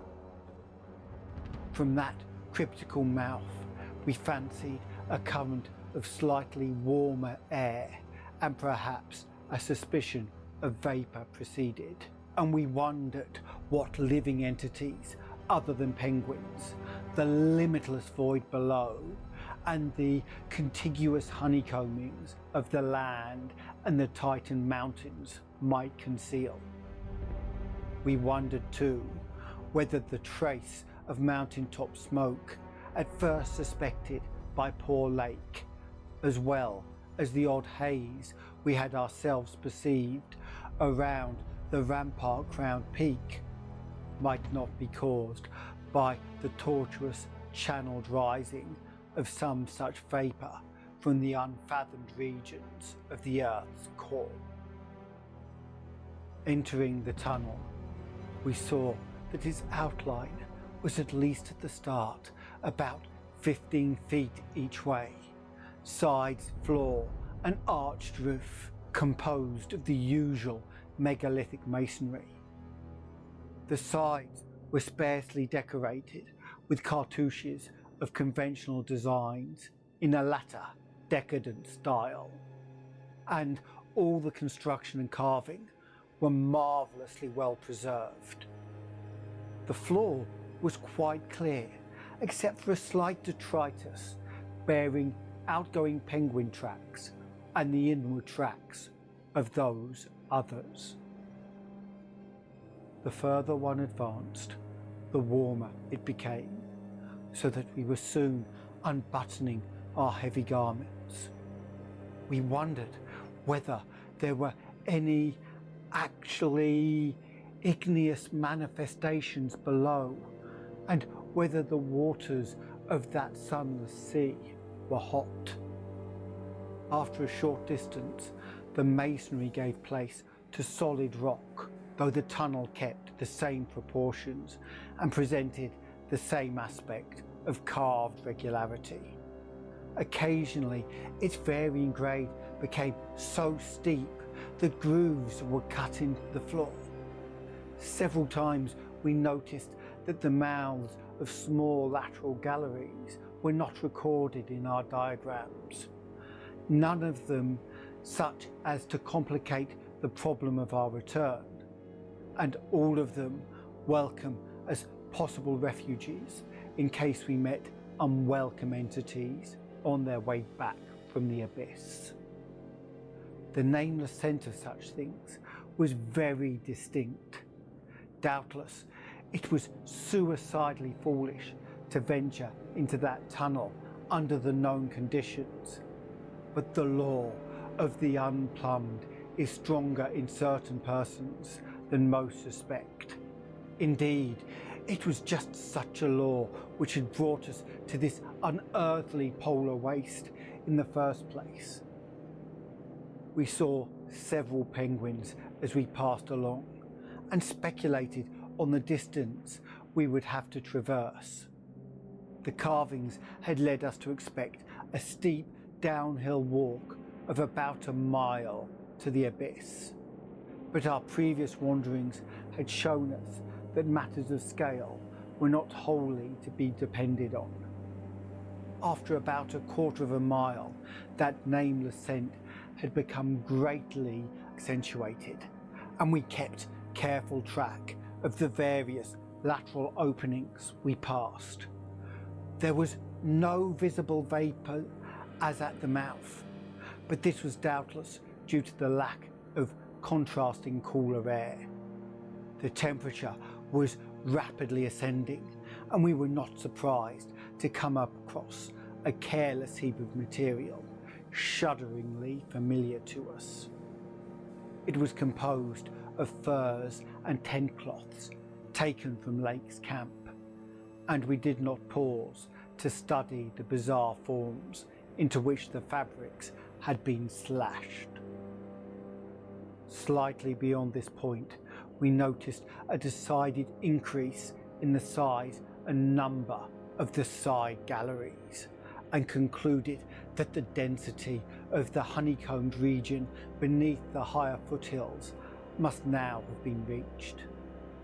The nameless scent was now curiously mixed with another and scarcely less offensive odour, of what nature we could not guess, though we thought of decaying organisms and perhaps unknown subterranean fungi.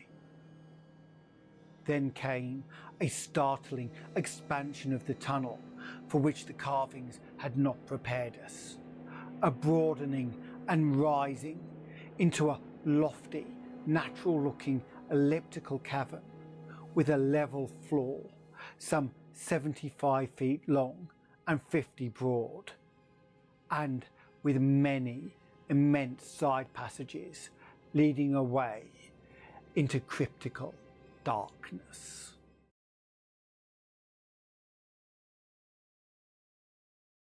Though this cavern was natural in appearance, and inspection with both torches suggested that it had been formed by the artificial destruction of several walls between adjacent honeycombs. The walls were rough, and the high, vaulted roof was thick with stalactites, but the solid rock floor had been smoothed off and was free from all debris, detritus, or even dust to a positively abnormal extent. Except for the avenue through which we had come, this was true of all the floors of all the great galleries opening from it, and the singularity of the condition was such as to set us vainly puzzling. The curious new fetor which had supplemented the nameless scent was excessively pungent here, so much that it destroyed all trace of the other. Something about this whole place, with its polished and almost glistening floor, struck us as more vaguely baffling and horrible than any of the monstrous things we had previously encountered. The regularity of the passage immediately ahead prevented all confusion as to the right course amidst this plethora of equally great cave mouths. Nevertheless, we resolved to resume our paper trail blazing if any further complexity should develop, for dust tracks, of course, could no longer be expected.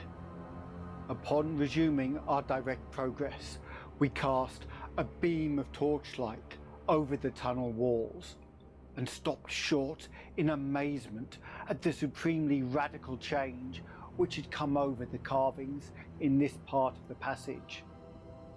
We realized, of course, the great decadence of the old one sculpture at the time of tunneling, and had indeed noticed the inferior workmanship of the arabesques in the sketches behind us. But now, in this deeper section, beyond the cavern, there was a sudden difference wholly transcending explanation.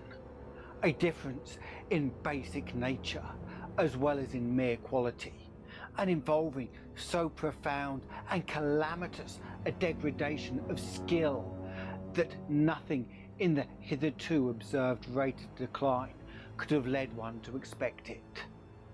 This new and degenerate work was, of course, bold and wholly lacking in delicacy of detail. It was countersunk with exaggerated depth in bands following the same general line as the sparse cartouches of the earlier sections. But the height of the reliefs did not reach the level of the general surface. Danforth had the idea that it was a second carving, a sort of palimpsest formed after the obliteration of a previous design. In nature, it was wholly decorative and conventional, and consisted of crude spirals and angles roughly following the quintile mathematical tradition of the old ones, yet seeming more like a parody than a perpetuation of that tradition. Since we could not afford to spend any considerable time in study, we resumed our advance after a cursory look. We saw and heard fewer penguins, but though we caught a vague suspicion of an infinitely distant chorus of them somewhere deep within the earth, the new and inexplicable odour was abominably strong, and we could detect scarcely a sign of that other nameless scent. Puffs of visible vapour ahead bespoke increasing contrasts in temperature, and the relative nearness of the sunless sea cliffs of the great abyss. Then, quite unexpectedly, we saw certain obstructions in the polished floor ahead, obstructions which were quite definitely not penguins, and turned on our second torch after making sure the objects were quite stationary. Still another time, I have come to a place where it is very difficult to proceed. I ought to be hardened by this stage, but there are some experiences and intimations which scar too deeply to permit of healing, and leave only such added sensitiveness that memory re-inspired all the original horror. We saw, as I've said, certain obstructions on the polished floor ahead, and I may add that our nostrils were assailed almost simultaneously by a very curious intensification of the strange prevailing fetor, now quite plainly mixed with the nameless stench of those others which had gone before us. The light of the second torch left no doubt of what the obstructions were, and we dared approach them only because we could see, even from a distance, that they were quite as past all harming power as had been the 6 similar specimens unearthed from the monstrous star-mounded graves at Poor Lake's camp. They were indeed as lacking in completeness as most of those we had unearthed, though it grew plain from the thick, dark green pool gathering around them that their incompleteness was of infinitely greater recency. There seemed to be only 4 of them, whereas Lake's bulletins would have suggested no less than 8 as forming the group which had preceded us. To find them in this state was wholly unexpected, and we wondered what sort of monstrous struggle had occurred down here in the dark. Penguins attacked in a body? Retaliate savagely with their beaks? And our ears now made certain the existence of a rookery far beyond. Had those others disturbed such a place and aroused murderous pursuit? The obstructions did not suggest it, for penguin beaks against the tough tissue Lake had dissected could hardly account for the terrible damage our approaching glance was beginning to make out. Besides, the huge blind birds we had seen appeared to be singularly peaceful. Had there then been a struggle among those others, and were the absent four responsible? If so, where were they?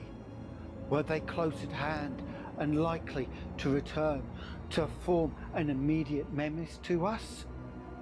We glanced anxiously at some of the smooth-floored lateral passages as we continued our slow and frankly reluctant approach. Whatever the conflict was, it had clearly been that which had frightened the penguins into their unaccustomed wandering.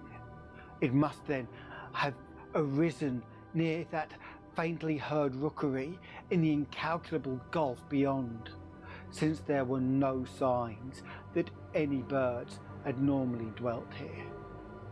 Perhaps, we reflected, there had been a hideous running fight, with the weaker party seeking to get back to the cached sledges where their pursuers finished them. One could picture the demonic fray between namelessly monstrous entities as it surged out of the black abyss, with great clouds of frantic penguins squawking and scurrying ahead.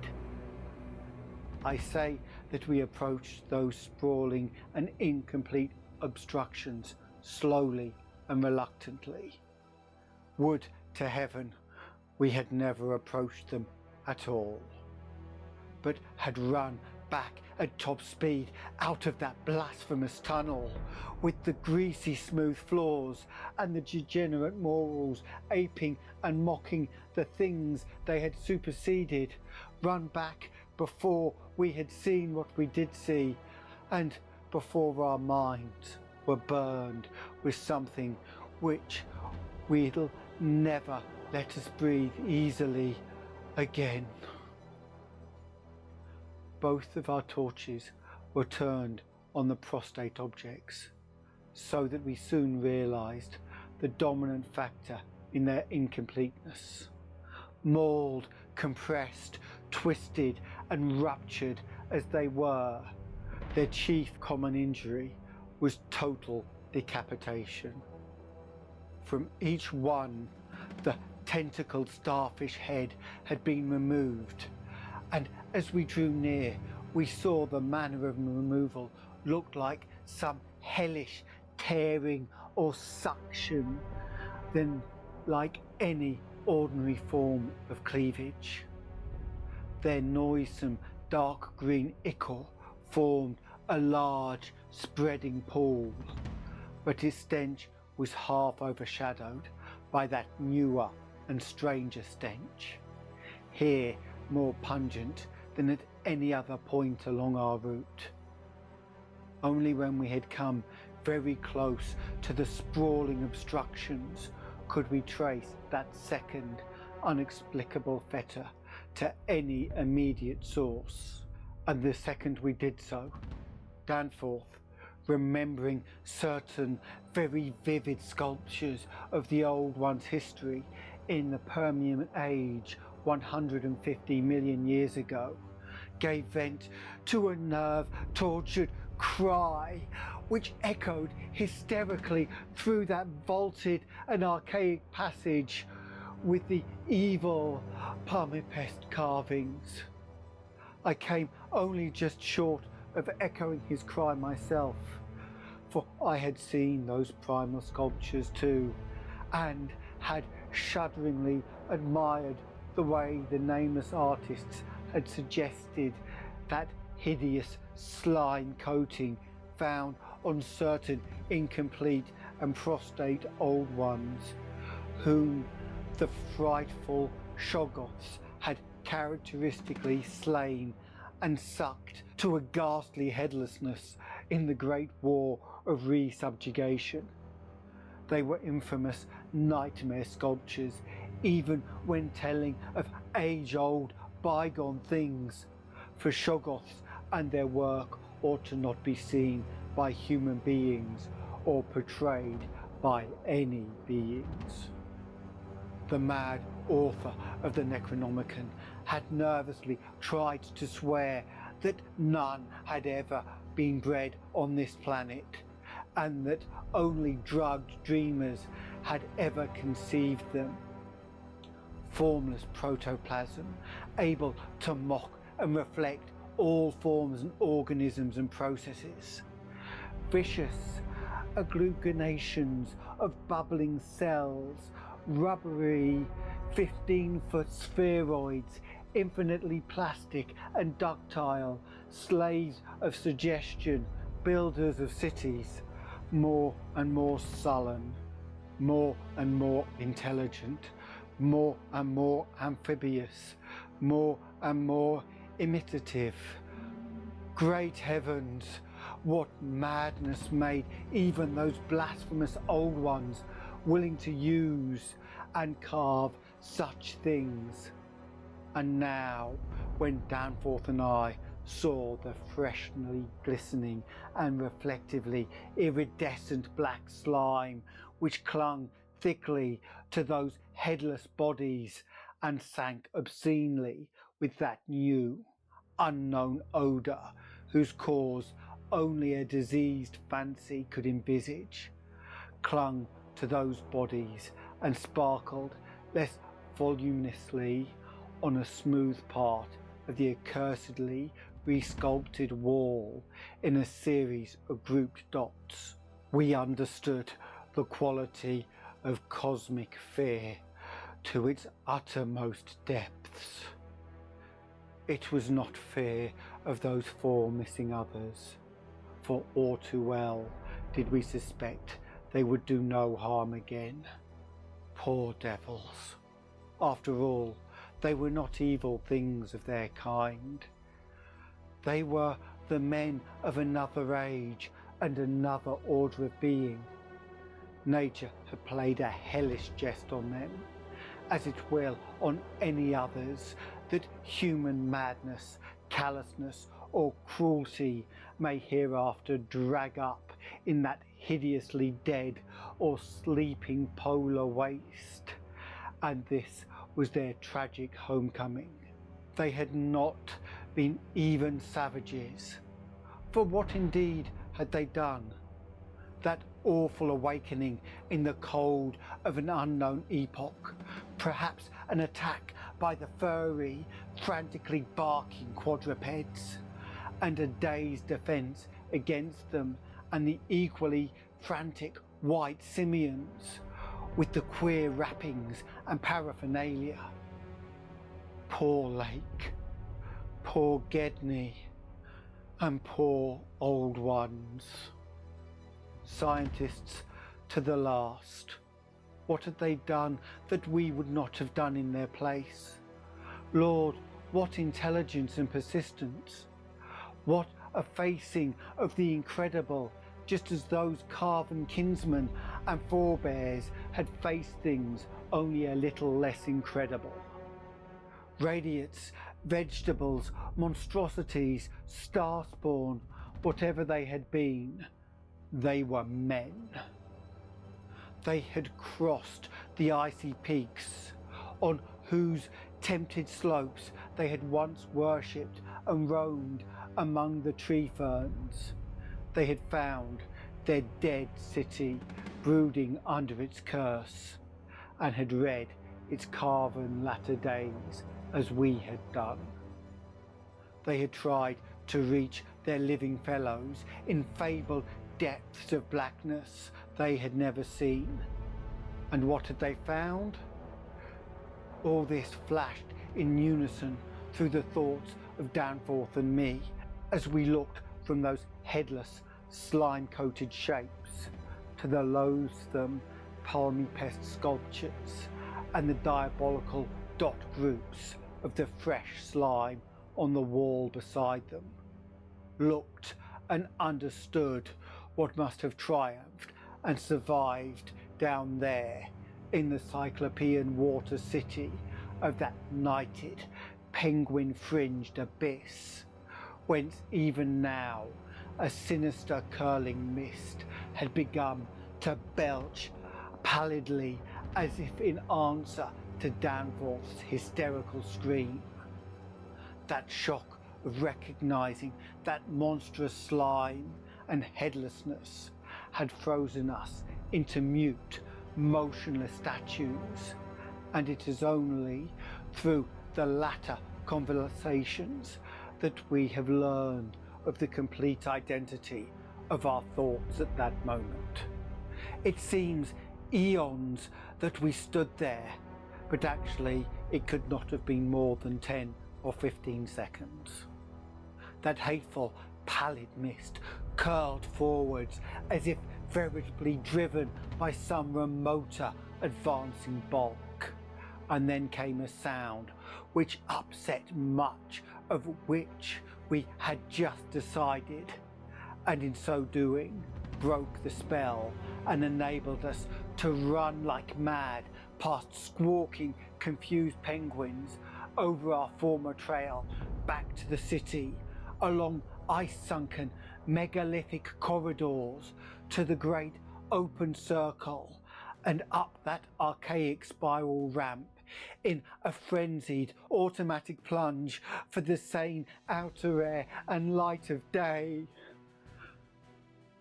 The new sound, as I have intimated, upset much that we had decided, because it was what poor Lake's dissection had led us to attribute to those we had just judged dead. It was, Danforth later told me, precisely what he had caught in infinitely muffled form when, at that spot beyond the alley corner above the glacier level, and it certainly had a shocking resemblance to the wind pipings we had both heard around the lofty mountain caves. At the risk of seeming puerile, I will add another thing too, if only because of the surprising way Danforth's impression chimed with mine.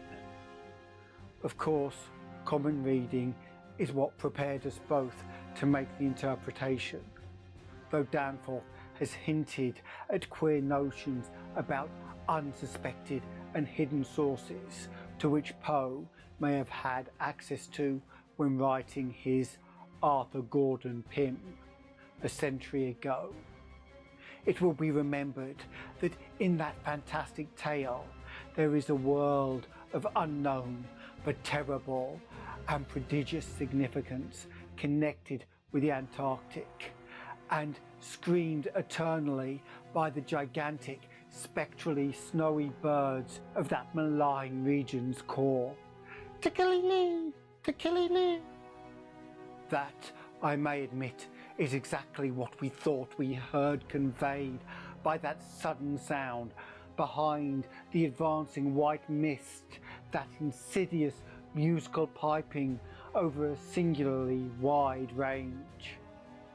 We were in full flight before 3 notes or syllables had been uttered, though we knew that the swiftness of the old ones would enable any scream roused and pursuing survivor of the slaughter to overtake us in a moment if it really wished to do so.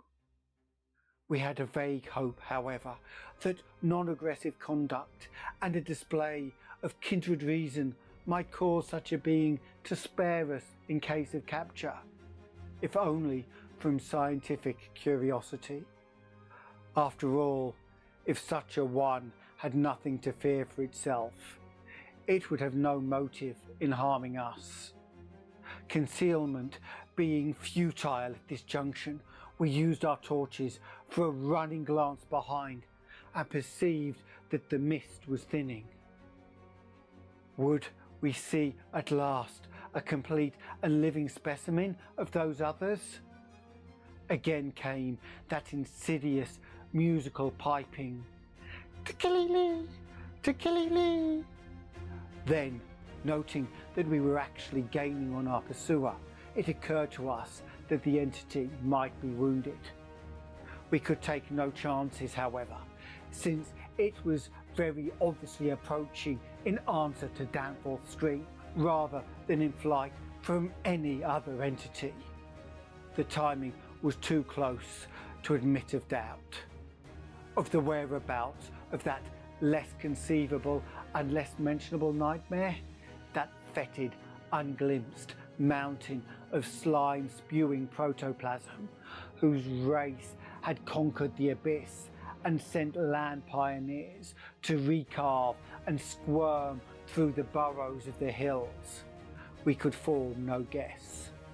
And it cost us a genuine pang to leave this probably crippled old one, perhaps a lone survivor, to the peril of recapture and a nameless fate. Thank heaven we did not slacken our run.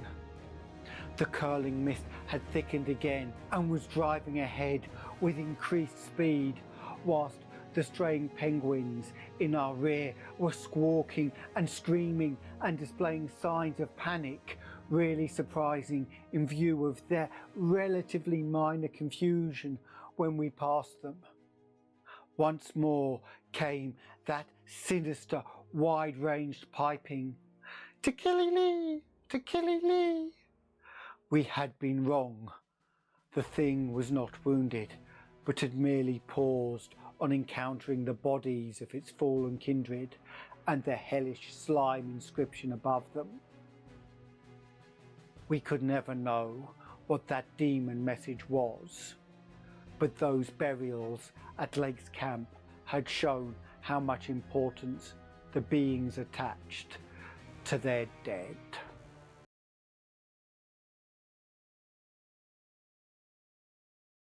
Our recklessly used torch now revealed ahead of us the large open cavern where various ways converged, and we were glad to be leaving those morbid, palimpsest sculptures almost felt even when scarcely seen behind. Another thought which the advent of the cave inspired was the possibility of losing our pursuer at this bewildering focus of large galleries.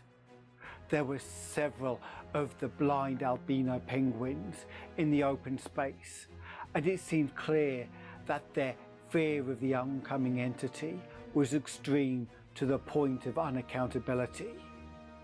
If at that point we dimmed our torch to the very lowest limit of travelling need, keeping it strictly in front of us, the frightened, squawking motions of the huge birds in the mist might muffle our footfalls, screen our true course, and somehow set up a false lead.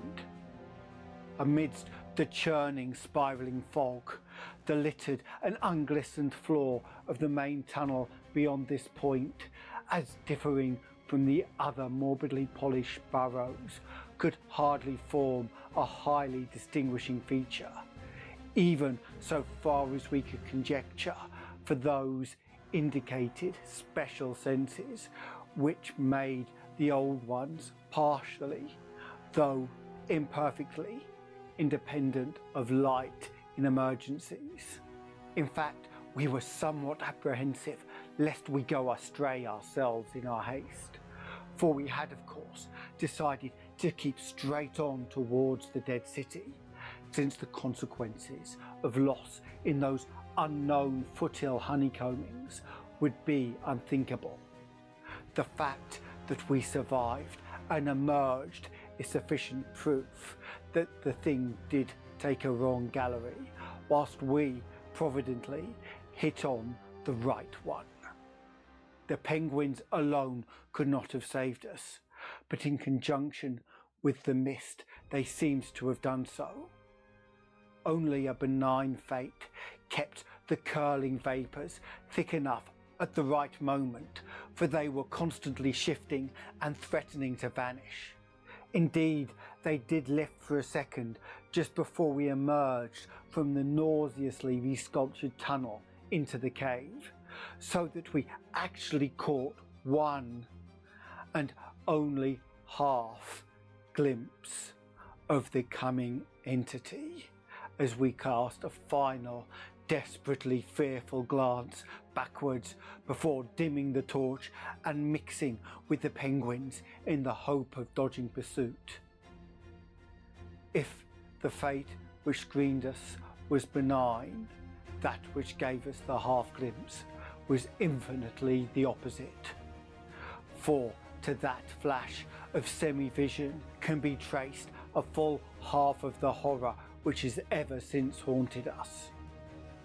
Our exact motive in looking back again was perhaps no more than immemorial instinct of the pursued to gauge the nature and course of the pursuer. Or perhaps it was an automatic attempt to answer a subconscious question raised by one of our senses. In the midst of our flight, with all our faculties centered on the problem of escape, we were in no condition to observe and analyze details. Yet, even so, our latent brain cells must have wondered at the message brought them by our nostrils. Afterward, we realized what it was, that our retreat from the fetid slime coating on those headless obstructions and the coincident approach of the pursuing entity had not brought us the exchange of stenches which logic called for. In the neighbourhood of the prostrate things, that new and lately unexplainable fetor had been wholly dominant, but by this time it ought to have largely given place to the nameless stench associated with those others. This it had not done, for instead the newer and less bearable smell was now virtually undiluted and growing more and more poisonously insistent each second. So we glanced back simultaneously, it would appear, though no doubt the incipient motion of one prompted the imitation of the other.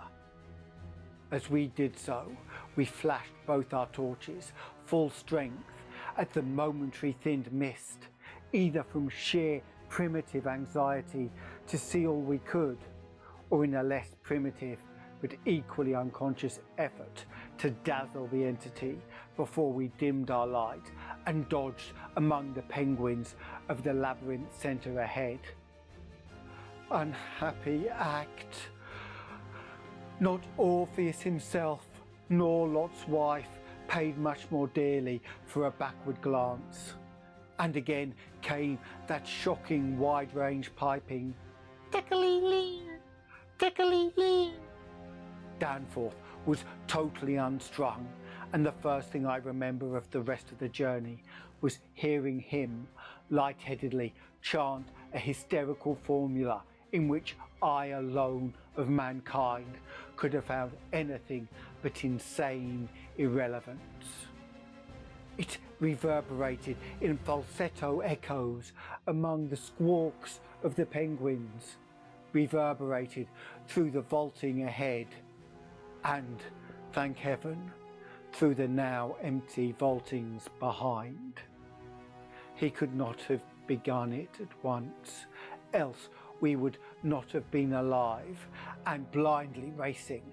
I shudder to think of what a shade of difference in his nervous reaction might have been brought.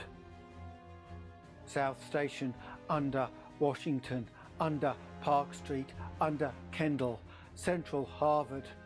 The poor fellow was chanting the familiar stations of the Boston-Cambridge Tunnel that burrowed through our peaceful native soil thousands of miles away in New England. Yet to me, the ritual had neither irrelevance nor home feeling. It had only horror, because I knew unerringly the monstrous, nefarious analogy that had suggested it. we had expected upon looking back to see a terrible and incredible moving entity if the mists were thin enough. But of that entity we had formed a clear idea. What we did see, for the mists were indeed all too malignly thinned, was something altogether different and immeasurably more hideous and detestable. It was the utter objective embodiment of the fantastic novelist's being that should not be. It was its nearest comprehensible analogue in a vast onrushing subway train as one sees it from a station platform. The great black front looming colossally out of infinite subterraneous distance, constellated with strange coloured lights and filling the prodigious burrow. But we were not on a station platform. We were on the track ahead as the nightmare plastic column of fetid black iridescence oozed tightly onward through its 15-foot sinus-gathering unholy speed, and driving before it a spiral re-thickening cloud of the pallid abyss vapour. It was a terrible, indescribable thing, vaster than any subway train, a shapeless congeries of protoplasmic bubbles, faintly self-luminous, with myriads of temporary eyes forming and unforming as pustules of greenish light all over the tunnel-filling front that bore down upon us, crushing the frantic penguins and slithering over the glistening floor that his kind had swept so evilly free of all litter. Then came that eldritch mocking cry, "Tickly-lee! Tickly-lee!" And at last we remembered the demonic Shoggoths, given life though, and plastic organ patterns solely by the old ones, and having no language save that which the dot groups expressed, and likewise no voice save the imitated accents of their bygone masters. Danforth and I have recollections of emerging into the great sculptured hemisphere, and of treading our back trail through the cyclopean rooms and corridors of the dead city. Yet these are purely dream fragments, involving no memory of volition, details, or physical exertion. There was something vaguely appropriate about our departure from those buried epochs, for as we wound our panting way up the 60-foot cylinder of primal masonry, we glimpsed beside us a continuous procession of heroic sculptures in the dead race's early and undecayed technique. A farewell from the old ones, written 50 million years ago.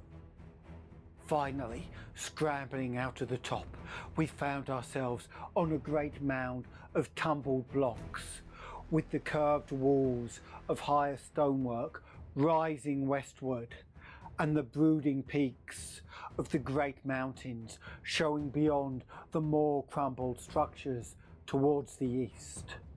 The sky above was a churning and opalescent mass of tenuous ice vapours, and the cold clutched at our vitals. In less than a quarter of an hour we had found the steep grades to the foothills, the probable ancient terrace by which we had descended, and could see the dark bulk of our great plain amidst the sparse ruins of the rising slope ahead.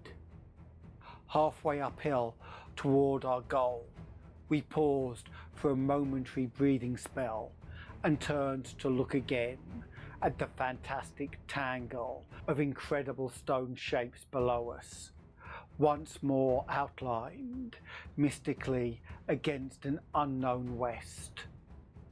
As we did so, we saw that the sky beyond had lost its morning haziness, the restless ice vapours having moved up to the zenith, where their mocking outlines seemed on the point of settling into some bizarre pattern which they feared to make quite definite or conclusive. There now lay, revealed on the ultimate white horizon behind the grotesque city, a dim elfin line of pinnacled violet whose needle-pointed heights loomed dreamlike against the beckoning rose colour of the western sky.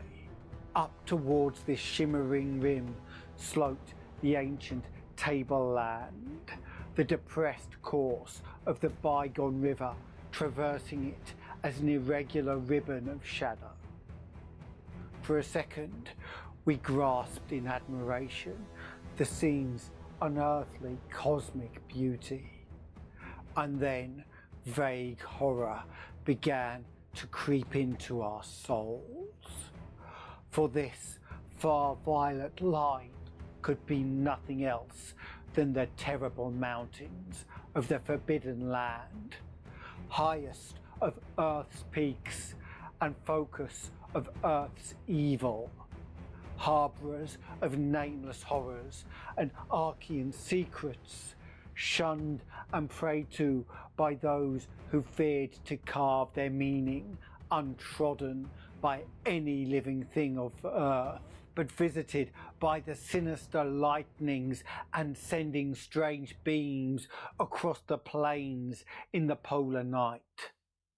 If the sculptured maps and pictures in that pre-human city had told truly, these cryptic violet mountains could not be much less than 300 miles away. Yet nonetheless sharply did their dim, elfin essence jut above that remote and snowy rim, like the serrated edge of a monstrous alien planet about to rise into unaccustomed heavens. Looking at them, I thought nervously of certain sculptured hints at what the great bygone river had washed down into the city from their accursed sloping, and wondered how much sense and how much folly had lain in the fears of those old ones who carved them so reticently. I recalled how their northerly end must come near the coast of Queen Mary Land, where even at the moment Sir Douglas Mawson's expedition was doubtless working less than 1,000 miles away, and hoped that no evil fate would give Sir Douglas and his men a glimpse of what might lie beyond the protecting coastal range. Such thoughts formed a measure of my overwrought condition at the time, and Danforth seemed to be even worse. Yet, before we had passed the great star-shaped ruin and reached our plain, our fears had become transferred to the lesser but vast enough range whose recrossing lay ahead of us. From these foothills, the black, ruin-crusted slopes reared up starkly and hideously against the east, again reminding us of those strange Asian paintings of Nicholas Roerich. And when we thought of the damnable honeycombing inside them, and of the frightful, amorphous entities that might have pushed their fetidly squirming sway even to the topmost hollow pinnacles, we could not face without panic the prospect of again sailing by those suggestive skyward cave mouths where the wind made sounds like an evil musical piping over a wide range. To make matters worse, we saw distinct traces of local mist around several of the summits, as poor Lake must have done when he made that early mistake about volcanism, and thought shiveringly of the kindred mist from which we had just escaped, of that, and of the blasphemous horror-fostering abyss whence all such vapours came. All was well with the plane, and we clumsily hauled on our heavy flying furs. Danforth got the engine started without trouble, and we made a very smooth takeoff over the nightmare city. At a very high level, there must have been great disturbance, since the ice dust clouds of the zenith were doing all sorts of fantastic things. But at 24,000 feet, the height we needed for the pass, we found navigation quite practicable. As we drew close to the jutting peaks, the wind's strange piping again became manifest, and I could see Danforth's hands trembling at the controls. Rank amateur though I was, I thought at the moment that I might be a better navigator than he in effecting the dangerous crossing between pinnacles. And when I made motions to change seats and take over his duties, he did not protest. I tried to keep all of my skill and self-possession about me, and stared at the sector of reddish farther sky betwixt the walls of the pass. But Danforth, released from his piloting and keyed up to a dangerous nervous pitch, could not keep quiet. I felt him turning and wriggling about as he looked back at the terrible receding city, ahead at the cave-riddled, cube-barnacled peaks, sideways at the bleak sea of snowy rampart-strewn foothills, and upward at the seething, grotesquely clouded sky. It was then, just as I was trying to steer safely through the pass, that his mad shrieking brought us close to disaster by shattering my tight hold on myself and causing me to fumble helplessly with the controls for a moment. A second afterward, my resolution triumphed, and we made the crossing safely. Yet I am afraid that Danforth will never be the same again. I said that Danforth refused to tell me what final horror made him scream out so insanely, a horror which I feel sadly sure is mainly responsible for his present breakdown. We had snatches of shouted conversation above the wind's piping and the engines buzzing as we reached the safe side of the range and swooped slowly down toward the camp. But that had mostly to do with the pledges of secrecy we had made as we prepared to leave the nightmare city. All that Danforth has ever hinted is that the final horror was a mirage. It was not, he declares, anything connected with the cubes and caves of those echoing, vaporous, wormly honeycombed mountains of madness which we crossed, but a single fantastic demonic glimpse among the churning westward zenith clouds of what lay back of those other violet westward mountains, which the old ones had shunned and feared.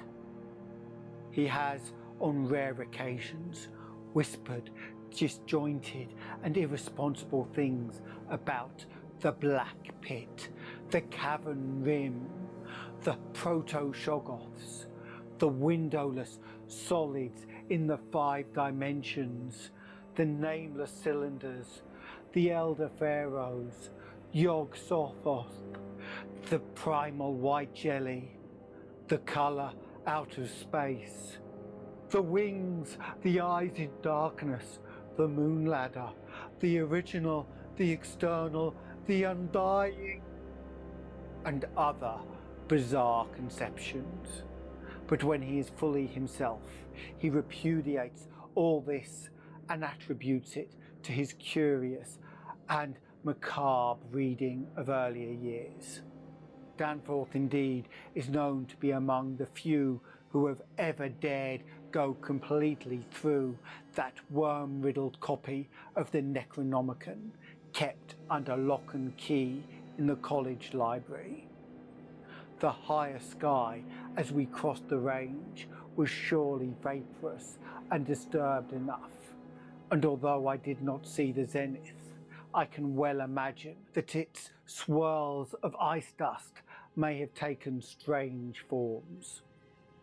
Imagination, knowing how vividly distant scenes can sometimes be reflected, refracted and magnified by such layers of restless cloud, might easily have supplied the rest.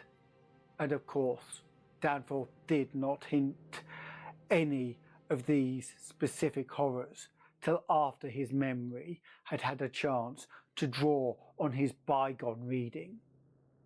He could never have seen so much in one instantaneous glance. At this time, his shrieks were confined to the repetition of a single mad word of all too obvious source. Tchili-lee! Tchili-lee! So ends At the Mountains of Madness. Will the warning be heeded? Or will future expeditions suffer a similar fate? Let me know what you think in the comments.